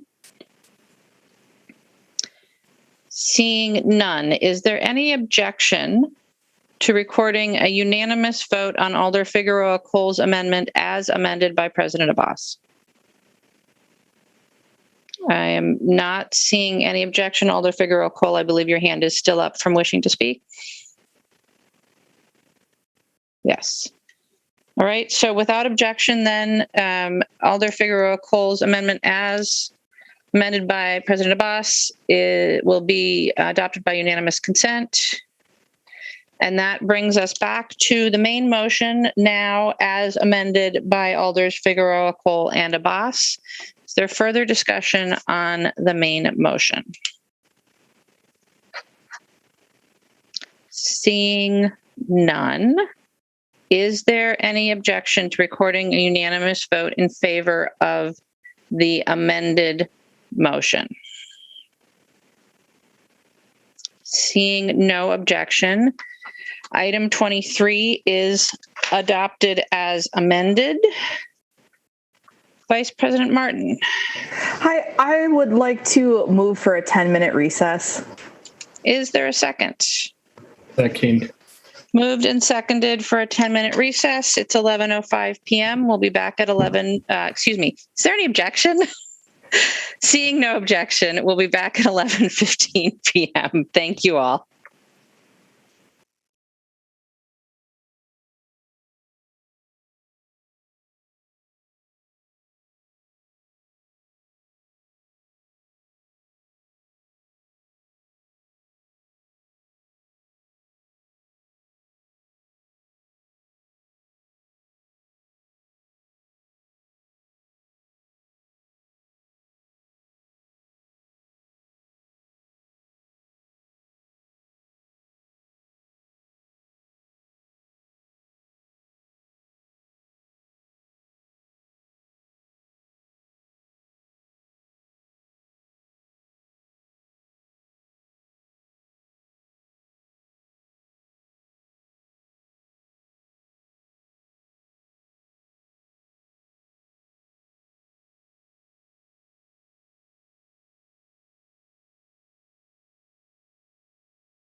We are about a minute out from coming back.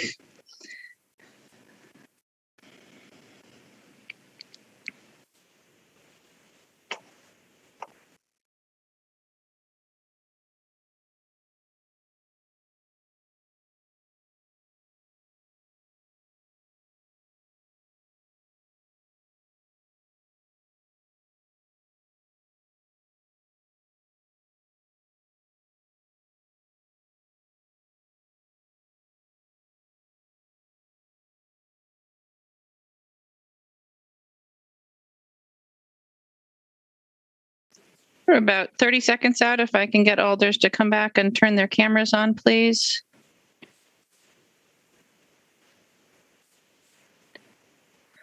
Don't quite have quorum. Getting closer by the minute.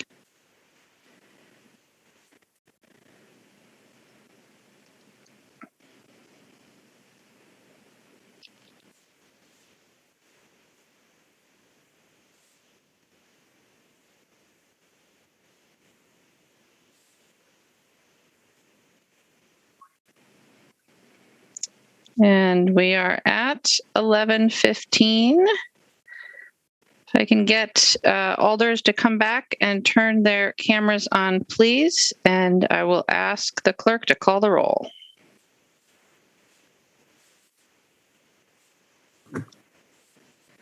Alder Alvarez. Here. Present. Alder Benford. Present. Present. Alder Bennett. Here.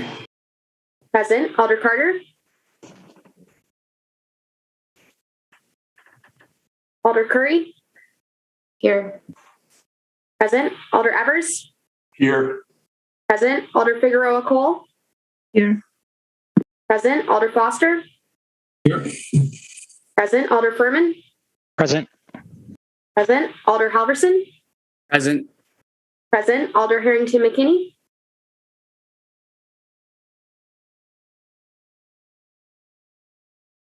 Alder Heck. Here. Present. Alder Lemmer. Here. Present. Alder Vice President Martin. Here. Present. Alder Miadzi. Present. Present. Alder Verveer. Here. Present. Alder Vitiver. Here. Present. Alder Wahelier. Here. Present. President Abbas. Present. Present. Alder Carter. Not present. Alder Harrington McKinney. Not present. Madam Mayor, we have quorum. Thank you.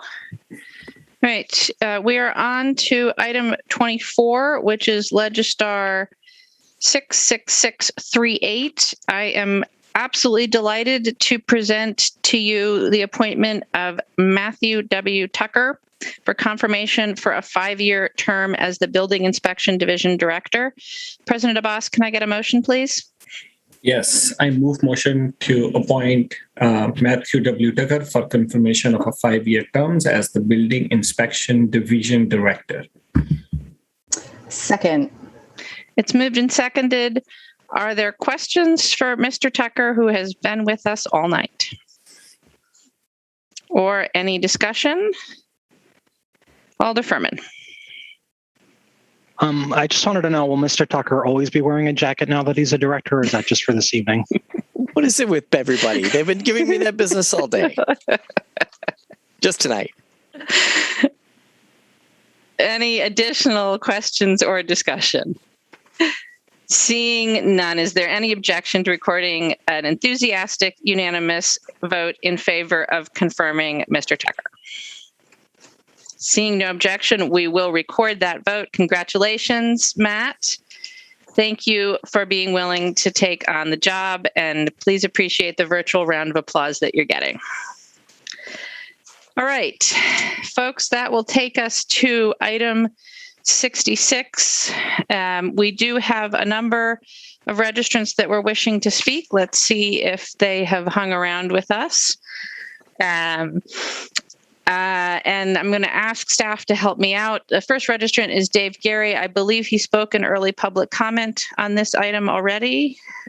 Seeing nods, as did Marcia Flannery, Fred Bergman. So I believe our first speaker is Kim Richmond of District 16, to be followed by Sue Arneson. I do not see a Kim Richmond in the list or a Sue Arneson. All right. How about Joshua Orua of District 15, to be followed by Brenda Conkle? No Joshua. Brenda's here. Right. Brenda Conkle of District 2, to be followed by Benji Ramirez Gomez. So it's hard to know what to say after everything that's happened tonight. I think one of the things that Tim Jones was talking about earlier tonight is really important to bring some attention to. I do feel like there is some sort of issue going on with policing in the park. I think when the council said don't enforce the ordinances about camping in the park and some of the ordinances that were required to allow the encampment to exist, it shouldn't have meant stop enforcing all laws in the park. And I think that, we've heard multiple accounts of people saying that the police say they've been told to stand down and hands off. And I don't know that that's true. And I'm frustrated that they think that suddenly the council has the power to say don't enforce laws, because when in other situations where people have asked them to do so, they say that you don't have that authority. So it's frustrating to me that people from the park have, had their cars stolen, that there's drug and sex trafficking going on, and that there's other things happening in the park, and people feel like the police are not assisting in those matters. It's hard for me to know exactly what's going on because I haven't been present for a lot of those situations, but I hope that whatever happens tonight, that the police will, when there are serious crimes happening, enforce the laws in the park. I think the campers want that to happen as well. I don't think that is most people, they want a safe place to be. They want lights. They want people to stop driving down that bike path. They want the police to assist when they are called. And so I'm hoping that tonight there's some sort of a change in the behavior of the police in the park, so that the serious crimes that are happening there, they will come and protect the campers that are living in the park. So that's all I've got to say. Thank you. The next speaker is Benji Ramirez Gomez of District 2, to be followed by James Michael DeGray. Neither of those people are here.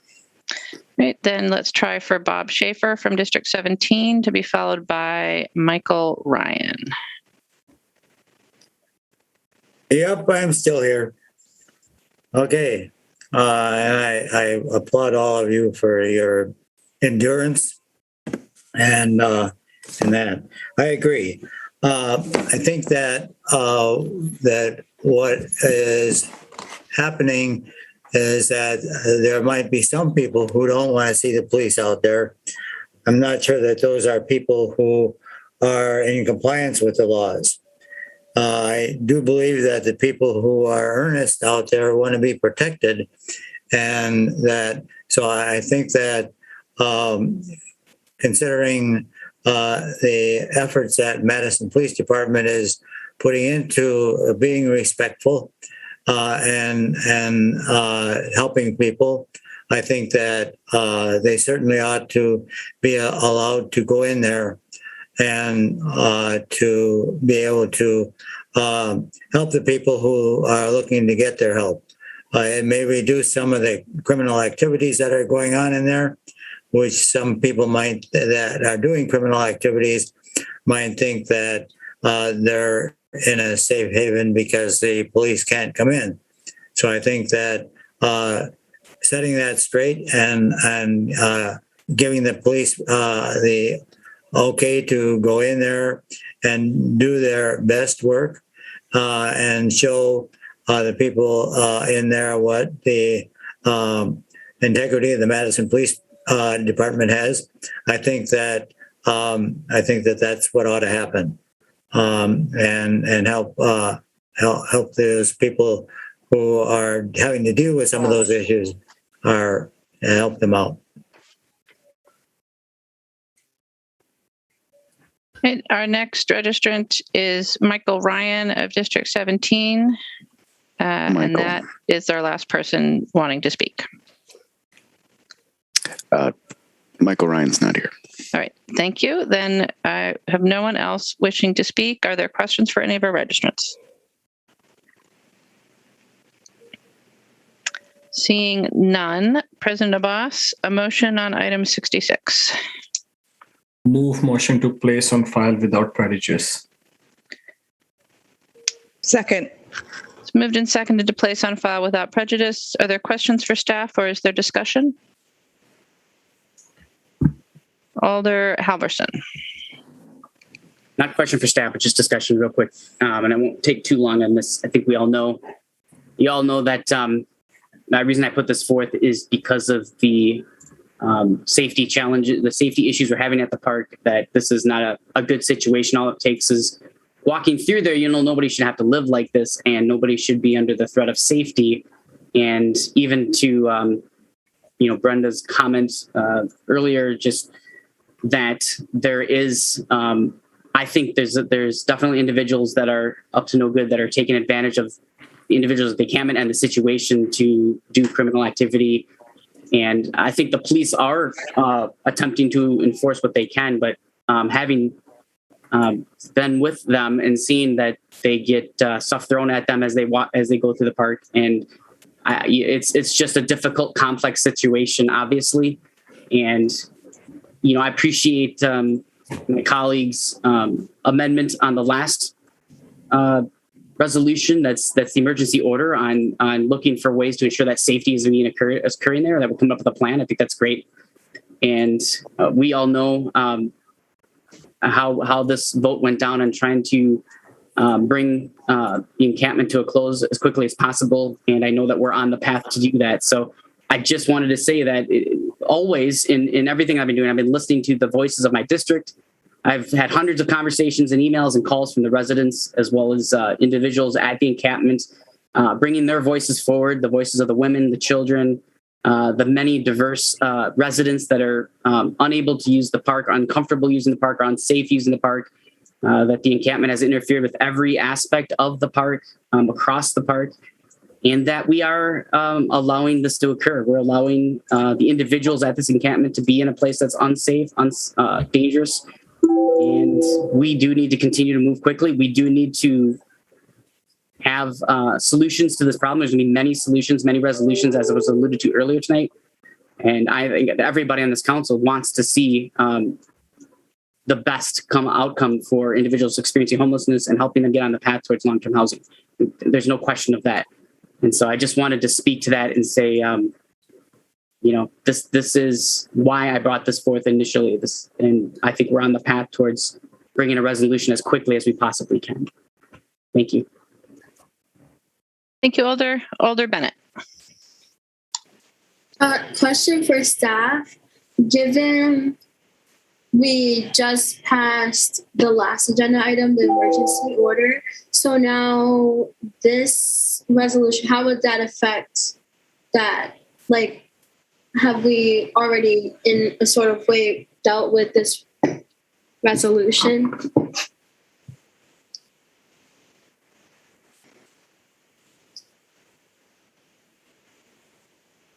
I am. Alder Bennett, I think in many ways, and I think Alder Halverson would agree to this, events have kind of overtaken this resolution. We are doing, I think some of the things were headed in the direction that this resolution contemplated. We're taking into consideration things probably that it did not contemplate. For example, needing to comply with city zoning ordinances and campground licensure. So what we've done with the Dairy Drive, in my opinion, is this resolution on steroids, and of course, absent the the mandatory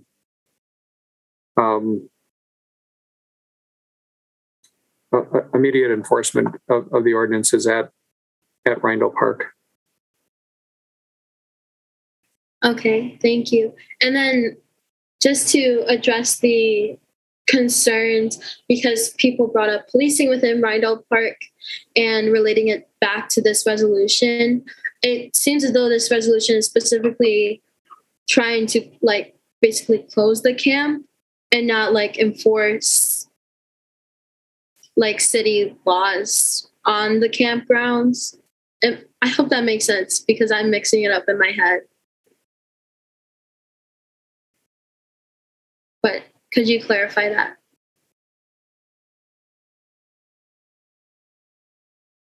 Ravenna, can you maybe expand on? So this resolution is to asking to close the park to enforce the laws to not have campgrounds within parks, correct? And not relating to any other policing activities?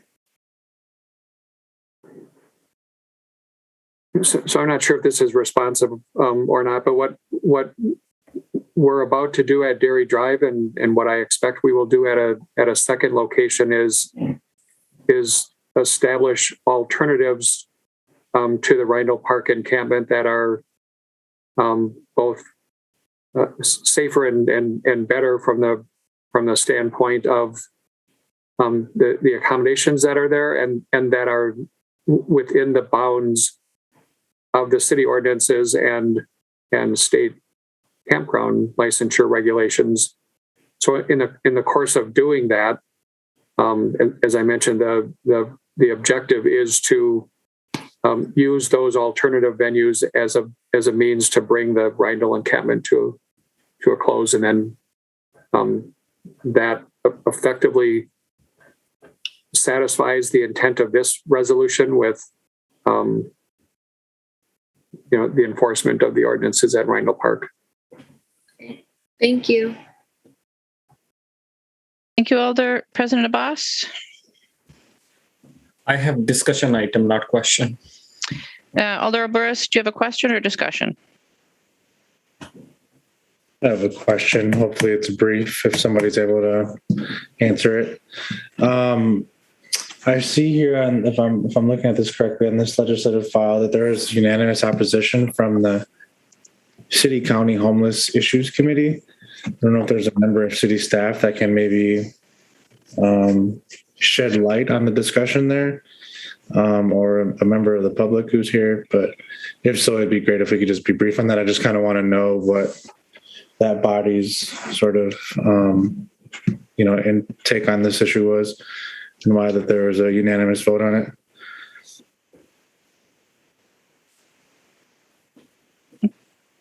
Jim, can you speak to that meeting? I can. I'll defer first to either the council members of that committee, but if they'd like me to speak, I will. Not seeing any additional hands, Jim. So I think that committee rejected what they perceived to be a move to immediately close the Rindle Park encampment with what was perceived to be an inadequate alternative. The Dairy Drive location then was not so favorably received by that committee, but I think committee members were also unwilling to accept an October 30th deadline, again because it would set us up on that October 30th date to be in the same position, which was there would be a good number of folks who would be asked to leave a location with no good alternative. So it was the closure of Rindle and the lack of a suitable alternative, I think, that led the committee to recommend to place this on file.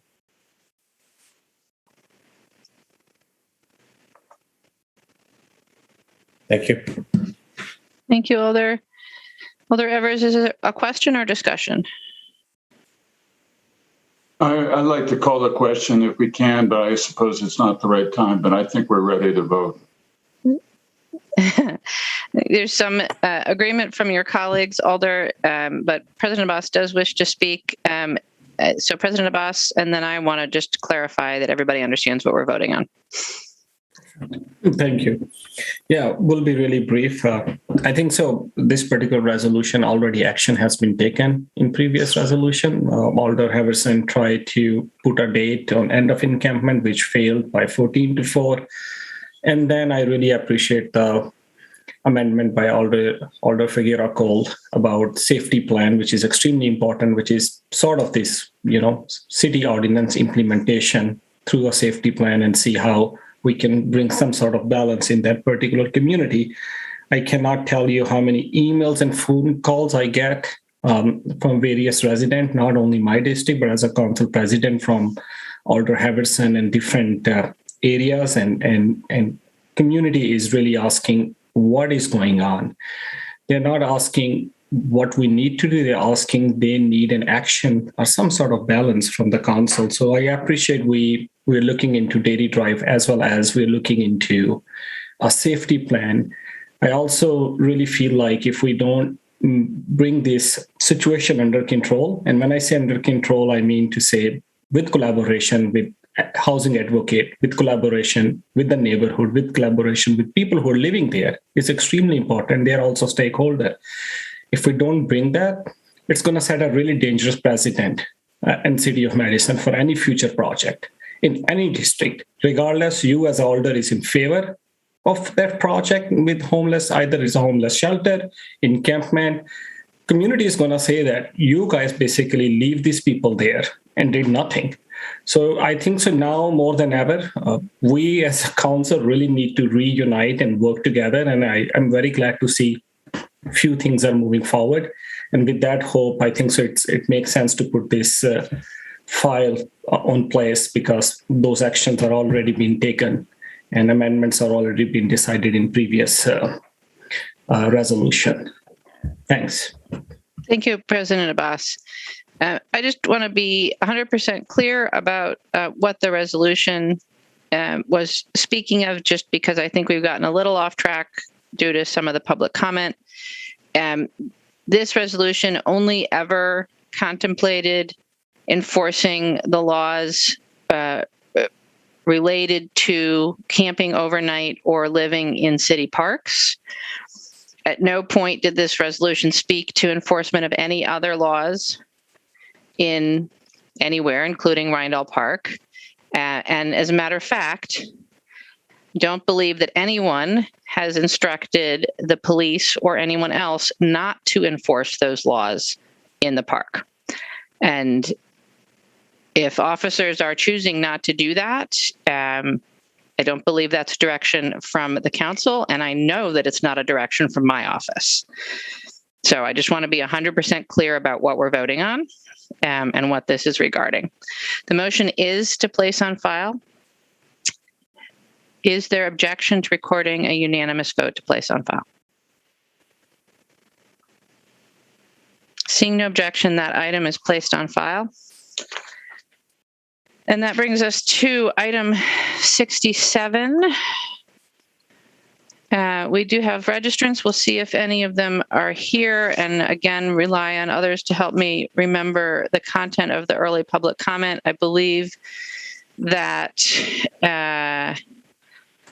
Dave, Jerry, and Marsha Flannery spoke to this item already, which would make our first registrant Kim Richmond, if they are here from District 16. Yeah, Kim is not here. Neither is Sue Arneson, and neither is Don Robbins or Joshua. All right, so that was everybody who was registered to speak on this item. So President Abbas, a motion on item 67.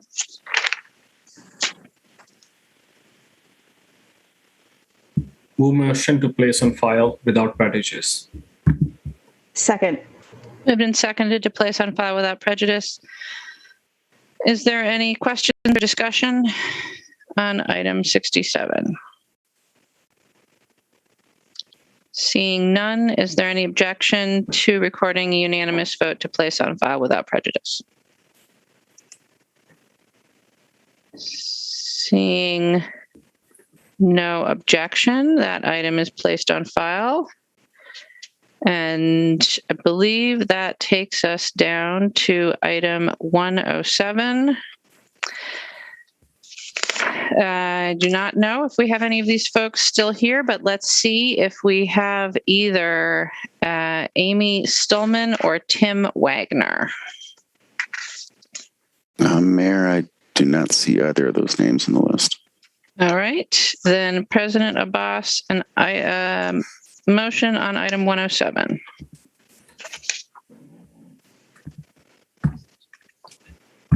I am future meeting.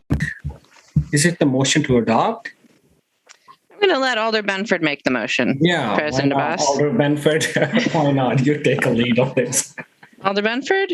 Thanks, Mayor. I move that we place this on file without prejudice. Is there a second? Moved and seconded to place on file without prejudice. Madam Mayor, may I just speak really briefly? Please, Alder my Benford. motion. Thank you. So I know it's been a really long night, and I suspect in the future that we're going to have intentional, collected conversations about the Streetery program and whether establishments will be allowed to have amplified music or any music. We and key stakeholders will have to have this conversation. And it's more a philosophical thing. How do we balance supporting our locally owned businesses and musicians along with protecting the sanctity of our neighbors? So I just wanted to say I applaud the Streetery program, but as an alder, I ran into the unenviable position of having to navigate unintended consequences offered by the current program. So I was lucky with little part on my own that the neighbors and business owner sat down with respect, with lots of emotion and a willingness to compromise. So as we have these further conversations, I'm going to look forward to them in the future, and we'll all share this collectively. Thank you, Mayor. Thank you, Alder Benford. Given that, is there any Alder Halverson? Just real quick, I also, thank you. I just also wanted to say that I think there will be additional conversations about Streetery.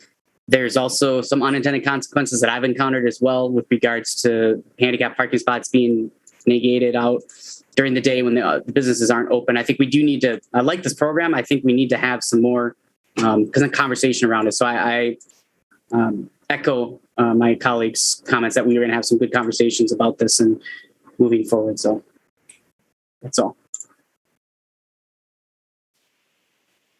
Alders, you will all be glad to know that staff are working hard on a permanent version of the Streetery program, which will come before you for, I'm sure, extensive discussion in the future. All right. Is there any objection then to recording unanimous vote in favor of placing this item on file without prejudice? Seeing no objection, item 107 is placed on file without prejudice.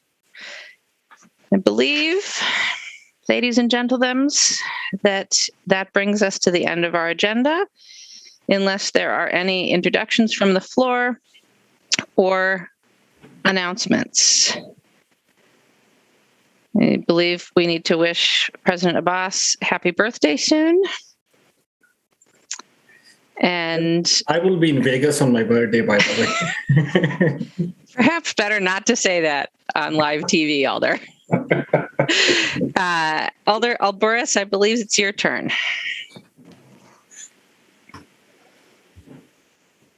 Are we doing that? Okay. Move to adjourn. Is there a second? Alder Figueroa Cole will second. Is there any objection to recording unanimous vote in favor of adjournment? Seeing no objection, thank you all. We are adjourned. Have a good rest of your night.